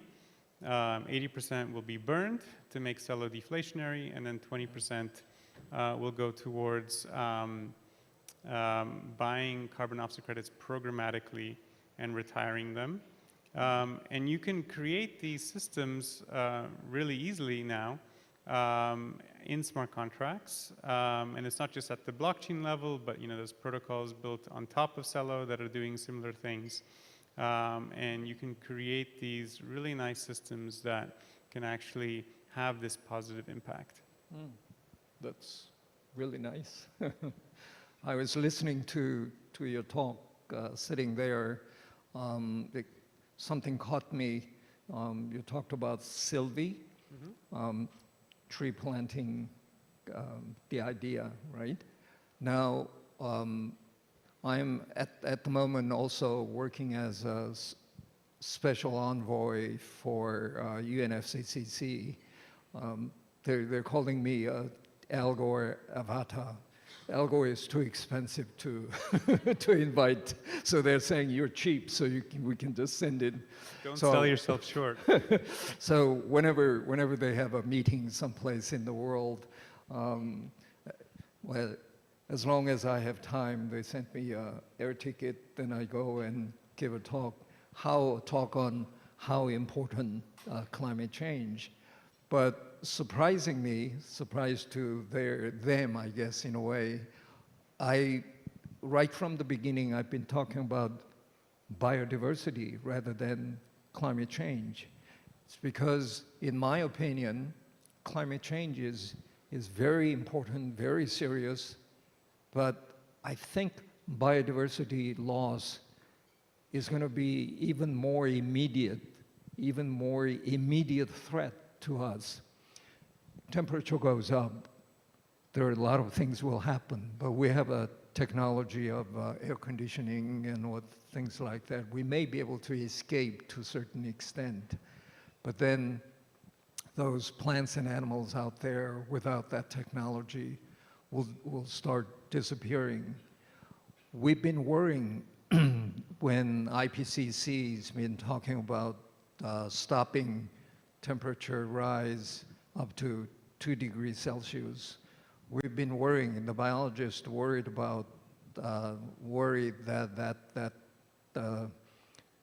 that goal is too big in a way, because when you have a 2 degree Celsius increase in world temperature, we worry that nearly half of biodiversity will disappear. When half of entire world biodiversity disappear, would human species survive? We don't think so. So we were trying to encourage people to come up with this agreement and whatnot. So we're trying very hard to reduce the level of temperature rise and all this, but then not many people are paying attention to biodiversity loss. And in my opinion, that's something you guys should now should look into. With climate change, maybe tackling the climate change may be easier compared to biodiversity issue, because you have a measure, clear measure, emission level and whatnot. But for biodiversity, what do you have to do? Do we have to go and find out how many species are still surviving or whatnot? It's going to be very difficult in terms of measuring the change in a way. And I wonder, I mean, you talked about earlier to me that there are people in the world taking samples of soil and plants and whatnot and cataloging that genetic material in a way. That's, in my opinion, very important thing. But how would, once again, blockchain, all this Web3 business could help that kind of activity? Yeah, exactly. And so we were backstage earlier and we were chatting about Simplex DNA, which is a project that is actually doing exactly that. They're using a token economic system to incentivize people to go out into the world, go out into remote parts of the world to collect soil samples, to collect water samples, and then send those samples to labs so that they can be sequenced, so that we can create a catalog of all of the DNA, all of the species that exist today on the planet. And they're doing it using, they're trying to do a big ambitious thing, and they're trying to get a lot of people to coordinate together to solve that big ambitious thing. And again, they see crypto as an amazing enabler to pull that off. And so it's really exciting to see them be working on this. And absolutely, I think it's really important. The tree planting protocols, I think, are also really interesting. And I know that Sylvie is also really thinking a lot about biodiversity. And the founder of Sylvie actually had this really interesting statement. He said that there's this goal that's frequently talked about, how if we were to plant 1 trillion trees, it would have a huge impact on climate change. And if you think about it, 1 trillion trees is actually not that many trees per person. It comes out to planting, for example, 2 trees a year per person throughout your life. And when you break it down that way, suddenly it seems actually quite manageable. But how do you incentivize everyone to plant 2 trees a year? Especially if you're talking about everyone. You're talking about reaching people who may not have bank accounts, who may not have government-recognized IDs, right? Suddenly, crypto is actually a really appealing platform for trying to do something that big and ambitious. And I think it's 100% possible. And again, I think this is the kind of thing that is really made for Web3. And I think we're going to see a lot more of that in the future. I have a good news to share with you. One of the Korean K-pop companies called SM, the founder of SM, Mr. Lee Soo-man, is having quite laudable idea. He wants to mobilize K-pop fans worldwide to plant trees together. So he asked me to help out. So I'm going to go to that event sometime later this month to talk about how we could go about doing that. And I am quite excited because you think about the fans of K-pop, that's huge. And that's they like all get That's together. like the whole population of the world, right? That's everyone. And so I asked Jane Goodall to help us out too. So Jane Goodall already made a small, short recording and asking the young people to join this movement. So again, if we could use that blockchain technology to somehow keep records for individuals about as they plant trees, that would be something we could do. Wonderful. Yeah, that's fascinating. You could imagine giving folks NFTs, giving folks tokens as an incentive, but also even just as a memento to remember the action that they took, and maybe even somehow tie it back to the individual tree itself. That's really cool. Huh. But then, let me ask you some question that might be quite unsettling. As I understand this AI business, all this, the internet businesses, it seems in the last few years, something comes up, then everybody gets so excited, and then in a couple of years, that somehow slowly disappears from everybody's talking, surrounding in a way. Technology like blockchain or Web3, are they really sustainable? Will they be around in 10 more years, 20 more years, 100 more years? Yeah, it's a great question, and it's an interesting question actually, because it's almost, if you think about these systems, it's almost a tautological question, because in a way they're designed to actually survive. So much work goes into thinking about how to make these systems resilient against everything so that they do survive, and so that when you do put something on the chain, when you do get an NFT for planting that tree, you have that record forever. And so I think absolutely, I think that's like part of what makes Web3 interesting, is the fact that so much thought goes into solving exactly that. And when it comes to developer interest, we're in a bear market, certainly, but I don't know about you, but every time I go to a crypto conference, especially the builder-focused ones, the amount of energy, the amount of people that I see, it's unlike anything that we've ever seen before. If you look at the metrics that folks like Electric Capital put out, year over year, we're still increasing number of developers that are coming into the ecosystem and contributing. So I'm really excited. I'm definitely very bullish. Well, for that matter, I am quite mad at my own government, Korean government. We are a highly technological nation. We're probably, moving faster than any other countries. But then all of a sudden, Korean government is crashing down on this blockchain technology. I don't quite understand their logic. They're worried. I don't know. I understand they're worrying about some bad effects of this technology, but that's not the only part you guys are having, right? There are a lot of great things you can do using this technology.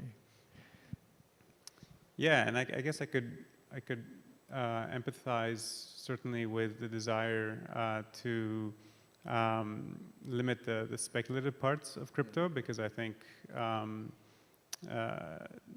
it's certainly easy to see the negatives there, but what gets me excited about crypto is all of the incredible things that we're building that weren't possible before. We talked about protocols that plant trees. There's also protocols that incentivize the collection of plastics. There's stable coins that are actually being created that are backed in part by trees, so that you can have a positive effect on climate change simply by using one stable coin over another. We talked about protocols preserving biodiversity. There's so much exciting stuff happening. Even on the carbon offset credit side of things, there's a whole industry now that's tokenizing carbon offset credits and creating new mechanisms for effectively solving some of the issues with the voluntary carbon offset market that exists today. And we need to solve these issues because if you look at the projections, McKinsey is projecting that the market will grow by 15x by the end of the decade in 7 years. That's a crazy amount of demand for carbon offset credits that will land on our doorstep, and the current systems don't scale, they don't have enough price transparency, they don't have enough transparency as to what you're buying. There's issues with double spending or double retirement, which is something that crypto is really well versed at solving. And so there's all of these problems that crypto can solve that create real value to people today and certainly to the environment tomorrow. And I think that's definitely what gets me excited about the space. I'll remain optimistic because I study ants, and unlike most people believe, ant society is completely decentralized society. Queen doesn't have complete control over things going on in that society. Worker ants themselves somehow control everything in that society, and blockchain technology being the core concept of blockchain technology, as I understand, is decentralization, and that's where I have a hope you guys will somehow figure out what to do. Wow, what a nice thing to end on. There you have it. Ant colonies are decentralized just like crypto. That's fascinating. Awesome. Well, thank you so much for your time. It was really a pleasure. It's fun. Yeah. Thank you, Marek, and thank you, Professor Che, for your enlightening discussion on how blockchain can be utilized in order to solve the most imminent challenges that humanity is facing today. 오늘 인류의 가장 중대한 문제를 어떻게 블록체인을 통해서 해결할 수 있는지에 대해서 담소를 나눠주신 마렉과 우리 최재천 교수님께 감사를 드리고요.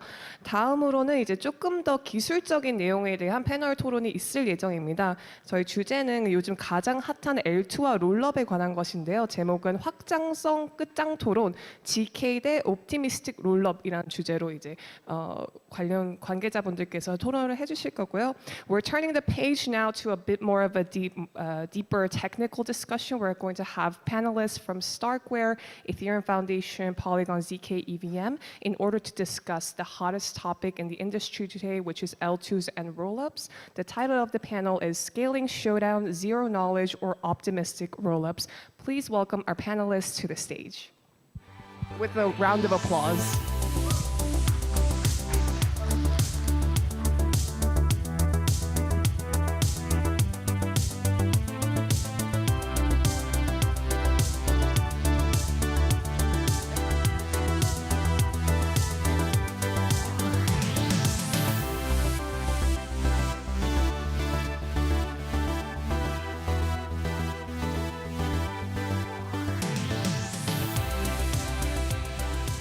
Great. Well, welcome everyone to our panel, Scaling Showdown, Optimistic or ZK Rollups.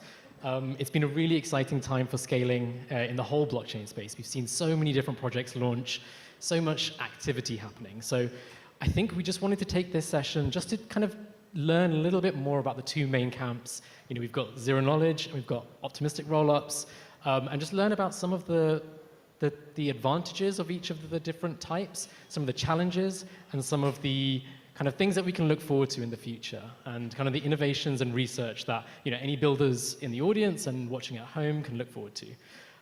So yeah, let me just briefly introduce our panel. So we have Ohad from Starkware, we have Jordi from Polygon ZK EVM, we have Anuja from Arbitrum Foundation, and we have CC from the Ethereum Foundation.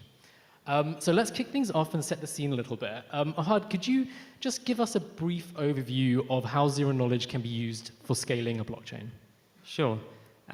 So basically, scaling blockchain like L1 is problematic, right? Because essentially we have a lot of full nodes and we want all of them to be sure that the blockchain is secure, which means that naively they need to re-execute all the transactions and make sure that the state is good. So ZK and knowledge proof are basically this magical tool that instead of just telling the full nodes what the transactions are, we basically work a bit harder and generate a proof. And then they in turn need to work 100,000 times less to verify all of those transactions compared to naive execution, right? So you have this layer 2 where a lot of transactions happen, and just with a fraction of the effort, you can verify everything on chain. Perfect, great. Anything to add there, Jordi? No, yeah, at the end is what he said. It's the succinct part of the snark of the zero knowledge. Yeah. This is what makes it. It's what allows you to verify a computation in much less time than what it takes the computation itself. And this is when you go the consensus. That means that not everybody has to compute everything. They just verify the proof. And this is what really allows us to scale blockchains. For sure, great. Anuja, could you just give us an overview of how an optimistic rollup works? Yep, sure. So generally users, if they do any transactions on layer 1, so basically optimistic rollup and ZK rollup both are for scaling Ethereum, scaling any transactions which are happening on layer 1. So let's say all the transactions which are happening on Ethereum, now how to scale those, right? Basically computation, data, and execution, those are the problems on Ethereum. So basically ZK and optimistic both they scale for these three things, right? So optimistic rollup, what they do is parallelly just imagine that in parallel to Ethereum, any layer 1, the optimistic rollup blockchain is running. All the transactions which are happening on optimistic rollup, those are periodically gets batched. Basically batched, it means it aggregates all the transactions in a very powerful manner and then compress that data and then put on the Ethereum blockchain, the main blockchain. So this is how the computation and execution which was supposed to happen on Ethereum, now they're happening on other chain, which is an optimistic rollup. And only the call data, which is suppressed data, which is enough for anybody to prove that this data is valid or not, which happened not on Ethereum, but which happened on the optimistic rollup. That data is again put back on the Ethereum main chain, which is how these rollups, optimistic rollups, are backed by the security of Ethereum. And all the transactions that happen, because it happened on rollup, that's why we achieve the scalability on optimistic rollup. Now, optimistic rollup, they're a bit different compared to ZK. They assume that all the transactions that happen on optimistic rollup, those are correct, and the data which is put on Ethereum, that is sufficient for anybody to prove later on. We give some amount of window for any challenger if they think that this data, let's check the data, if that was valid or not. Then if anything malicious activity happen on that data, then anybody can prove it. And essentially the rollups, optimistic rollup, they assume the data was correctly put, and that's how it moves. Great. And how long is that kind of window for people to challenge the transaction? Currently on Arbitrum rollup, it's 7 days. Okay. Yeah. But that's kind of standard for optimistic rollups. Standard rollup, Okay, yeah. great.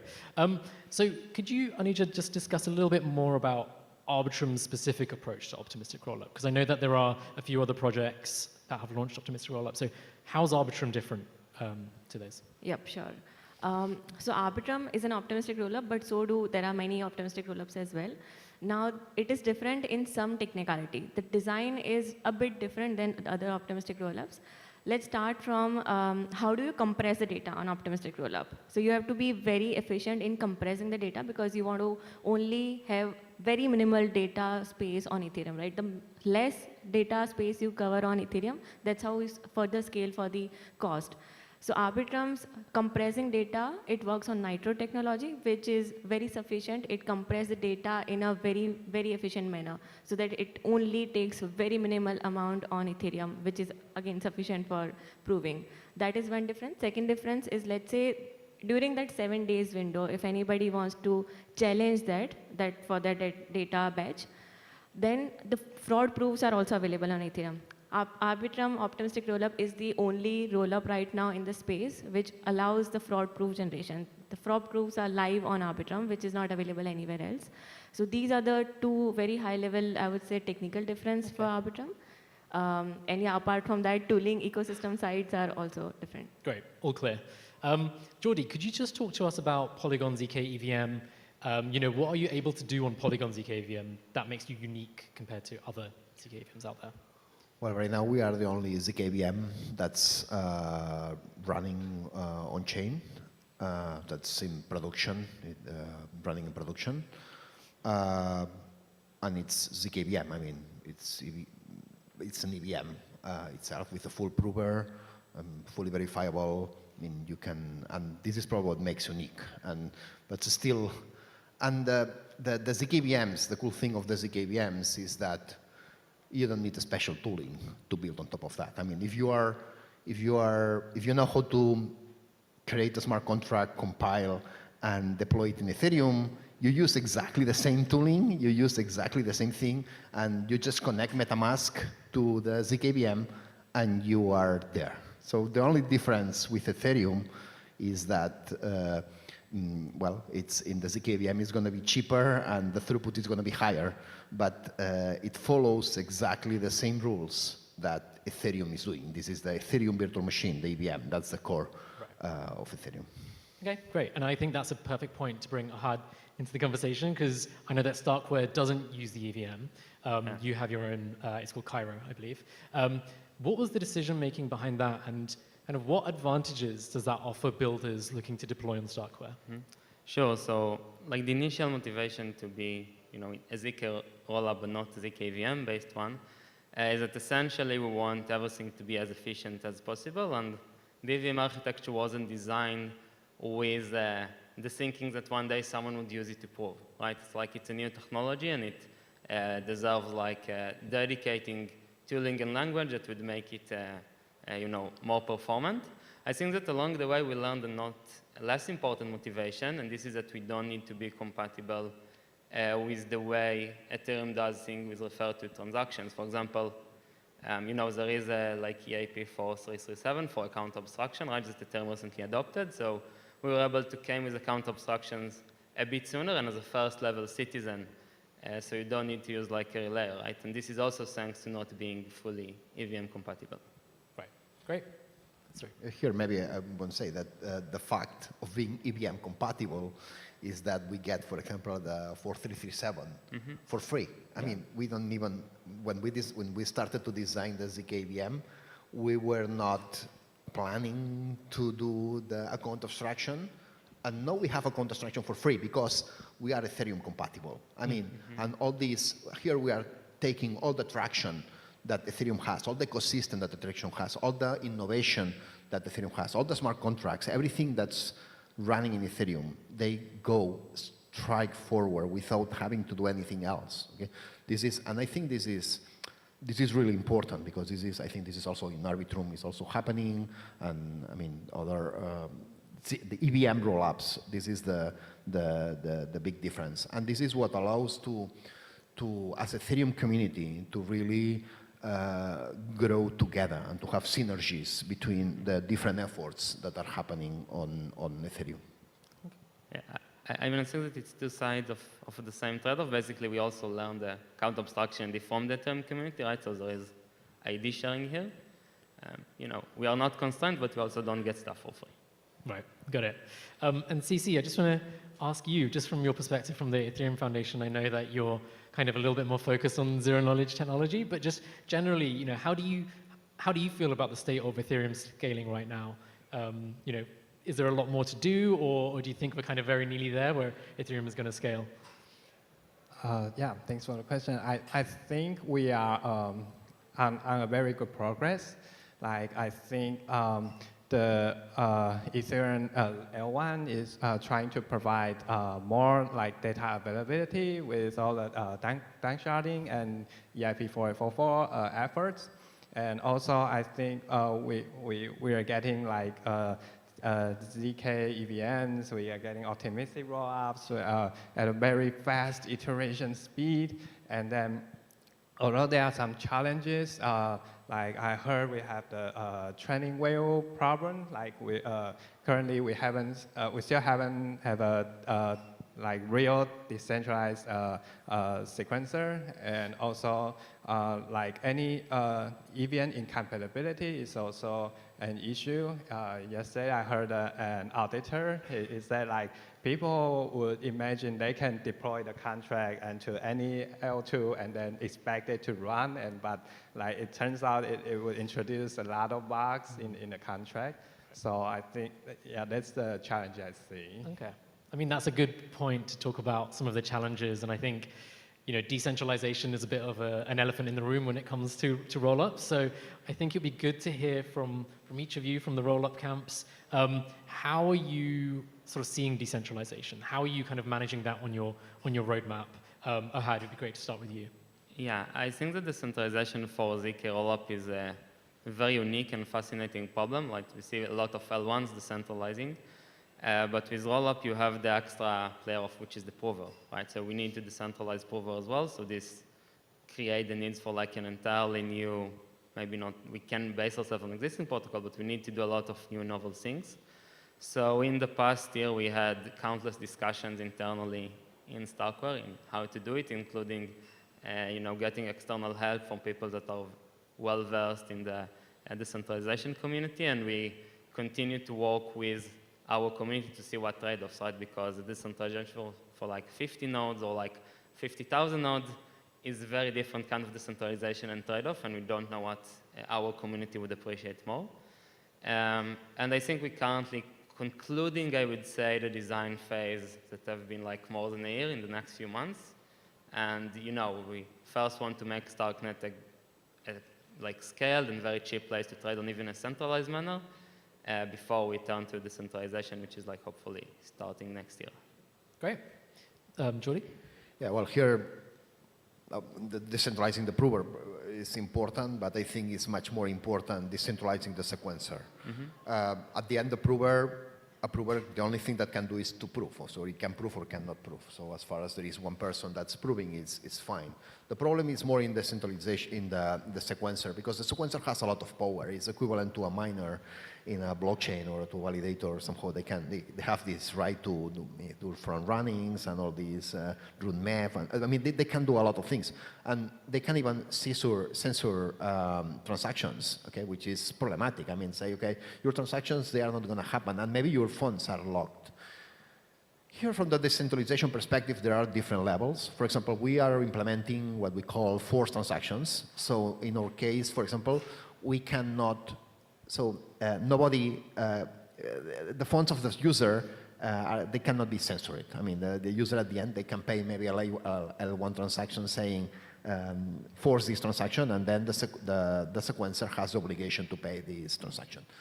This is I mean, it's a level of centralization. It allows you to have this censorship system, but it's not, I would say it's good, but it's not enough. I mean, because somehow with this mechanism, what we are doing is kicking out people from the system. I mean, if the decentralization have the right to tell you out, and you don't like it, out, okay? So it's not, I mean, okay, you go out with your money, but you are limiting who's using. We are not creating a universal,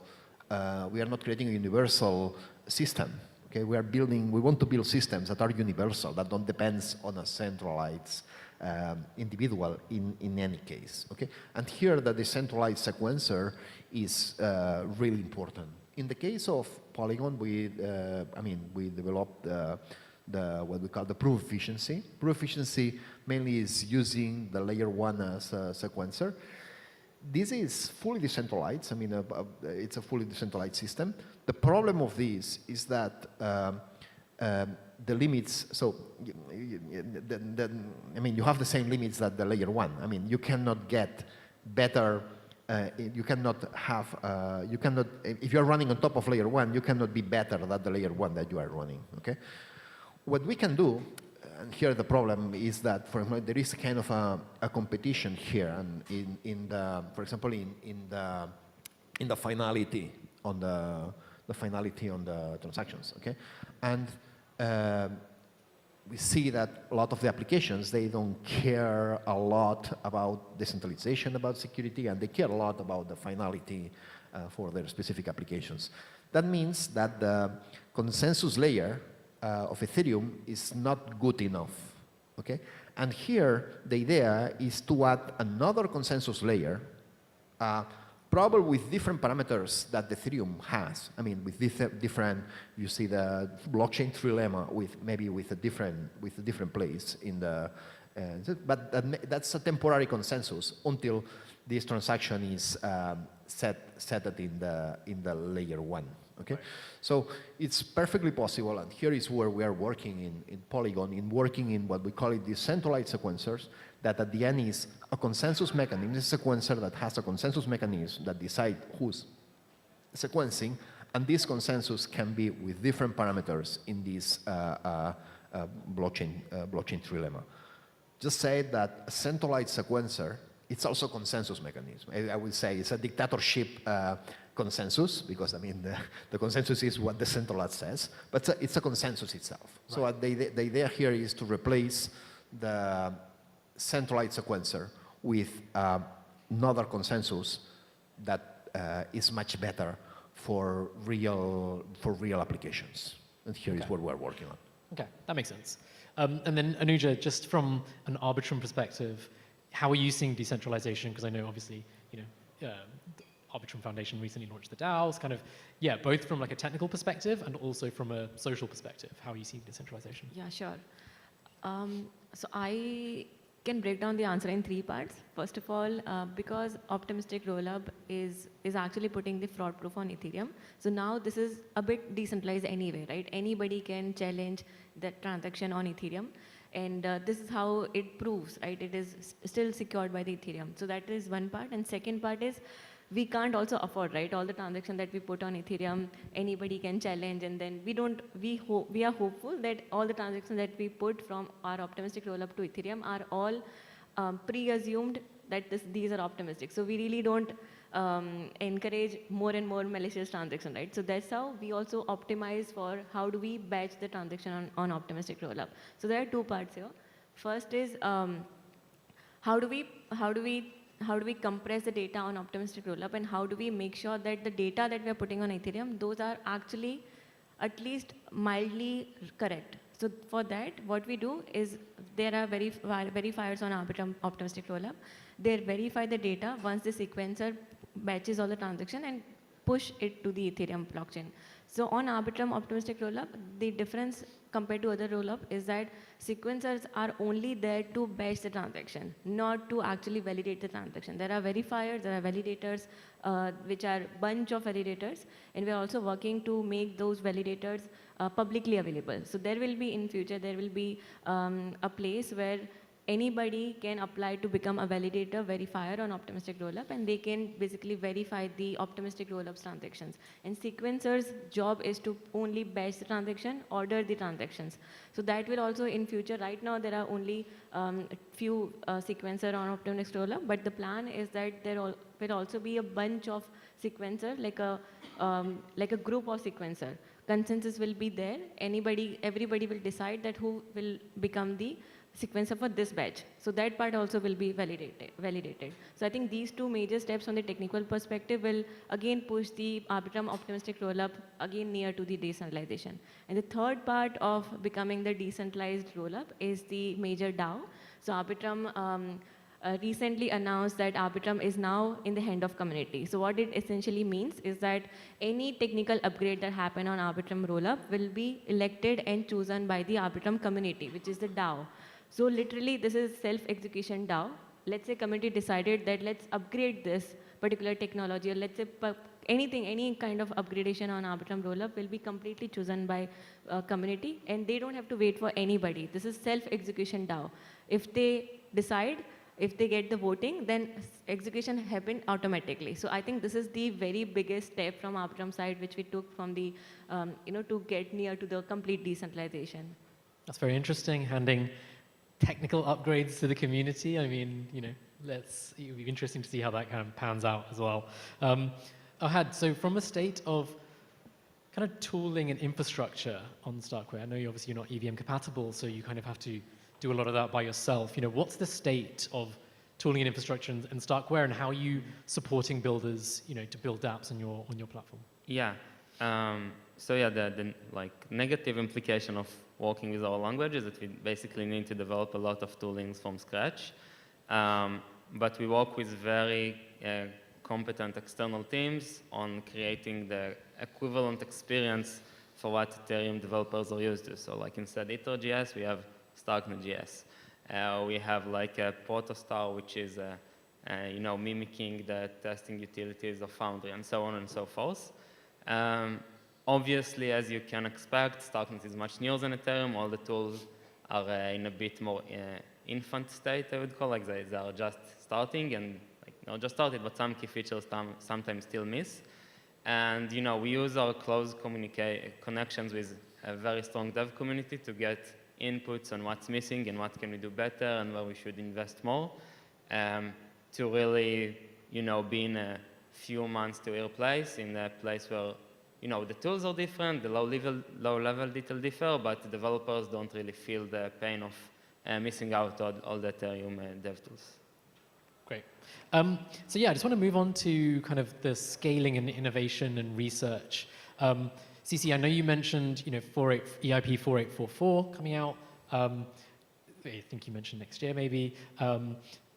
Is there anything else in the kind of like long-term Ethereum future that, you know, we can look forward to in terms of scalability?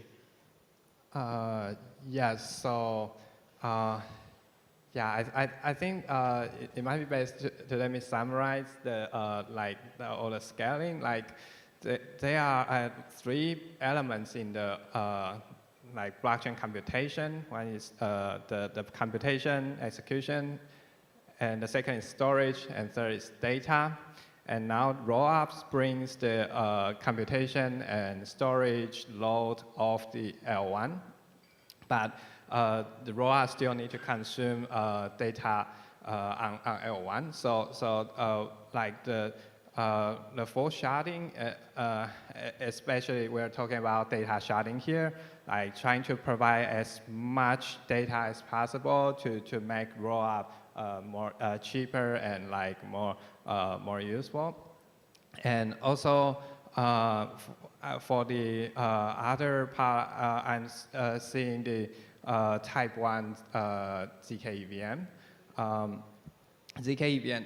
So with type 1 ZK EVM, we could have a better bridge to the rollup, and also we could build better light clients. So like hopefully in the future we could like verify Ethereum L1 block on your like mobile devices just with a very cheap ZK proof. Okay, great. And then Jordi, I know that we have a lot of these different rollups, some of them EVM, some of them not EVM. How are we gonna? How are these different rollups going to communicate? Is it like how difficult will it be for a non-EVM and an EVM rollup to kind of communicate and bridge from each other? Are we going to see that in the future quite a lot, or you know, is there always going to be this element of friction for end users? Here, the bridging between rollups.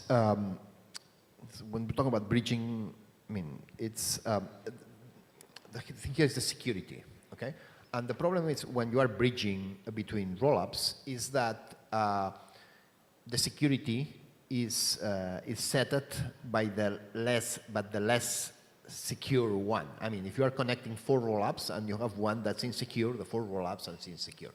Okay, so here we have like a kind of frontiers between rollups that you know that they have the security. If you are in one of these, let's say, constellations of rollups that you are assuming that this security. This is, I mean, and in general, this is going to be, for example, they can be, for example, a single proof, or so a proof system can hold a constellation of rollups. Okay, so this is the case of, for example, in Polygon. In Polygon, we're going to build a set of rollups that they are going to share the same proving system, so they will share the same security. So all of them, they are going to be equilibrated. Okay, I mean, this could be extended if we assume that 2 proof systems are the same. Okay, if we're in the same security, then bridge can go really fast, especially in ZK rollups. Because in ZK rollups, I mean, when you put a proof, that's I mean, you don't need to wait 1 week. You can, and this transfer between rollups can be immediate, and we are thinking that the proof can be done maybe in 30 seconds, 1 minute in between rollups, and this is really fast. At the moment that you are changing to different constellation, okay, then you need to go somehow to layer 1. I mean, you need to do you need to do kind of an exit and entry again, and this can be slow, but still much faster than if you are communicating, for example, between optimistic rollups. So ZK rollup to another ZK rollup can go relatively fast because the exit can go fast. That if you are, I mean, if you go to another, if you are exiting from an optimistic, maybe you need to wait 1 week in order to go to another one. But this allows super interesting things because this allows composability between rollups. I mean, just you can be in a private chain that's calling a public chain, doing some swap or some DeFi thing, and then you're going back to a private chain, and this can be done in 1 minute when you are inside. Great. Okay, that makes sense. I had just wrapping things up then on this kind of section. What can people look forward to in Starkware over the next few years? You know, how are you going to be helping builders sort of build applications? So like next few years is like an eternity. Let's focus on the what remains from this year. So we have 3 major upgrades that we'll plan to do in Starknet this year. The closest of them is basically boosting up the throughput of the network. We'll be at 100 or more transfers per second after this upgrade, which is in a few weeks' time. The next version is all about targeting data availability. Currently, data availability is more than 90% of our cost. Like proving and state updating is less than the other 10%. And we want to offer developers more flexibility and basically give up the data availability whenever it makes sense without hurting the security of those that chose not to give up on it. And the last version we planned for this year is basically adding a mempool. I think mempool is a must-have for any capital-efficient systems. We see it with blockchains before. And yeah, so we plan to have it as well. Look forward to seeing that. I know we're nearly out of time, but I kind of wanted to end on a little bit of a positive note. I know sometimes people think it's optimistic versus ZK rollups, but you know, is there a world where these two worlds sort of meet? You know, will we ever see a hybrid optimistic and ZK rollup? Is such a thing kind of possible from a technical perspective? Anuja, is there anything kind of, is there any truth in that? Yeah, it's a good question. I mean, right now, we all are trying to scale Ethereum in all the way possible, right? All the teams are very much research focused and everybody's trying to scale Ethereum the best way possible. But I think with the time, there will be a time in few years that nobody will even know what technology they're building on, right? They're just scaling Ethereum, they're building on a blockchain technology. Now, a few years back, I think in 2017, our Arbitrum team also wrote an entire research paper on ZK, how basically ZK is the technology for scaling Ethereum, even before launching Arbitrum as an entire rollup. So I think from the research side, our team is also working on all the possible solutions to scale Ethereum. But from Arbitrum side, right now, for the time being, looking at the user demand, we really want to just again improve the optimistic rollup as of now, because the underlying design of optimistic rollup for Arbitrum allows for a multiple innovation, like tremendous innovation here. So as of now, the near term, I think we are still improving the optimistic rollup on Arbitrum, but for the future, definitely we will have a research team, and we can see if we can include some part of ZK rollup to our optimistic rollup as well, and we can also explore the tooling side of it. Like how do we make the optimistic rollup and ZK rollup talk to each other and then come to the conclusion where it's a good place for the end users. It's not competing the technology, so that's good. Perfect. Well, I think that's a great place to leave it. Thank you to my amazing panel, and thank you all for listening.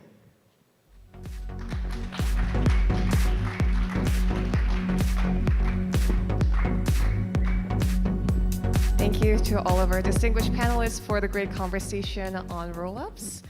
We're going to have you back. So we had a high-level discussion on rollups, both ZK and optimistic, in our panel discussion just now. We'll go into a deep dive into each of them. We'll have Arbitrum speak on their rollup solution, and then we'll have Starkware speak on their ZK rollup solution one by one. So we'll have Anuja back, head of growth at Arbitrum Foundation, with a talk entitled Layer 2 Scaling with Arbitrum. 방금 패널 디스커션에서는 좀 더 전반적으로 롤업, 옵티미스틱 롤업과 ZK 롤업에 대한 대화를 나눠봤는데요. 이제는 각각 아비트럼 그리고 스타크웨어의 시각에서 조금 더 깊은 얘기를 나눠보도록 하겠습니다. 다음으로는 아비트럼 재단의 아누자를 다시 불러드려서 아비트럼으로 L2 스케일링 하기라는 주제로 발표를 들어보겠습니다. Please welcome Anuja to the stage. 박수 한번 주세요.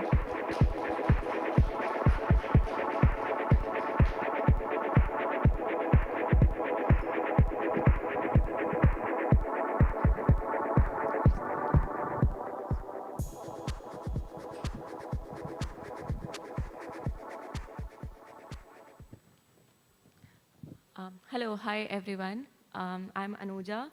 I am looking after the growth at Arbitrum. And this is the very first time Arbitrum is coming to Korea, both in terms of events and introduction of Arbitrum. So here in this presentation, I'll talk about the Arbitrum introduction, how did we start, and what's happening on the Arbitrum ecosystem, and what's next, what are we focusing on. So let me start with this slide. So Arbitrum as a technology is built by these three founders, which are from Off-Chain Labs. The technology is being built by Off-Chain Labs, and the Arbitrum Foundation is the overall Arbitrum arm. So let me start quickly with the introduction of founders. Ed Felten, he was the first person who actually thought about scaling Ethereum in Arbitrum. It was back in 2014 when Ethereum was not even launched. That time, Ed Felten thought about the scaling of blockchain as a technology. He was a professor at Princeton University, and he is right now the chief scientist and co-founder of Arbitrum technology. He went back to White House. He was the senior advisor to Obama, and he was also chief technology officer at White House. So once he came back from White House in 2017, all these three founders sat together in Princeton. Harry and Steven are also from Princeton. They all sat together in 2017, and they decided, let's scale Ethereum with the rollup in 2017. Steven Goldfeather, you might already know him. The famous textbook called Bitcoin and Cryptocurrency Technology was written by Steven. And there are multiple technology which Steven has contributed over the period of time since 2013. So now these three founders are the original builder of Arbitrum as a technology and coming from a very, very research background. So now let's see what exactly Arbitrum does. So as we all know, there are high scaling issues on Ethereum. So Arbitrum is an optimistic rollup which scales for Ethereum. So how exactly, so first of all, why we decided to stick to Ethereum? Because Arbitrum as a philosophy, we are very much Ethereum aligned, and we really feel that now we all understand there are scaling solutions for Ethereum. Now how do we solve it? We did not move to the layer 1 way because we still feel that that Ethereum has been in the space since, I think, 2015. It's been more than 8 years now. All the developers are very much familiar with Ethereum tooling, Ethereum, how to build on EVM, everything. So we decided, let's not build alternate layer 1, rather let's scale for what the problem really is. The problem is scaling, right? So that's where Arbitrum came as a scaling solution for Ethereum. And now what is the best way to scale Ethereum? There are multiple ways to scale Ethereum, right? There are Plasma, there are side chains, then there are ZK rollup, optimistic rollup. So founders, because they are coming from a very technical research background, they decided the best way to scale Ethereum is the optimistic rollup in 2017. So right now, all the transactions that happen on optimistic rollup, Arbitrum, they all compressed in a batch format, and they are put on the Ethereum chain. So that's how the optimistic rollup Arbitrum is backed by Ethereum security, but at the same time, it provides ultra low gas fees and very high transaction throughput. So this is the Arbitrum optimistic rollup solution. Now, few people know that Arbitrum has 2 chains. It's not just the Arbitrum chain. Arbitrum 1, which is the home for DeFi right now. Everybody must have heard about Arbitrum. That is Arbitrum 1. And the second is Arbitrum Nova, which we released last year, which is, again, so both the chains, they are catering to different use cases. Arbitrum 1 is an optimistic rollup, wherein Nova is a general purpose blockchain. Arbitrum 1 is a bit high in security because it's an optimistic rollup, and Nova works on the data availability committee. This is specially designed for gaming and social projects. Let's say if you're a game company, you don't care a lot about the security, but you might need very high transaction throughput. You need very smooth UX. So for those 2 use cases, we launched Arbitrum 1 and Nova. So let's talk about Arbitrum 1. Arbitrum 1, as I said, it's an optimistic rollup. So in this slide, maybe I'll quickly cover how exactly rollup is different than a sidechain. So first of all, because this is a rollup, the finality is again on Ethereum. That is why it is very highly secure than a sidechain. Data availability, basically all the proof that you put on Ethereum from the Arbitrum rollup side, these are all backed by Ethereum. That's how you see the data availability is available on optimistic rollup, but it's not available on a sidechain. We also have our native bridge from L1 to L2, which is ultra secured and it is rollup. So again, you don't have to assume the bridges. We already have the native bridge available from optimistic rollup Arbitrum to Ethereum. In our own native bridge, because it waits for 7 days for the finality of any asset which goes from optimistic rollup to Ethereum, there are third-party bridges available which does the transaction very quickly. So Arbitrum native bridge waits for 7 days if you want to withdraw your token on Ethereum. If you want to deposit your token from Ethereum to Arbitrum, it doesn't take 7 days waiting period. But if you want to go otherwise, then it waits for the 7 days. The 7 days period is only because everybody can, apply for the challenging period if they think the transaction is malicious. That is not the case in sidechain. They only rely on the third-party bridges, which is basically owned by somebody else. So we still approve the L1 and L2 bridging, which is a native bridge. Then there's a 51% attack occurs. So basically the optimistic rollup design is such a way that if a majority of the validators, if they think these transactions are valid, then it is okay. If let's say anybody wants to challenge that period, then it has to be more than 51%. So it is ultra secure from the security perspective compared to a sidechain. Let's talk about the Arbitrum 1 ecosystem now. We have more than 2,000 completely audited applications right now which are running on Arbitrum, but that number I think is only for audited ecosystem which are there. There are multiple ecosystems which are already live on Arbitrum 1. Majority, it covers the DeFi. As you might have seen, Arbitrum is a home for DeFi.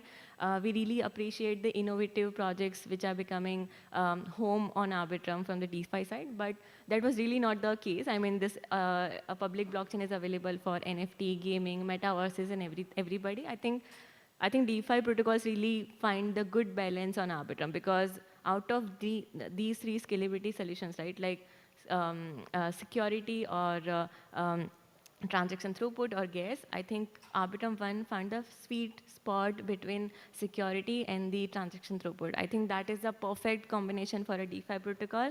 That's why we think more and more DeFi protocols are being attracted to the Arbitrum ecosystem. Yeah, this is an interesting chart. This actually shows Arbitrum is very much closer to the Ethereum ecosystem. Why? Because on the right-hand side, the chart that you see, it is the number of ETH deposits in Arbitrum ecosystem from Ethereum. So combination of all other blockchains in the ecosystem right now, the highest number of ETH which are bridged from Ethereum to Arbitrum is the combine all of them, it's still more. It's literally more than 1 million there. So this chart exactly shows the users of Arbitrum, right? The nature of users Arbitrum are actually the Ethereum users. So I mean, it's the number of deposits, right? So all the whales, all the users on Ethereum, they're actually using Arbitrum as a layer 2 solution compared to everybody else.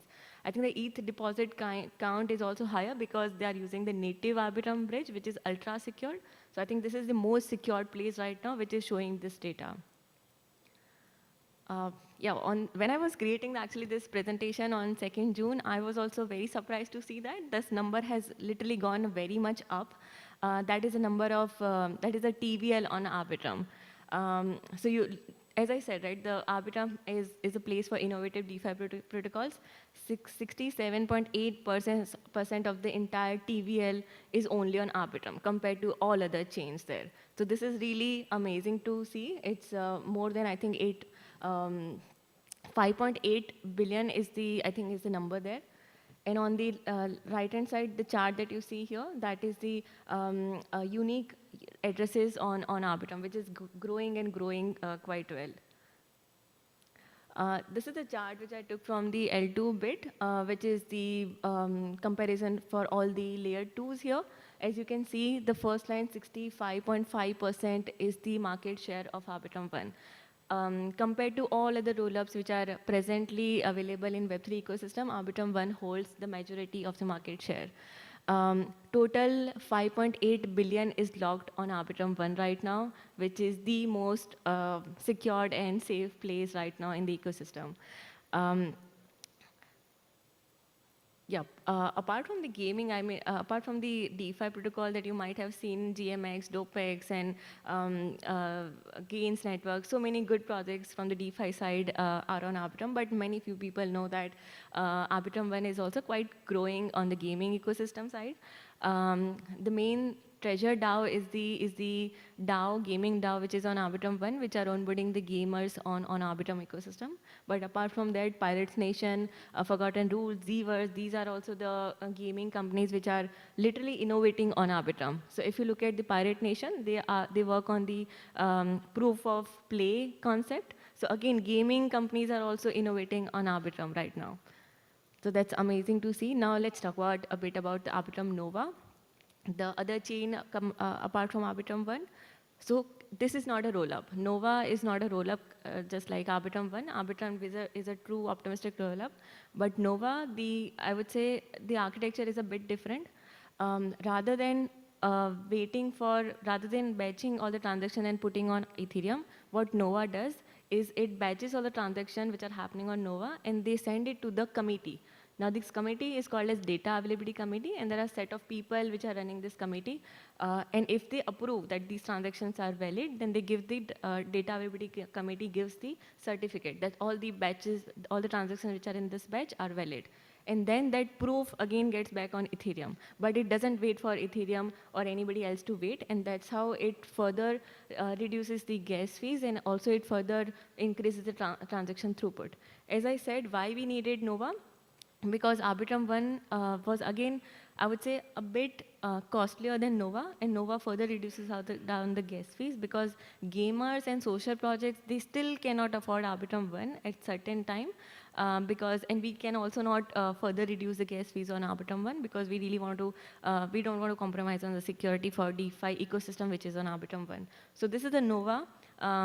Because the Data Availability Committee is running this Nova, that's why the gas fees is literally in 10 cents right now.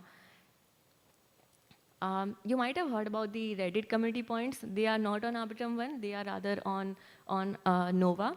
Actually, when I think back in 2021, when the Arbitrum team went to a contest which was run by Reddit, and they invited many blockchains out there because of their community points use case. They wanted to choose a blockchain, and Arbitrum actually team built this Nova technology for Reddit, and they really liked it, and then that's how the community points are running on Nova. Then we opened up the blockchain because we already built the technology for Reddit, so we opened the technology for everybody, and that's how we called it as Arbitrum Nova, which is serving the other social projects and gaming now. Now, as I said, right, the Data Availability Committee is approving the transactions on Nova. So who are these people who are running the Arbitrum Nova? So there are, I think, 15 or 16 members on the Data Availability Committee. The few names are Reddit, Consensus, OpenSea, GCP. These are some of the names which are there in Data Availability Committee. Why we chose these people? Because these are the reputed companies out there. They would not do any malicious activities. And again, there is a consensus mechanism between these companies as well. So still, we are not relying on one committee here. OpenSea, I think the Arbitrum is the only place where OpenSea has supported 2 chains for any blockchain. So OpenSea is also available on Nova. So we talked about how Arbitrum started and what is the technology. We also saw the Arbitrum ecosystem. We also talked about the Nova. But now what's new, right? I mean, we are growing, but what are the major things which are happening right now and what we are planning? So you might have seen the announcement in the month of March this year that Arbitrum has launched Arb token. Now Arbitrum is a governance protocol. It's a DAO now. So the technology is now with the community, with the DAO. So the concept here is that, let's say, any technology or any upgrade that we do from the Arbitrum side is not only controlled by the set of people. It is not controlled by the second slide that I showed you, Ed Filter and Steven or Harry. It's not controlled by them. They are still continuing building the technology, but the final say and final decision is with the community now. So with the Arbitrum DAO, it's a self-execution DAO. Nobody has to wait for anybody's approval. Once you get the voting, then automatically the decision will be implemented. So this is Arbitrum DAO now. We are very fortunate to get a really high qualified delegators who are running the Arbitrum DAO. If you want to check out Arbitrum DAO, you can just go to arbitrum.foundation forum, and you can literally right now also, it's been only 2 and I think 3 months, but we are really fortunate to see amazing proposals for Arbitrum ecosystem, and we are very hopeful that now we are one step closer to the decentralization, and Arbitrum DAO is running the Arbitrum technology now. The second announcement that we did again in the month of March this year was Arbitrum Orbit. Because when we talked to many enterprises, when we talked to a lot of projects, there was really a demand that people really want to spin up their own blockchain. They don't want to work on a layer 2 or layer 1 because of some use cases. Right? Let's say they want to launch their own token. Let's say they want to run their token as a gas fees on their blockchain. Let's say, for example, Yuga Labs, right? Like Yuga Labs, now we all have seen the news that they're also working on building their own blockchain. Why? Because maybe they want to create their own ecosystem. Maybe they want to, they have like users in millions, like a Web2 company. So for many reasons, we thought that, okay, there is a genuine demand for people to build on a layer 3, which is like their app-specific chain. But again, compared to between Ethereum ecosystem only, they don't want to go like a standalone, right? Because they don't want to, let's say, handle a lot of tooling or bridging or everything on their own. So that's where we launched Arbitrum Orbit. So now you can build any app-specific chain, layer 3 chain on Arbitrum 1. The advantage here is that because the base layer for L3 will be Arbitrum 1, so you can take the advantage of all the tooling which is available on Arbitrum 1, bridges, indexer, layers, oracles, wallets, everything. So you don't have to spin up your own tooling there for layer 3. It's all, you can get the benefit from Arbitrum 1. And you can also get benefit for Arbitrum 1's liquidity. Let's say any DeFi protocol, if they want to create their own DeFi ecosystem, they can do it on top of Arbitrum 1, so that they can also attract more and more layers, more and more DeFi protocols and liquidity as well from Arbitrum 1. So these are a few examples, but Arbitrum Orbit is really open right now, permissionless completely for anybody to build L3 on Arbitrum 1. If you want to spin up your own L2, which is, let's say, if you want to create your own Arbitrum as a layer 2, then you have to again go to the DAO, because DAO owns the technology, and you can write proposal, and you can also get the licensing with complete live fraud proof, and you can also spin up your own L2. So these are the two things which are coming right now for Arbitrum Orbit. And this is the coolest part. Right now, the team is working on a product called Stylus. Right now, this product is work in progress. We are aiming to launch, I think, this by end of this year or maybe next year. So the product, the technology that we are building, it's called Stylus. What exactly it means is that because still we are Ethereum aligned, we are completely EVM, but still we feel that if we are looking for the mass adoption, then we have to go above EVM, above Solidity language, because there are thousands and millions developers in Web 2 which are still struggling. Mainly the Web 2 companies, the enterprises, they don't have the Solidity developer, they don't have the dedicated blockchain team in their enterprises, right? So we always wanted to expand and make the user journey, developer user journey very smooth. So this Stylus allows all the developers, Web2 developers, to write the smart contracts in C, C++, and Rust language. So you might have heard, you might have known that these things have been implemented by alternate layer 1 in the past, like Solana has Rust, Aptos has Move, but there's literally no one right now in EVM ecosystem which is allowing this kind of capability. So this is I would say we are very, very optimistic about this product. This will allow basically onboarding the Web2 developers here. So we are just starting with the Rust, C, and C++, but that will not be limited to that. We will also open for other languages as well in the future. Again, this technology is right now under research and building.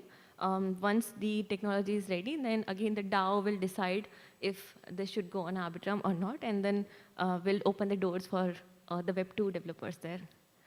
That is it about the Arbitrum, what's new. And if you are looking for to connect with anybody in Arbitrum ecosystem, I'm here for the next hour. And also do follow our Arbitrum.foundation website, and you'll find all the governance documents, builder documents, and Orbit, everything, all the information.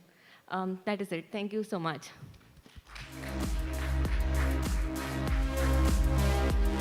Thank you very much, Anuja, for laying down the Arbitrum ecosystem for us. Next, we'll move on to another L2 based on ZK rollups. We have Starknet. We have Yael Doak, StarkX product lead from Starkware, with a talk entitled "Starknet Native Smart Accounts: A Game Changer for Blockchain UX." 방금은 아누자님께서 아비트럼 생태계를 소개해 주셨고요. 다음 L2로 넘어가자면 스타크넷인데요. 스타크웨어의 야엘 도액님께서 스타크넷 네이티브 스마트 계정 블록체인 UX 혁명이란 주제로 발표를 해주시겠습니다. 뜨거운 박수로 환영해 주시면 감사하겠습니다. Please welcome Yael to the stage.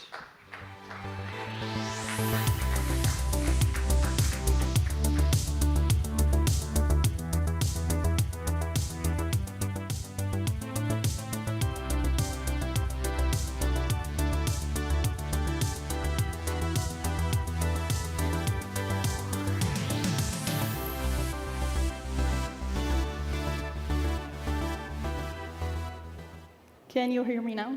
Okay, thank you so much for coming. So I'm Yael Doak, and I'm a product manager in Starkware for the past 3 years. I'm very excited to be here today, my first time in Seoul. And today I'm going to talk to you about Starknet native smart accounts, also known as account abstraction, and why this is a real difference in the blockchain UX. I'll take my clicker.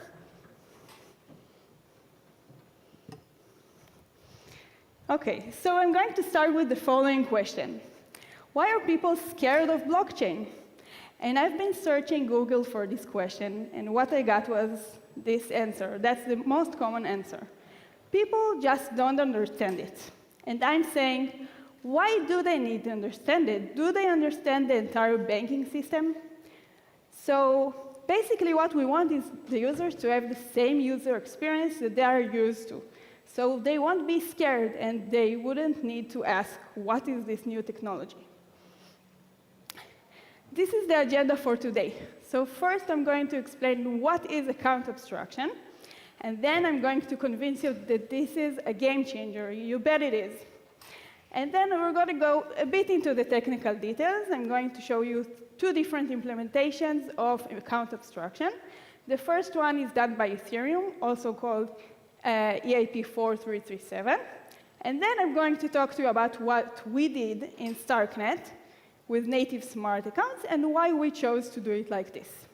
And finally, I'm going to show you 3 real-world applications that exist today and implemented on StarkX and use Starknet native smart accounts. Okay, so first, account abstraction.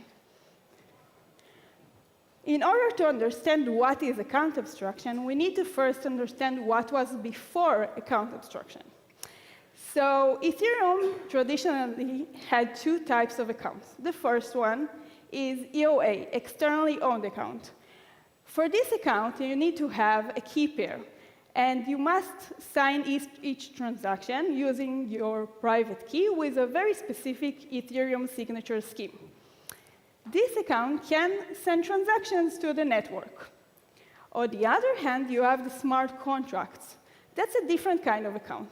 You can have any general logic coded into it, but this account cannot initiate transaction. So we have this limitation. If we want to have both general logic and to initiate transaction, we can't do it with one account with the existing scheme. Okay, so I'm going to show you 2 examples of problems that their cause is this lack of general computation in EOAs. First of all, who in the audience ever used a seed phrase? Thank you, Sam. Yeah, some people have used it, and you see their worried faces. Why is that? Because you get this seed phrase, it's a 12 or 24 word seed phrase, and you write it on a note, and then you keep thinking, what am I going to do with it? On the one hand, I don't want to lose it, because then I'm going to lose control over my funds. But I don't want anyone else to see it as well, because if someone will have my seed phrase, they will be able to steal all my funds. So people choose this very silly solution where they just stuck the seed phrase under the mattress, like we used to do a few hundred years ago with our money before we had banks. And we don't want to move a few hundred years back. We want to move forward, right? We want a better experience. Another limitation that exists is subscription payments. So let's say that Alice has an account, has a subscription to Netflix, and she's paying each month. But now Alice is going to the mountains. She wants to travel, and she doesn't have internet connection.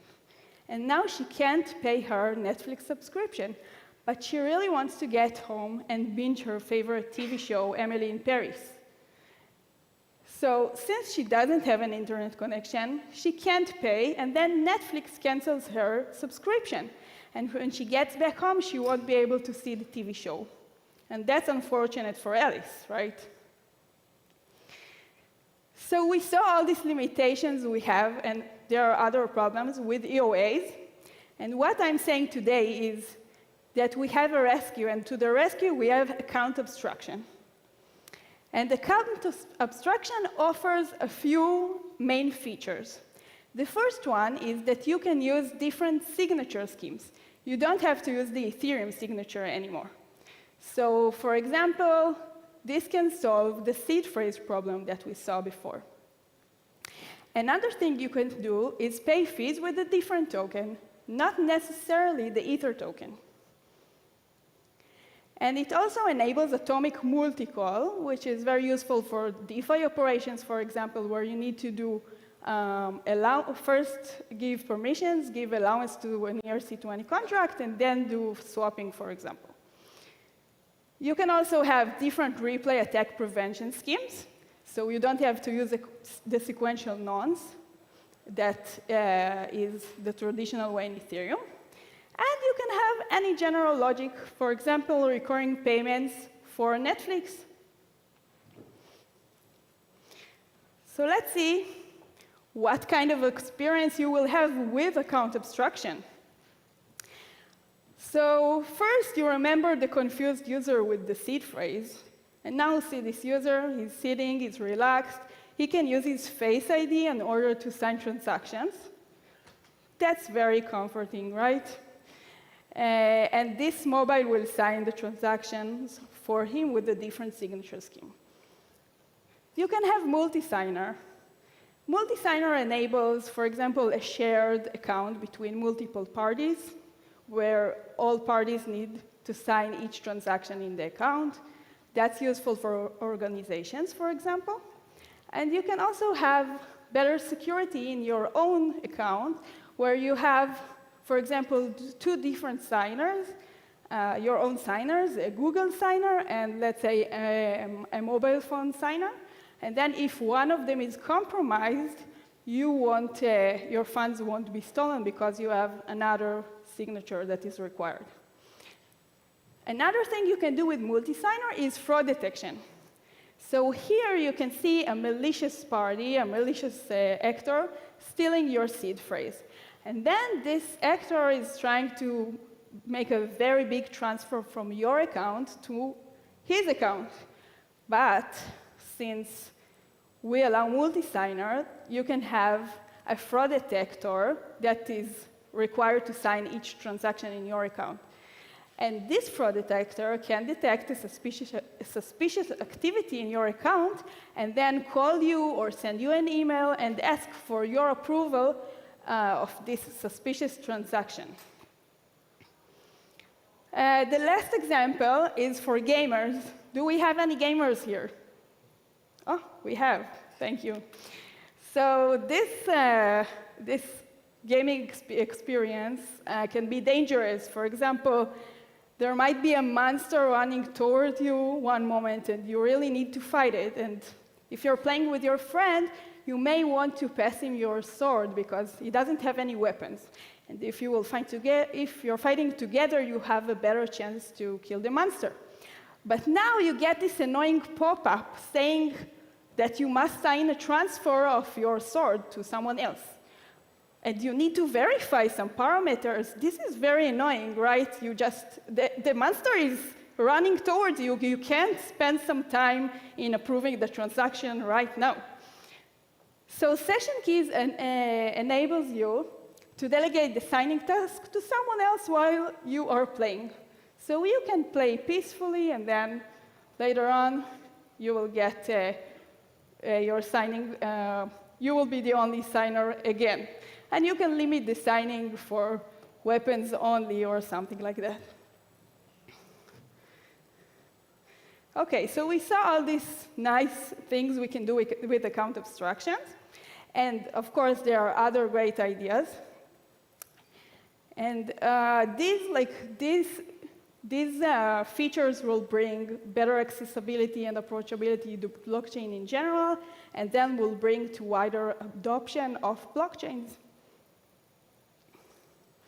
OK, so now that we saw how amazing account abstraction is, I'm going to show you two implementations of account abstraction. One was done by Ethereum, and this is called EIP 4337.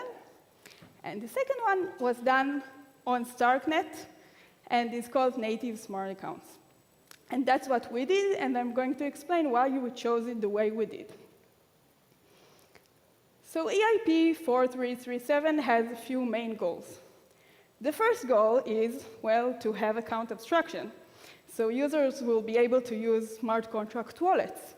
And they won't have to have an EOA at all. The second goal is that these users will have the same guarantees that they would have got if they used EOAs. So we want to keep the same decentralization, even if we're adding another layer on top of Ethereum. And the last goal is that we don't want to make any changes to the Ethereum consensus layer, since Ethereum is going through some changes anyway, and we don't want to burden the network with more changes. OK, so this is how it works. That's a very basic diagram, but that's in high level how it works. Users are sending user operations to a new mempool, a user operation mempool. And we have a new role in the protocol. This role is called bundler. And the bundler is taking user operations from the mempool and bundling them into a bundle. This bundle is sent as a transaction to Ethereum to a new contract called the entry point contract. And this contract will go over all the operations in the bundle. First, it will validate that each operation is valid in terms of the signature. It will validate its signature. It will validate that there is enough funds in the account to pay for fees. And then if the validate function passed, it will execute the operation that the user requested. OK, another thing you can do with the EIP 4337 is called Paymaster. Paymaster enables paying fees with a different token than the Ether token. So in fact, the Paymaster is a service provider. It deploys a smart contract that is going to pay fees for users. It needs to make sure it has enough funds all the time to fund the user's fees. And then the Paymaster pays the fees in Ether for the user. And the user will pay back after execution in a different token that he owns, for example, USDC. So this way, users don't have to hold Ether in their account when they're doing operations. Something to note here is that the bundler in this scheme is exposed to DOS attack, and this can be performed by both the user and the Paymaster. The way the attack works is like this. The bundler, before it inserts the operation into a bundle, it needs to simulate the validate function and see if it's going to pass. If it's not going to pass, then anyway, the bundler is going to throw this operation because he doesn't want to put it in the blockchain. He's not going to get paid for it. If simulation passed, then the bundler will put the operation into the mempool. Then the operation is inserted into a block. Now there's a real-time validation on the blockchain, and this validation can fail, although the simulation passed before. This can happen if the validation is reading from some external storage, for example, and then storage has changed. And then the bundler is not getting paid, but he did some work, so it's not fair, right? So EIP 437 solves this, or can I say reduces this attack by putting some limitations on the validation function. But I won't get into it right now. You can talk to me afterwards if you're curious about it. So now I'm going to show you what we did on Starknet. What we did on Starknet is account abstraction that is baked into the protocol. It's one of our architecture decisions. And it's called native smart account because it is native in the protocol. So in Starknet, we have every account is a contract. That's the only type of account we have. We don't have EOAs at all. The signature in the transaction, the signature field, is a flexible field. It can contain any type of transaction. And the sender address is the account contract address. It doesn't correspond to your public key in any way. The account contract structure has two main functions. It has the validate function. That's very similar to the EIP of Ethereum that we saw earlier. It has the validate function. This function verifies the account signature, and this can be any type of signature. And it has the execute function, which executes the operation that the user wanted to execute. And this can also be a multicall. So now I want to compare the two solutions and explain why we chose to implement native smart accounts. Here we see the three features that account abstraction offers: fee abstraction, non-abstraction, and signature abstraction. These three are all supported by the two solution, although, as a side note, on Starknet we haven't implemented the fee and non-abstraction yet, but it will be existent in future versions. But basically, the architecture supports the three features. Then I want to talk to you about the bundlers. So EIP 4337 adds the bundler role into the protocol. Now, this requires additional infrastructure and tooling just for that. While in Starknet, we don't have this role, so it doesn't require anything in addition to the basic tooling we have. And then there's also the financial risk. As I discussed earlier, the bundler is exposed to some DOS attacks. So the bundler is taking the risk that the state will be different when he's submitting the transaction, and some operations may fail and he won't get paid. Now there's legacy EOA. So in Ethereum, all the wallets and applications need to support both EOAs and account abstraction. While on Starknet, there's only account abstraction. That's the first-class citizen of Starknet, so only smart accounts are supported. And there's the cost. So naturally, the layer 1 costs are higher than the layer 2 costs. So account abstraction will be costly on layer 1 on Ethereum, which means that some users may decide to stick to the EOAs after all, because they don't want to pay more. While on Starknet, since it's a layer 2, and there's about 100x reduction in cost, the price for account abstraction is negligible. So users, well, they have to use it, but they won't feel the difference in the pricing.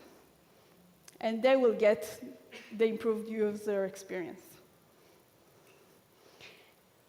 Okay, so finally, I want to show you 3 real-world Starknet applications that we have today on Starknet. And this will show you that it's very easy and useful and practical to implement all kinds of new features using Starknet native smart accounts. First, we have the Bravos wallet, which supports the hardware signer of the mobile. If you remember the relaxed man that is using the Face ID in order to sign transactions, that's what Bravos has implemented. So Bravos has 3 layers of security. There's the seed phrase signer, and there's the hardware signer, which requires the person signing to have both the mobile and his Face ID, so that's 2-factor authentication. And you can also decide to have an account with an increased security with 2 signers, both the seed phrase signer and the hardware signer. So this is better if you have a large amount of funds. The second real-world implementation is the Argent wallet. Argent implemented a guardian to their wallet. So each user that chooses to have a guardian will have a second signer to his account.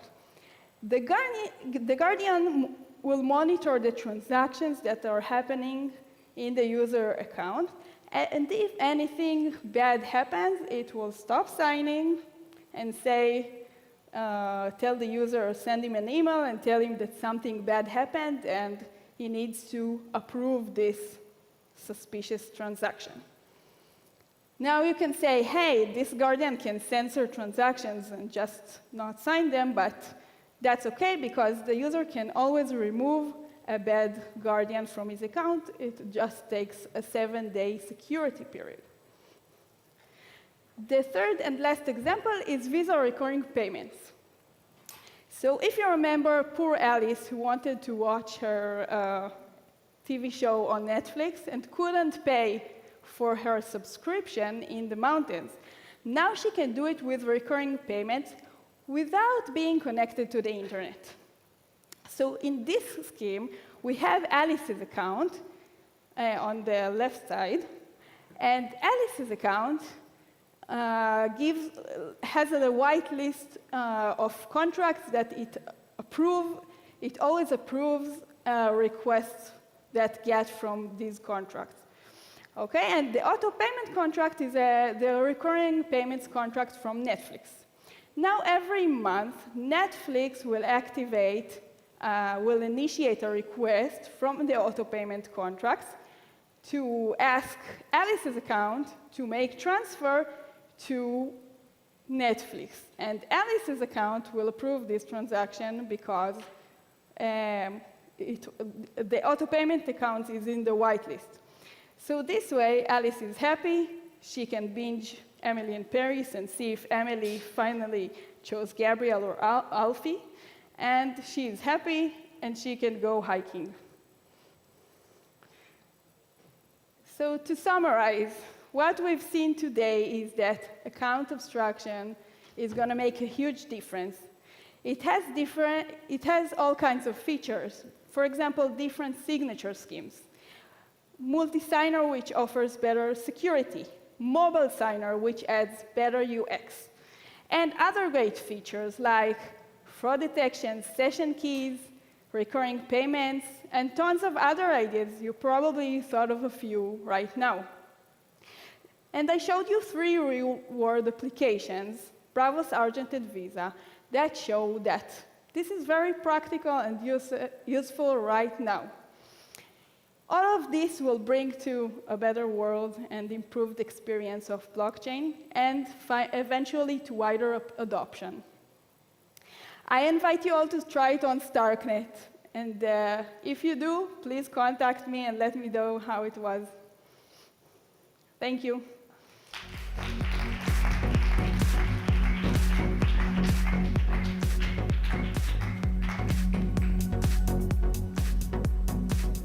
Thank you so much, Yao, for the enlightening talk. We only have 2 sessions left for the first day of BUIDL Asia, so I'm sure you're all very disappointed to hear that it's almost coming to an end.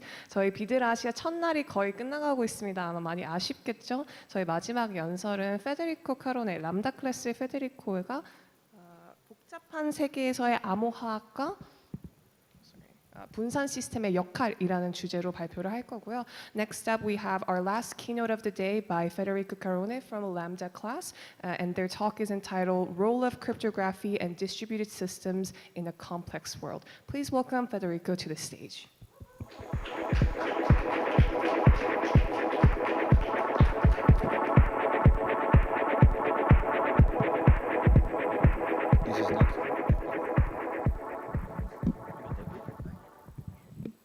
Hey, I wanted to give some perspective of my experience in cryptography on, especially in crypto.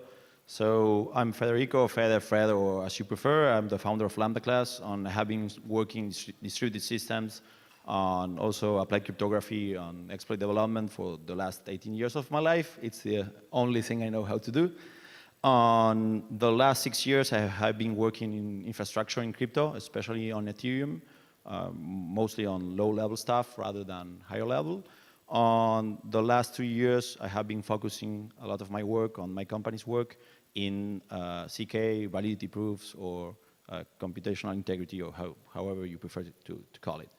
So the first slide is a slide I like because I come from Argentina. Argentina is a very chaotic, complex country. We have 110% inflation. We have like 5 presidents in, I think, 5 days or something like that.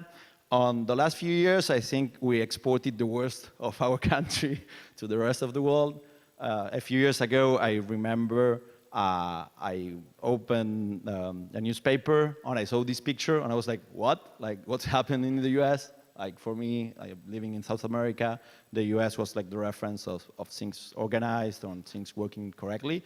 I think this picture shows that we're going into a very complex world. It doesn't matter if you come from the right, from the left, if you're rich or you're poor. What's sure, from my point of view, is that things are going to be more complicated. That doesn't mean that they're going to be bad. I'm not a negative person, or I try not to be, but, I do think that things are going to be way more complicated. One example of this is that, for example, in my country, there was a lawsuit against the judicial system because the election of one particular judge judging a corruption case was selected by hand. It was not selected by randomly. Normally, in most countries, the selection of judges is done randomly. So that's a good example of something that concerns us is related to blockchains, to crypto. Something as simple as throwing a dice nowadays is being questioned. I'm seeing similar things happening all around the world. Like, everybody's questioning everything that exists. That's related to inequality, on the transition in some way from the West to the East, on different demographic changes we're seeing in the world. So from my point of view, that's why it doesn't matter where you sit on the ideological spectrum or in terms of wealth or values, we all should embrace infrastructure that cannot be criticized. Infrastructure that works in any case, where there are no like big debates. If you come from engineering, the last few days, for example, there was a big debate in the Rust community. I work with Rust since the almost last decade. There's a very big debate, even about things like how decisions are being made to choose people speaking in conferences. So everything's being questioned on. We need systems that can adapt to those environments. So a concrete example of what I'm trying to say is, like, at left, we can see that a white hacker hacked into Microsoft Bing search engine, one of the biggest search engines, and changed the output of best soundtrack when you search that. That seems something silly, but if a person can enter one of the biggest on most important infrastructures like the one that Microsoft runs called Azure, and change something as simple or nobody noticing that for a few days, it means we're in trouble, because you can change not only the content of things like banks, but also history, information. Like I think you can imagine all the things you could do. On the right, there's something that is pretty interesting. I felt something similar, way less important in the last few months. Some users, I have read that some users were banned from WeChat. I have never used WeChat, but from what I understand, it's pretty important for people in China because they have a lot of things, not only like the chat there. And if you don't have it, you cannot like communicate with your friends, manage your money, etc. I got banned twice in the last 3 months from Twitter. I didn't say anything strange. Actually, I think I'm more polite on the internet than in person. People that know me from Twitter believe I'm a person I'm not. So I got banned and I was like, okay, I don't live with my Twitter, but there's people that do live from their Twitter or from their accounts, their personal accounts, because they're influencers or they organize events, and they need to be well known. What can happen is that you get into a fight with somebody, or maybe you didn't even got into a fight with somebody. Somebody didn't like you in a very complex world, because the system is centralized and there's no dispute system. You can get banned, you don't have any access anymore to your followers, to your friends. I lost a lot of. I was in touch with many people from the crypto community with my previous account, and I lost them. In the last few days, they were like, "Hey, Fede, we didn't see you for like a few months or a few weeks." So what I'm trying to say is, like, in this complex world, these type of things, these types of issues are going to be really, really big. Actually, there was a dispute in the border between China and India in the middle of the pandemic. What happened at one point was that China tried to hack the electric, well, that's what the Indian government said, or in the newspapers, was that they tried to hack the power grid. And something similar happened in the US. So what I'm trying to show is, like, infrastructure is way more important than what we believe. And the reality is that infrastructure is not prepared for that. Like, if the systems are really fragile, they're really simple to hack. In most cases, the issues are not only on the code, but on simple procedures, like they don't get updated, or nobody is monitoring them. So if we don't get this into a better place, it's going to get really rough, especially if we are more and more integrated into the VR world. So this is also a slide that I really like. Not everyone is Vitalik. Vitalik was a genius. Like, he's a genius. He created something amazing that is bigger than him in many ways. He's not only a genius, he did something really difficult. He came from a more theoretical point of view, like his experience was more, from my point of view, attached to academia, to papers, and he created a very big beast that cannot die. Like, Ethereum only had a few issues in almost a little bit less than a decade. I mean, like, the infrastructure, not the smart contracts.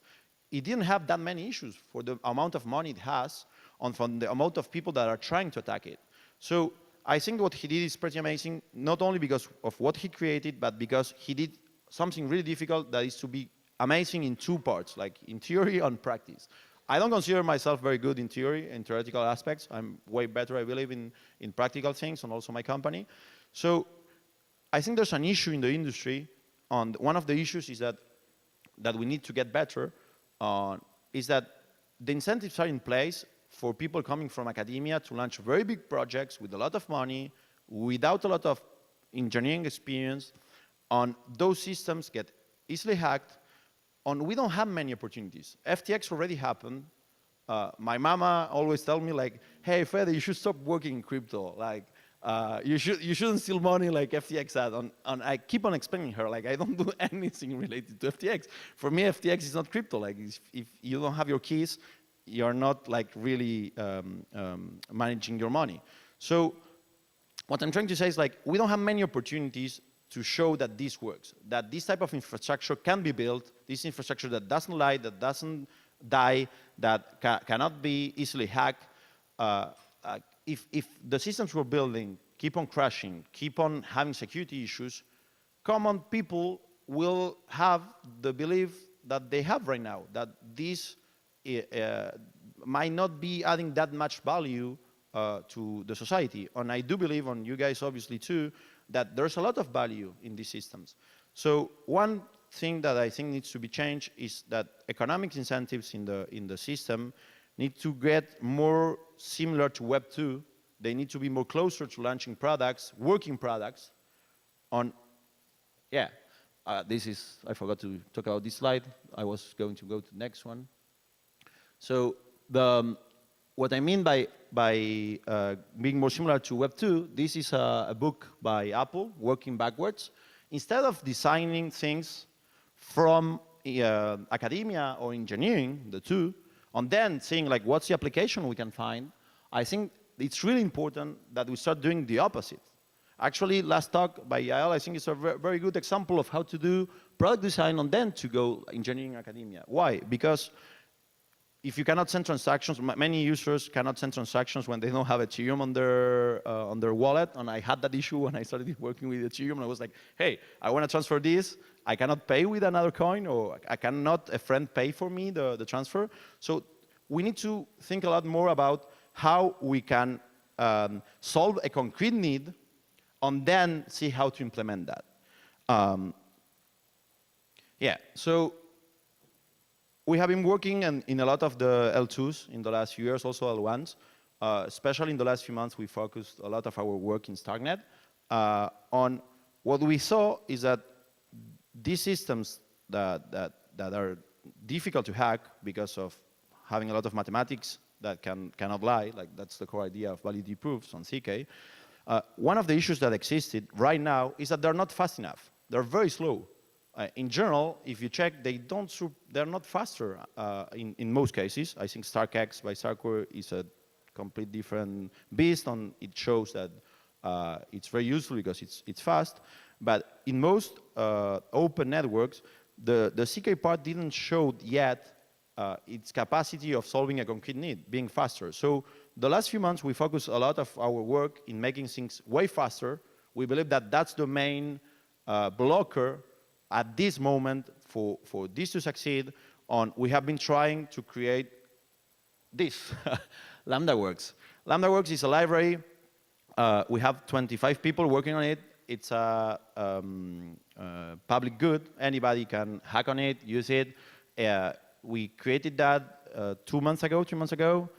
I don't want to go into all the technical details, but the core idea is that I think that there are not many cryptographic libraries that are fast enough, they're prepared to run in a phone. If we want these things to work and be used by Apple, be used by Microsoft, they need to have a good API, they need to have security practices, reviews, tests. Like many of the libraries, they don't even have tests. I don't know how many people from here are engineers, but me coming from Web 2, for example, we run an operation with 10 million requests per second, where every request is $1. So it's like $10 million go through those systems.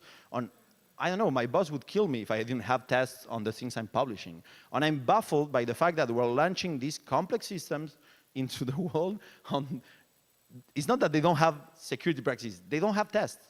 Nobody reviewed them, or repos that have 80% of the repo coded by one person, or auto-merges, like people auto-merging their own code.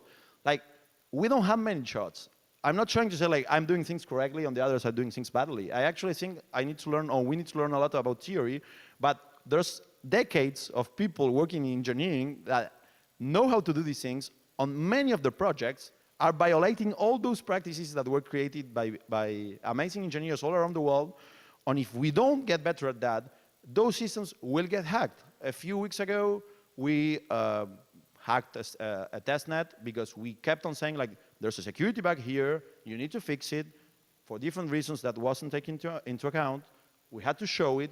And now we found a few security bugs in another, I don't want to mention the name, in another system.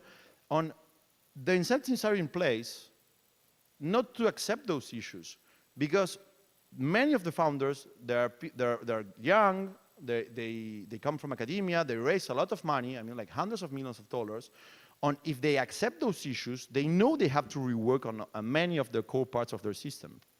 So I think we need to put a little bit more pressure, a little bit more of like public due diligence, or not criticize those of us that try to make the whole system better. Because again, we don't have many shots. Like if we have another system that goes really badly on a lot of money, I mean like billions of dollars are lost, regulators will come, and they should, to make sure that we're doing our work correctly. that's what happened. Like society works like that. If you keep on doing mistakes, there will be consequences. So the way of avoiding that is solving concrete issues and getting people to review these things. For me, the things I'm mentioning are very obvious, but sometimes in the industry they're not. So we created this this was created by Lambda, my company. We're trying to do this work honestly for the whole ecosystem. If you have any questions, like we will gladly support your use case. We're working, for example, on IoT. We're trying to make Stark proofs thanks to the knowledge transfer that we got on the support we're getting from Starkware to work on ESP32, very small devices that cost $1. One of the reasons I believe that's going to be really important is that many of the power grids will get hacked in the next few years. We need devices that cannot be hacked, that you can check their computation, you can make sure that things are working on real time correctly. If they don't, you can detect that somebody hacked and shut down the system. RiskZero, another company, is doing something similar. I actually learned about this use case thanks to them. I think that all these primitives that we're creating are going to invade many of the other areas. At last, I wanted to mention that I think that apart from CK, the two other areas that are going to be really big in the next few years, and hopefully, if we get good engineering practices, they will work in traditional products, are fully amorphic encryption, the ability to operate on encrypted data, something really important since nowadays we are trusting all the centralized servers that I mentioned before, like Twitter, Apple, etc., on taking care of our data. And the third one is MPC, multi-party computation, the ability to compute between different parties. So that's it. If you have any questions, please let me know, and thank you.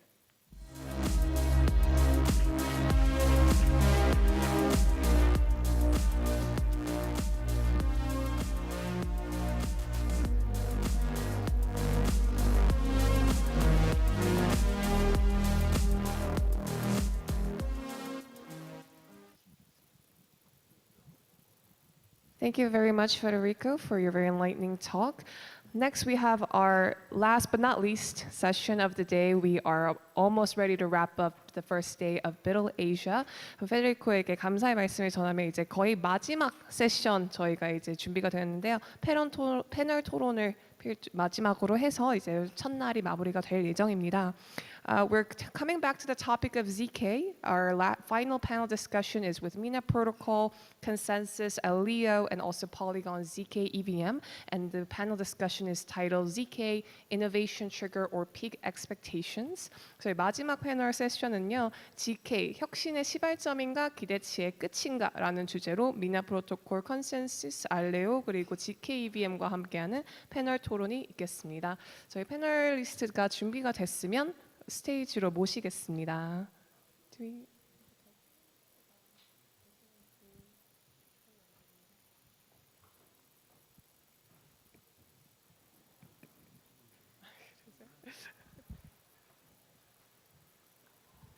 Do we have Brian McKenna from Mina Protocol, Laura Shi from Consensus, Anthony DiPrincio from Leo, and Jordi from Polygon ZK EVM? You're welcome to the stage. Please welcome our panelists to the stage. 뜨거운 박수 부탁드리겠습니다.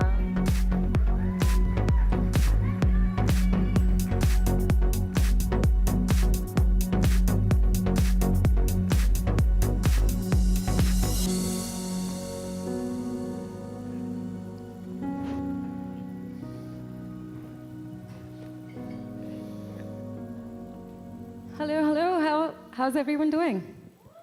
Good. It's the final panel of day one. Thank you for sticking around. Just quick poll. How many people are familiar with ZK technology? Nice, and some excitement, some excited people here. Great to hear. Awesome. So today, our panel is focused on just talking about a little bit about ZK's history, how far it's come, where we are today, the current landscape, and then diving into some use cases, like what can this technology really be used for, talking about some applications. So with that, I want us to do quick introductions, just like who you are, a little bit about your project, and then we can dive into the panel. Maybe Jordi, you want to start first? Yeah, well, I'm Jordi Bailina. Currently, I'm the technical lead at Polygon ZKVM.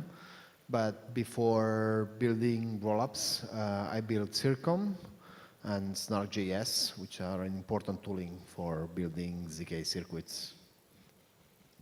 Hey everyone, excited to be in Korea. My name is Anthony DiPrenzio. I work on ecosystem growth at Aleo, and Aleo is building a layer 1 blockchain that's enabling developers to build private and programmable applications on the web. We do that through our ZK DSL and compiler called Leo, and we have a whole stack enabling developers to do that, including a ZK VM and an operating system. Hi everyone, my name is Brian McKenna. I'm head of product at Mina. Mina is a layer 1 blockchain that implements ZK natively at the base layer for a few purposes, but one is to make a succinct, lightweight blockchain, and the other is zero-knowledge applications through our library, Snarky.js. I'm Fede. I'm the founder of Lambda Class. We actually worked a little bit with Mina, with ZK Sync, Starknet, and many other blockchains from the space. Awesome. And my name is Mansi Bura. I work at a project called Risk Zero. We are building a general purpose ZKVM, which is zero knowledge virtual machine. With that, I just want to talk a little bit about, are you guys familiar with the Gartner hype cycle? Show of hands? Okay, cool, no worries. It's essentially talks about the adoption curve of any new technology. And so there are different phases when a new technology gets to market.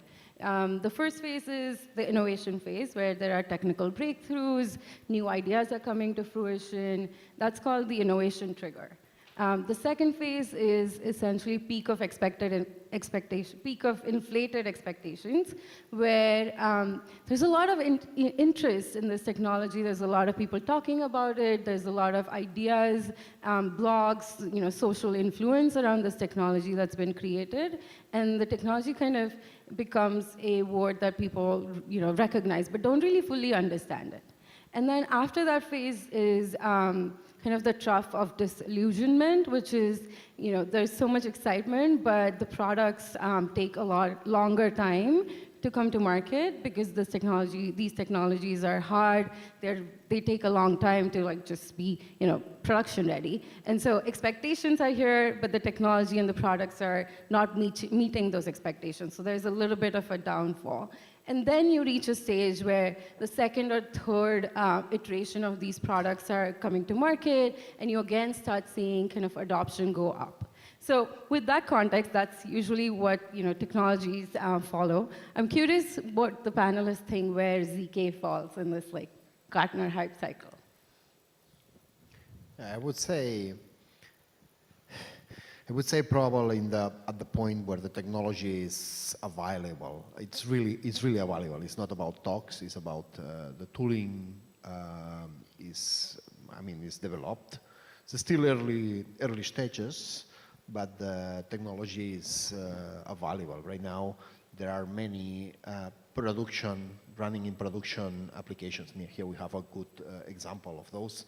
So the technology is available. But said that, we are in the early days. That happens. So probably, I don't know, maybe in this curve, in the beginning of the ramp. Yeah, according to Gartner, we are at the peak of inflated expectations, right? It's like this technology, we are talking a lot about it, but in reality, it's still a little difficult to use. So I guess anyone else agrees on where we are? If we're to take a metric about ZK developers that exist, I think a few years ago, I think somebody said that you could find all the ZK developers in the world, put them in a room, and feed them off 4 pizzas or something like this. I don't know how long ago that was, but it's definitely on the way up, accelerating fast, but it's still quite low. And with better tooling and better libraries and better accessibility for programming this type of stuff, it should continue. Yeah, I'm curious, Jordi, you've been in the ZK space for a really long time. Can you give us a little bit of history, how far we've come, the technological breakthroughs that we've achieved, and where we are today? Yeah, well, the ZK zero-knowledge technology was invented in the 80s. the beginning was, I would say, very much a theoretical, mathematical thing, but the stage useless, like many of these technologies at the beginning. But there was, I would say, 2000, from 2005, 2008, that then this concept of succinct zero knowledge starts to come up. I would say here that there was, at least from the blockchain perspective, for me there was a very important project in the space, that's Zcash. Zcash was the first blockchain that actually uses zero knowledge protocol. It was not even Groth 16, it was like something previous to Groth 16, they switched to Groth 16 later on.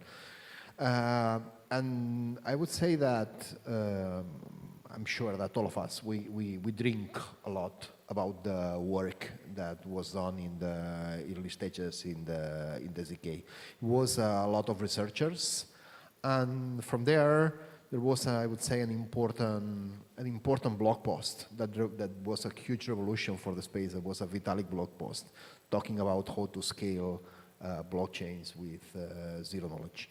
This thing is what, well, I mean, zero knowledge was known very much for privacy, and you know, privacy don't have a good sell, and was difficult to get some traction. But at the moment that the people realize that, okay, this technology can be used also for scaling, and then is, I would say, with everything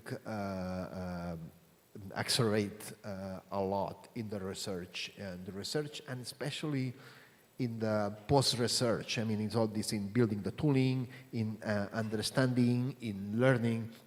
This was 2016, 2017, where all this kind of revolution happens. And since there, many new protocols, many new toolings, many new applications, and yeah, we are in this growing. But more, I mean, this is a summary. I'm sure you can complete with some other items, but that's... No, that's a great summary. Essentially, you know, this technology started with like cryptographers, math nerds, people who were deep in the weed. It was really academic initially in the 80s and 90s. A lot of research and papers were written on it. And then in the last, I would say like 5-6 years, we are seeing implementation of this technology come to fruition, especially because in the blockchain space, there's a lot of excitement around this technology, and there's a lot of investment that's going into this technology to come, you know, to bring it to market. So that's a really, but I think, Anthony, you wanted to add something? Oh yeah, I was just going to say, if you think about the entire history of like the space, right? There's kind of these different inflection points. First, you had people trying to create digital money, like DigiCash, Hashcash, all these different concepts. Then you move on to Bitcoin. The real innovation was Bitcoin was the cryptographic like incentives that they came up with, right? How do you incentivize like these decentralized architectures? Then you have, you know, 2015, 2016 era folks like Vitalik and others that said, how can we expand upon that by putting like an on-chain like virtual machine, right? So then you get the EVM and all these other you know, different kinds of L1s coming out. And now the next revolution is taking like zero knowledge and all the innovations from there and kind of compiling on top of all the innovations that people have built from the past. And for example, that's exactly like what we're trying to do at Aleo. Like Zcash was a huge inspiration for us, and like without the work that they had done, we wouldn't be where we are today. So I think all of these things kind of compound onto each other to get us to that next level. Yeah, so what I'm hearing is there are two kind of big buckets for ZK use cases. One you mentioned, Jordi, is scalability, using it for scaling blockchains, and the other, privacy. Can we double down on those two use cases? Yeah, I was going to mention that I think Zcash was the most important use case that accelerated zero-knowledge proof, especially on the privacy side. I completely agree with Jordi and Anthony. On the scaling part, I think that Eliben Sasson work on the ETH stack with Lyre.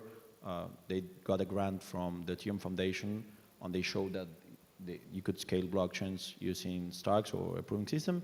And I think nowadays, most of the focus is on scaling. Long term, I do think that we should go back also to add privacy. I think privacy is important. I'm not working on that camp right now, but I completely agree with Anthony. Like, I think on the long term, we should also like focus on the two things at the same time, not only on the second one.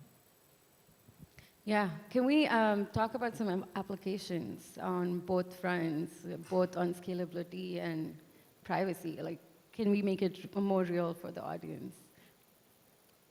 Yeah, I can start. So one use case that I think is really interesting, and a lot of folks in Korea have been interested in just by talking with people, is applying zero knowledge to gaming, for example. And some people might ask, what does that even mean? How does that make sense?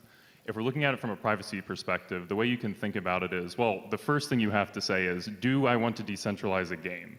That's the first thing you need to answer, right? And I've debated with people about that, but assuming that you want to create a decentralized game, once you start trying to build out an imperfect information game, right? So a game where there's some hidden state, which is basically most games that aren't like chess or Go, or maybe like board games where you already see the full state, you need some way to maintain privacy.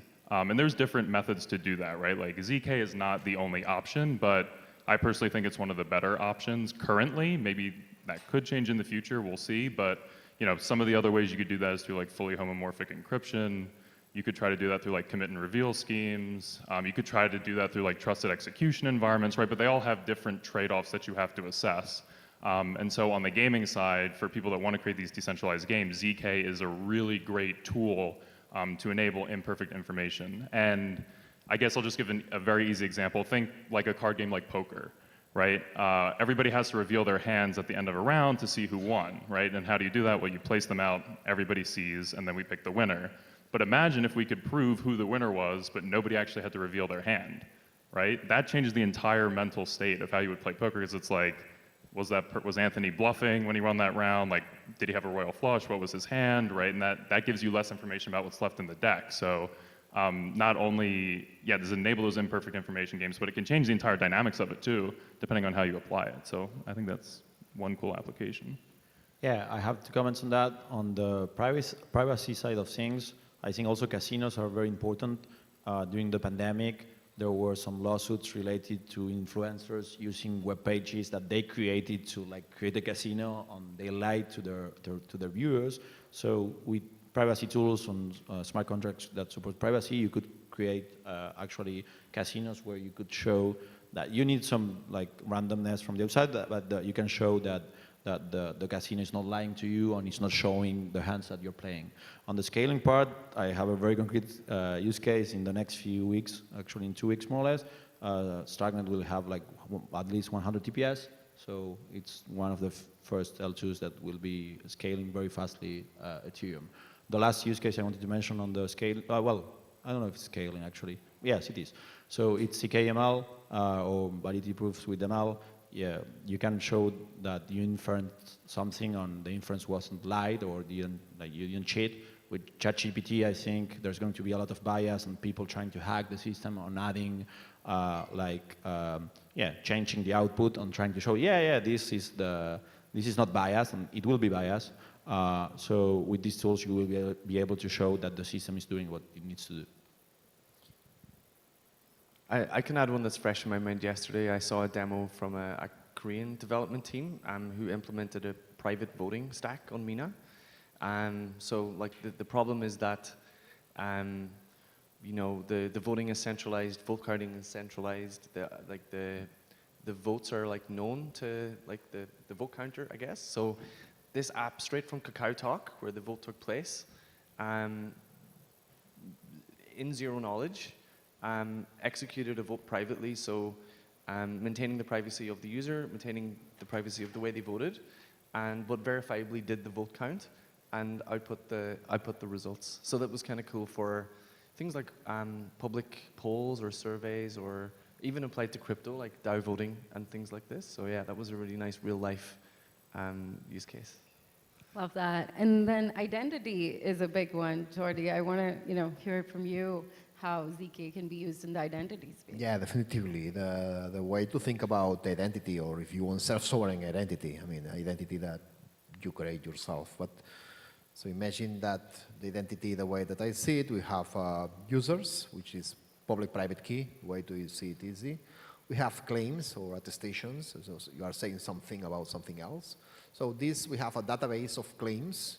That's a shared database. So everybody holds part of this database, maybe the claims that are related to you or the claims that you are doing to another person. And the idea is you should be able to prove a query on this database. So you want to prove not to give the exact, you don't want to reveal the exact data, but you want to make a query to this database that you are holding, and you want to prove that this query is correct or not. Okay. With that, you can use zero knowledge.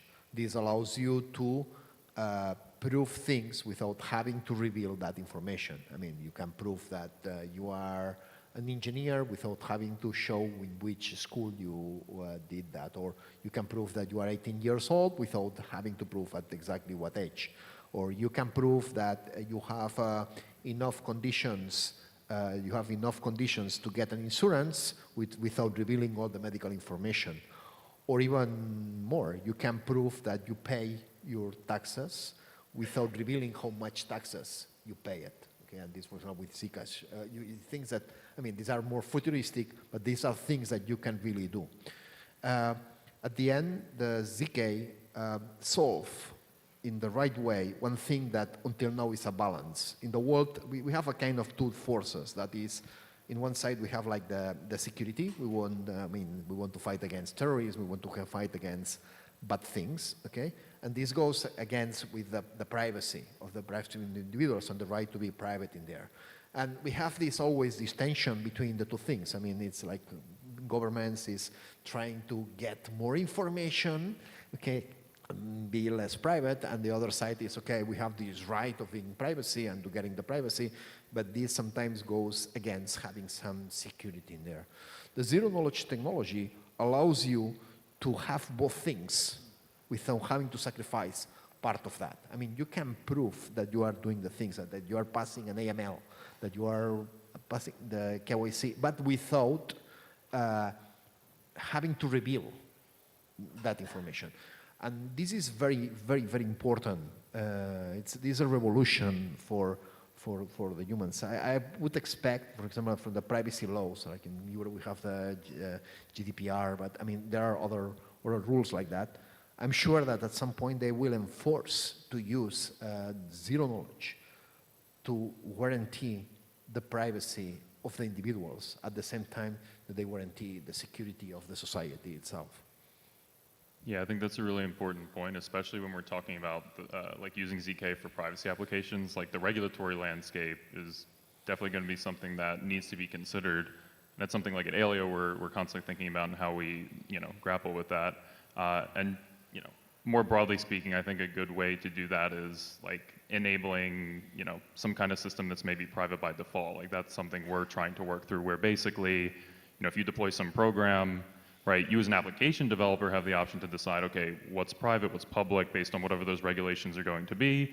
Or you can also make it so that as an end user, maybe you want to selectively reveal certain details about whatever zero knowledge proof you're presenting, whether it's for your identity or something else. And I like to bring this up because when people hear ZK and privacy, they always think like dark, evil, like money laundering, like all these bad things, but really it's the opposite. It's actually being more enabling and actually giving people more security over their data and information, right? Like think about, outside actors like other countries that might be trying to like harvest data of like citizens, right? Like you can use ZK to prevent that, but still allow like the local government to have some level of access that's necessary. Maybe not overkill, but at least something. And I think that's a really cool paradigm to explore with ZK. Look, let me put an example on that. I think it's very clear. So when I'm going to a hotel, in general, a hotel will ask for my ID. Okay? And in a lot of times we'll do a copy of my ID. Okay? And they are doing that probably because there is some rule. Maybe the police is asking me to do that or there's some rules in there. Okay? But what happened with the information that's managing this hotel? I mean, how I know if they are taking this idea and they're going to do a false ID, or they are going to sell this information to somebody else, and so on. So I mean, I need to trust the hotel itself.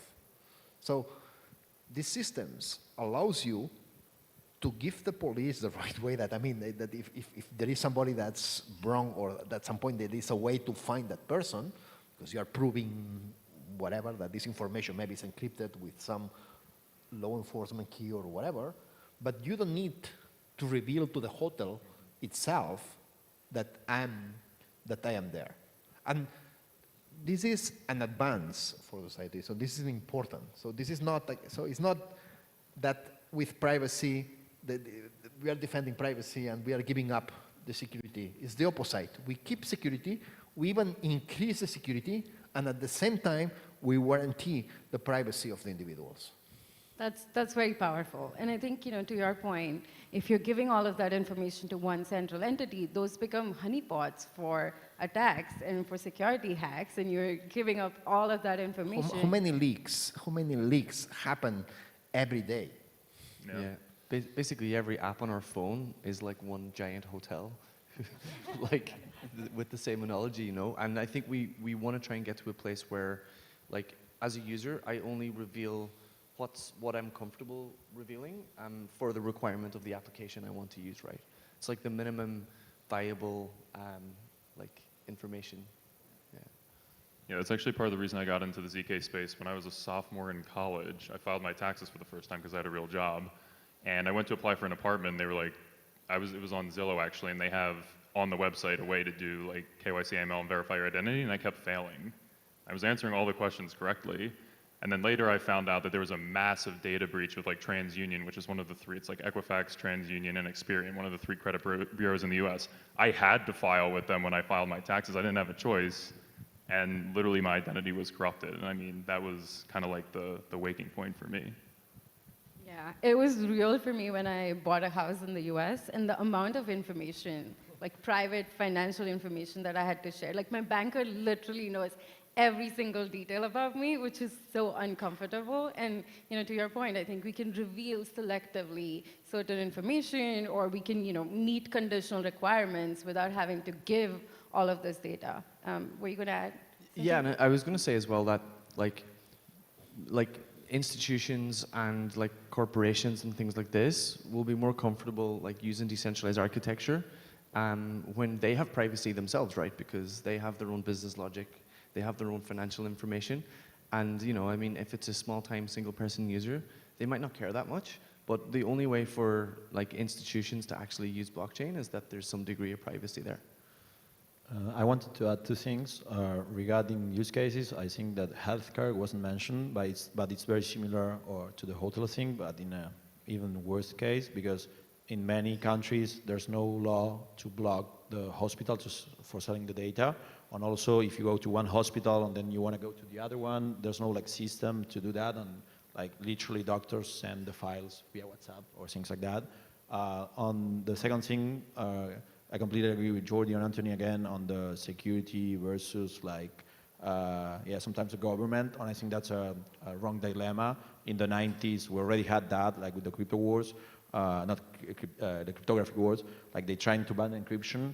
And nowadays, we have Amazon thanks to encryption. Like you couldn't buy or you couldn't do like worldwide commerce if you couldn't send like your credit card online. So I do think that this is for common people. It's at the end, the bad players will always find a way on. It's not that if you block this, if you remove encryption or ZK or privacy, you're not helping common people. You're doing actually the opposite. I really like the whole discussion around privacy. I also do want to spend some time talking about scalability and like scaling use cases. So maybe Jordi, if you want to talk a little bit about ZK VMs and what they enable in like the blockchain context, and we can kickstart from there. Yeah, I mean, this has been a very important technology for scaling, obviously, but not for the ZK. I mean, not for the zero knowledge part. It's more for the succinct part, for this validity. Can you explain what's succinct? Yeah, the idea here is that you can prove a computation. So you're doing a computation, and the idea is that you can prove the computation without having to redo the computation again, and you can verify this computation much faster. This is very important because when we are in the consensus layer, I mean, if we need to agree in some computation, that means that everybody in the consensus needs to execute that consensus. If we can save that, that means somebody just create this proof. Maybe it's going to take longer than the computation, but let's say that it has a good machine there. But in the consensus layer, all the people in the network don't have to run this computation again. They don't need to verify all the transactions again. They just verify this proof in few milliseconds, and no matter how long is this computation, they can verify this in these few seconds. This is a succinct part. And this property is actually what enables the scaling blockchains. So what enables reaching a consensus in a big computation without the individuals in the consensus, without the network having to execute that consensus every time. And this is the magic thing and the nice thing of this technology. Nothing to do with privacy, but it's really important for scaling blockchains. Yeah, I wanted to give you a concrete example of that. So most blockchains that are not Bitcoin or Ethereum, not everyone obviously, but most of them, what they did is they took Go Ethereum, one of the clients of Ethereum, they took it, they did a few modifications, they launched a new L1, and the only thing that they're doing to make the things faster is to have less nodes or to have bigger machines. So that's not really scaling. It's not like, it's just you're changing the parameters. So I think that what this enables, validity proofs or CK, however you want to call it, is that you have an asymmetry. I can prove things on very big machines, on a cluster of very big machines, and then verify that on really small machines, even in your phone, like, well, Mina, in that way, like with Kimchi, the recursive proving, like that's like the core idea. Like you could verify computations that are very long, that lasted for, I don't know, a month. That's not possible right now, but in the future it will. It will be, and I think that the work that Polygon is doing on the L2, and we are doing with Starkware on Starknet, is showing that you can scale the L1 without changing hardware needs or without compromising decentralization. Because what you do is you prove things, and you can even add more nodes to the network to verify that computation.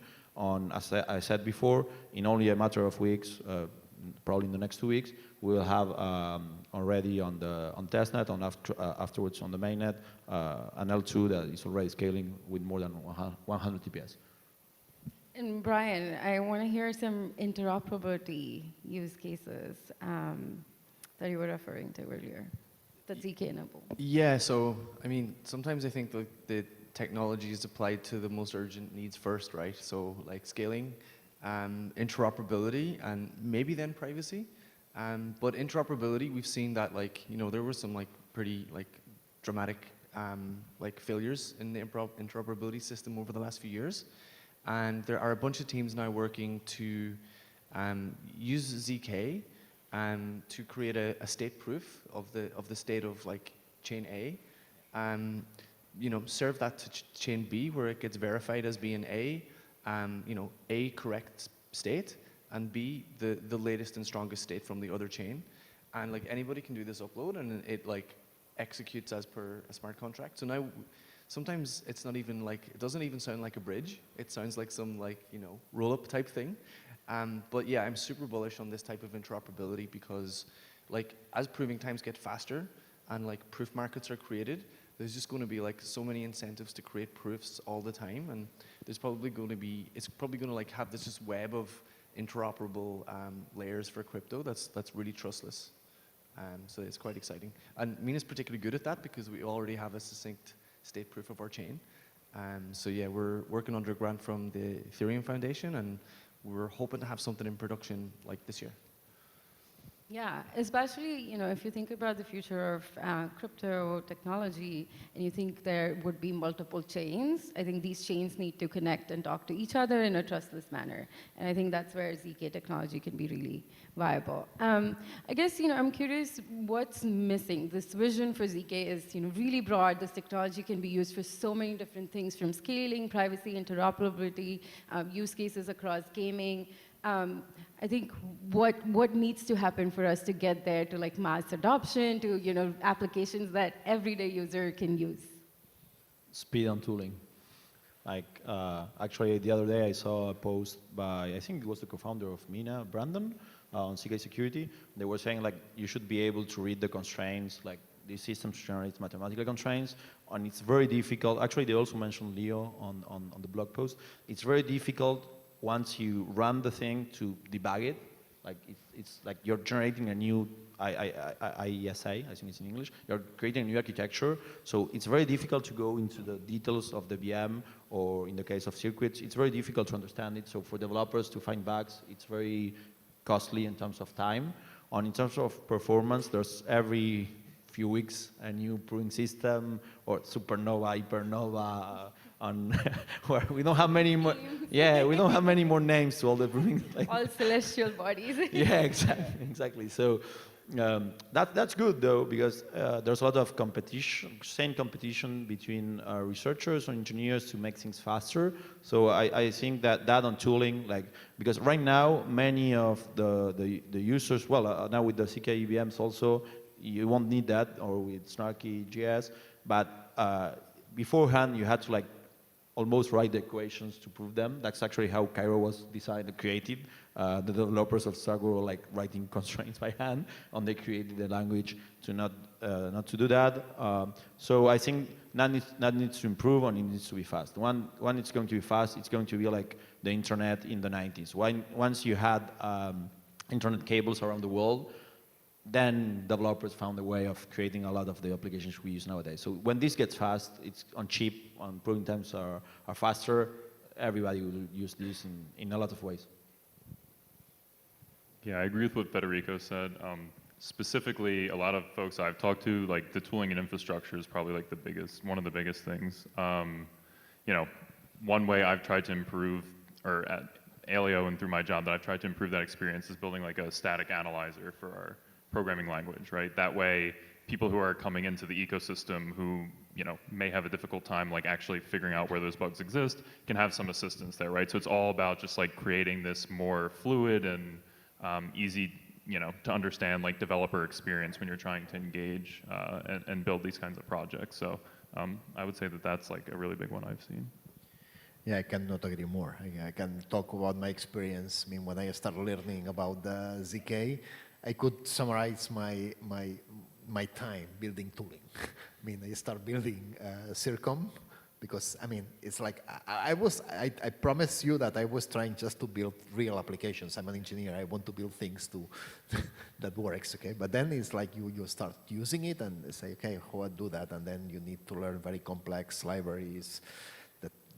You want to do a complex thing, and there is like absolutely unreadable code. I mean, it was very difficult. So the thing is, okay, let's build a tool. And with this, I built Circom for the early stages. And now Circom is used a lot for many people, but it's a good thing. And to build the ZKVM, mainly we built two toolings. We built the PIL, it's polynomial identity language, mainly to do all the arithmetization. Arithmetization is really important for these new systems. And then we built an assembly, because we built a processor and then a kind of an assembly. You know? But that's a tooling. I mean, it's an assembly with all the tooling that's around. So I would say that building the ZKVM has been like 95% building tooling and 5% building the ZKVM itself. So I cannot agree more. I think we're all in agreement here. More tooling, better tooling. And I think on performance, and I think once that happens, like the amount of experimentation and innovation will grow in the application space. And I think when the EVM came out, like a lot of the things that people thought would be built didn't actually get built. It was like different things that got built. And that was because of experimentation and people really understanding the framework. And I think with these types of applications, it's slightly, well, it's a very different smart contract framework, whereas the computation is kind of pushed to the edge of the network. Rather than being like re-executed everywhere. So there's much more, the design space is different, and I think the types of applications, once the experimentation phase really happens, are going to be quite different as well. I was also going to say this is probably like a very basic answer, but I think we just need like one killer product out there that's in production that's actually working. Like I'm not an engineer, but I have the same sentiment as Jordi. Like I feel like I'm becoming one because I also have that mindset, and I work with mostly engineers on a day-to-day basis, so it sounds very basic, but honestly, I think when people see that, then they'll be able to jump right in. Like if you go back to 2017, like I remember when CryptoKitties was launched, right? They were like one of the first projects to do NFTs like really well, and then it sparked all these people to start, you know, creating their own versions or other kinds of NFTs. So honestly, I think that's a big part of it too, and we're getting there. It's going to take a little bit of time, but I think we're on the right path to do that. I have seen Anthony's transformation into an engineer. Now I forget he's not an engineer. Love to hear. We are all engineers. Yeah, I want to mention one thing because I think it's important, and this is it's a revolution that happened in, I would say, probably in the last years. Well, I mean, it's about recursion. I mean, I think that here we have two projects that were very, very early days, because you started much earlier than that. But this ZK recursion, so at the moment that we dominate, I mean, we know how to do recursion, efficient, fast. Can you explain recursion? Yeah, recursion is mainly verifying, so it's a proof that verifies another proof. We call it recursion, but you can have a proof that verifies another proof, or even you can build a kind of a Merkle tree of proof. It's a proof that verifies two proof, but this proof verifies two more proof. And this is what allows also to scale, I mean, to create huge proofs. I mean, we are able, in the case of Mina, for example, they are able to prove a full chain, okay? Or in the case of rollup, we are not, in the case of a ZK rollup, we are not verifying like block by block. We are verifying of a segment of the blockchain. And because we are aggregating proofs, so we are getting many proofs and converting in a single proof. We want, for example, in the rollups, in the system of rollups, it can be a single proof that aggregates the proof of all the rollups itself. So this is, and this recursion, the fact that we know how to do recursion in a fast and efficient way, because recursion in zero knowledge, from the theoretical perspective, is quite old. I mean, I think from the beginning that we know that recursion is theoretically possible. But the last years, I mean, there are different projects that has proven that recursion is definitively possible with different stages. And this is what I think, this is one of the secrets of the revolution that will take off this zero knowledge, especially in the scalability. I mean, in the zero, for example, I mean, you have this RISC-V emulator. I mean, you can, if you don't have recursion, you can prove a very small program in there. But if you want to prove a very long program, you need to aggregate these proofs and create a big proof. And then you want to compute these proofs in parallel. And this is, recursion is really important for the ZK ecosystem. And this is something that we have it right now. We know how to do recursion very efficient right now. And that's why this will take off a lot of applications in this. Yeah, definitely agree. You can now do really, really long pieces of code in a ZK context, because you can break it up and parallelize it and create proofs for each, but you don't have to verify each proof. What you can do is what Jody explained, is this like roll-up concept and have a single proof that can verify a huge amount of code.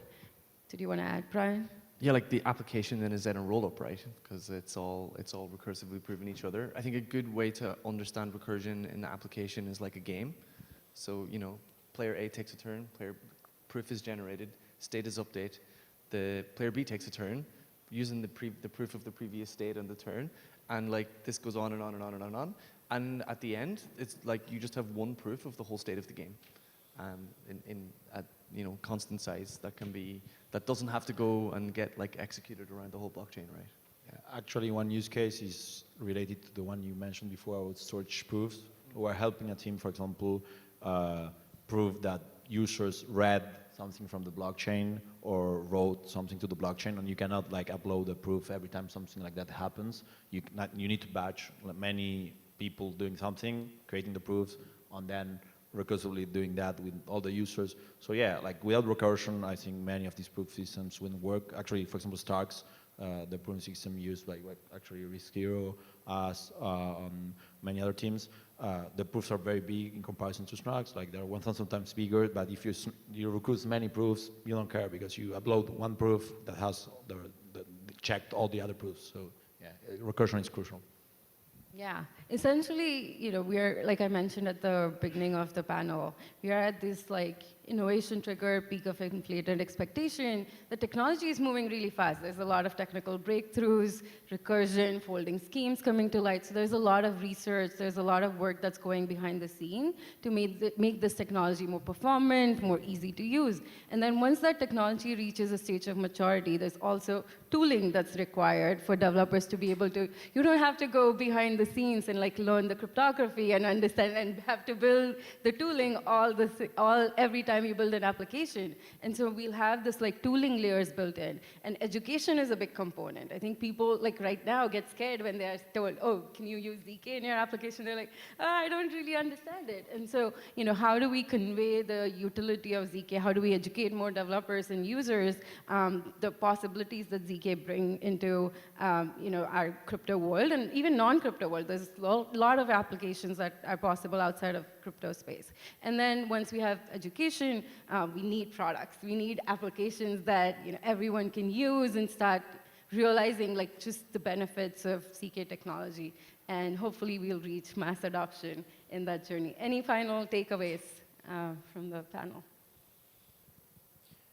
Yeah, I don't know if there are many developers here in that, but if you are in blockchain and you are a developer and you don't know what's zero knowledge, I mean, I would fully recommend to take a look at that.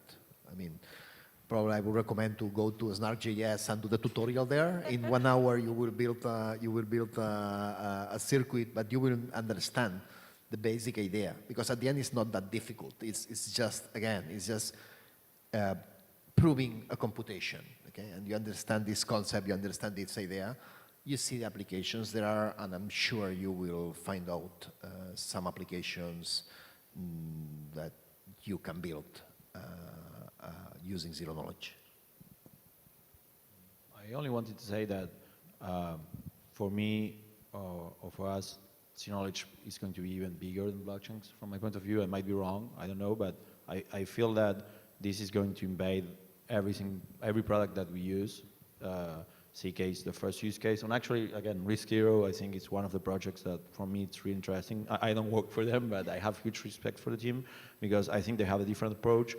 You will find a lot of use cases where you can prove how hardware, or you can do things like outside of blockchains that are going to have real concrete use cases.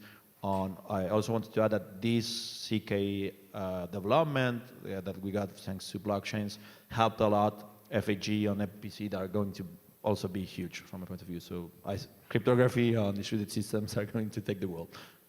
I love it. ZK is, huge in terms of its potential. There's a lot happening in this space. So if you're not paying attention, definitely learn more about the space. And, to your point, I think this technology has use cases not just in the blockchain space, but even outside the blockchain space. So with that, thank you so much, panelists. This was a really good panel. Thank you.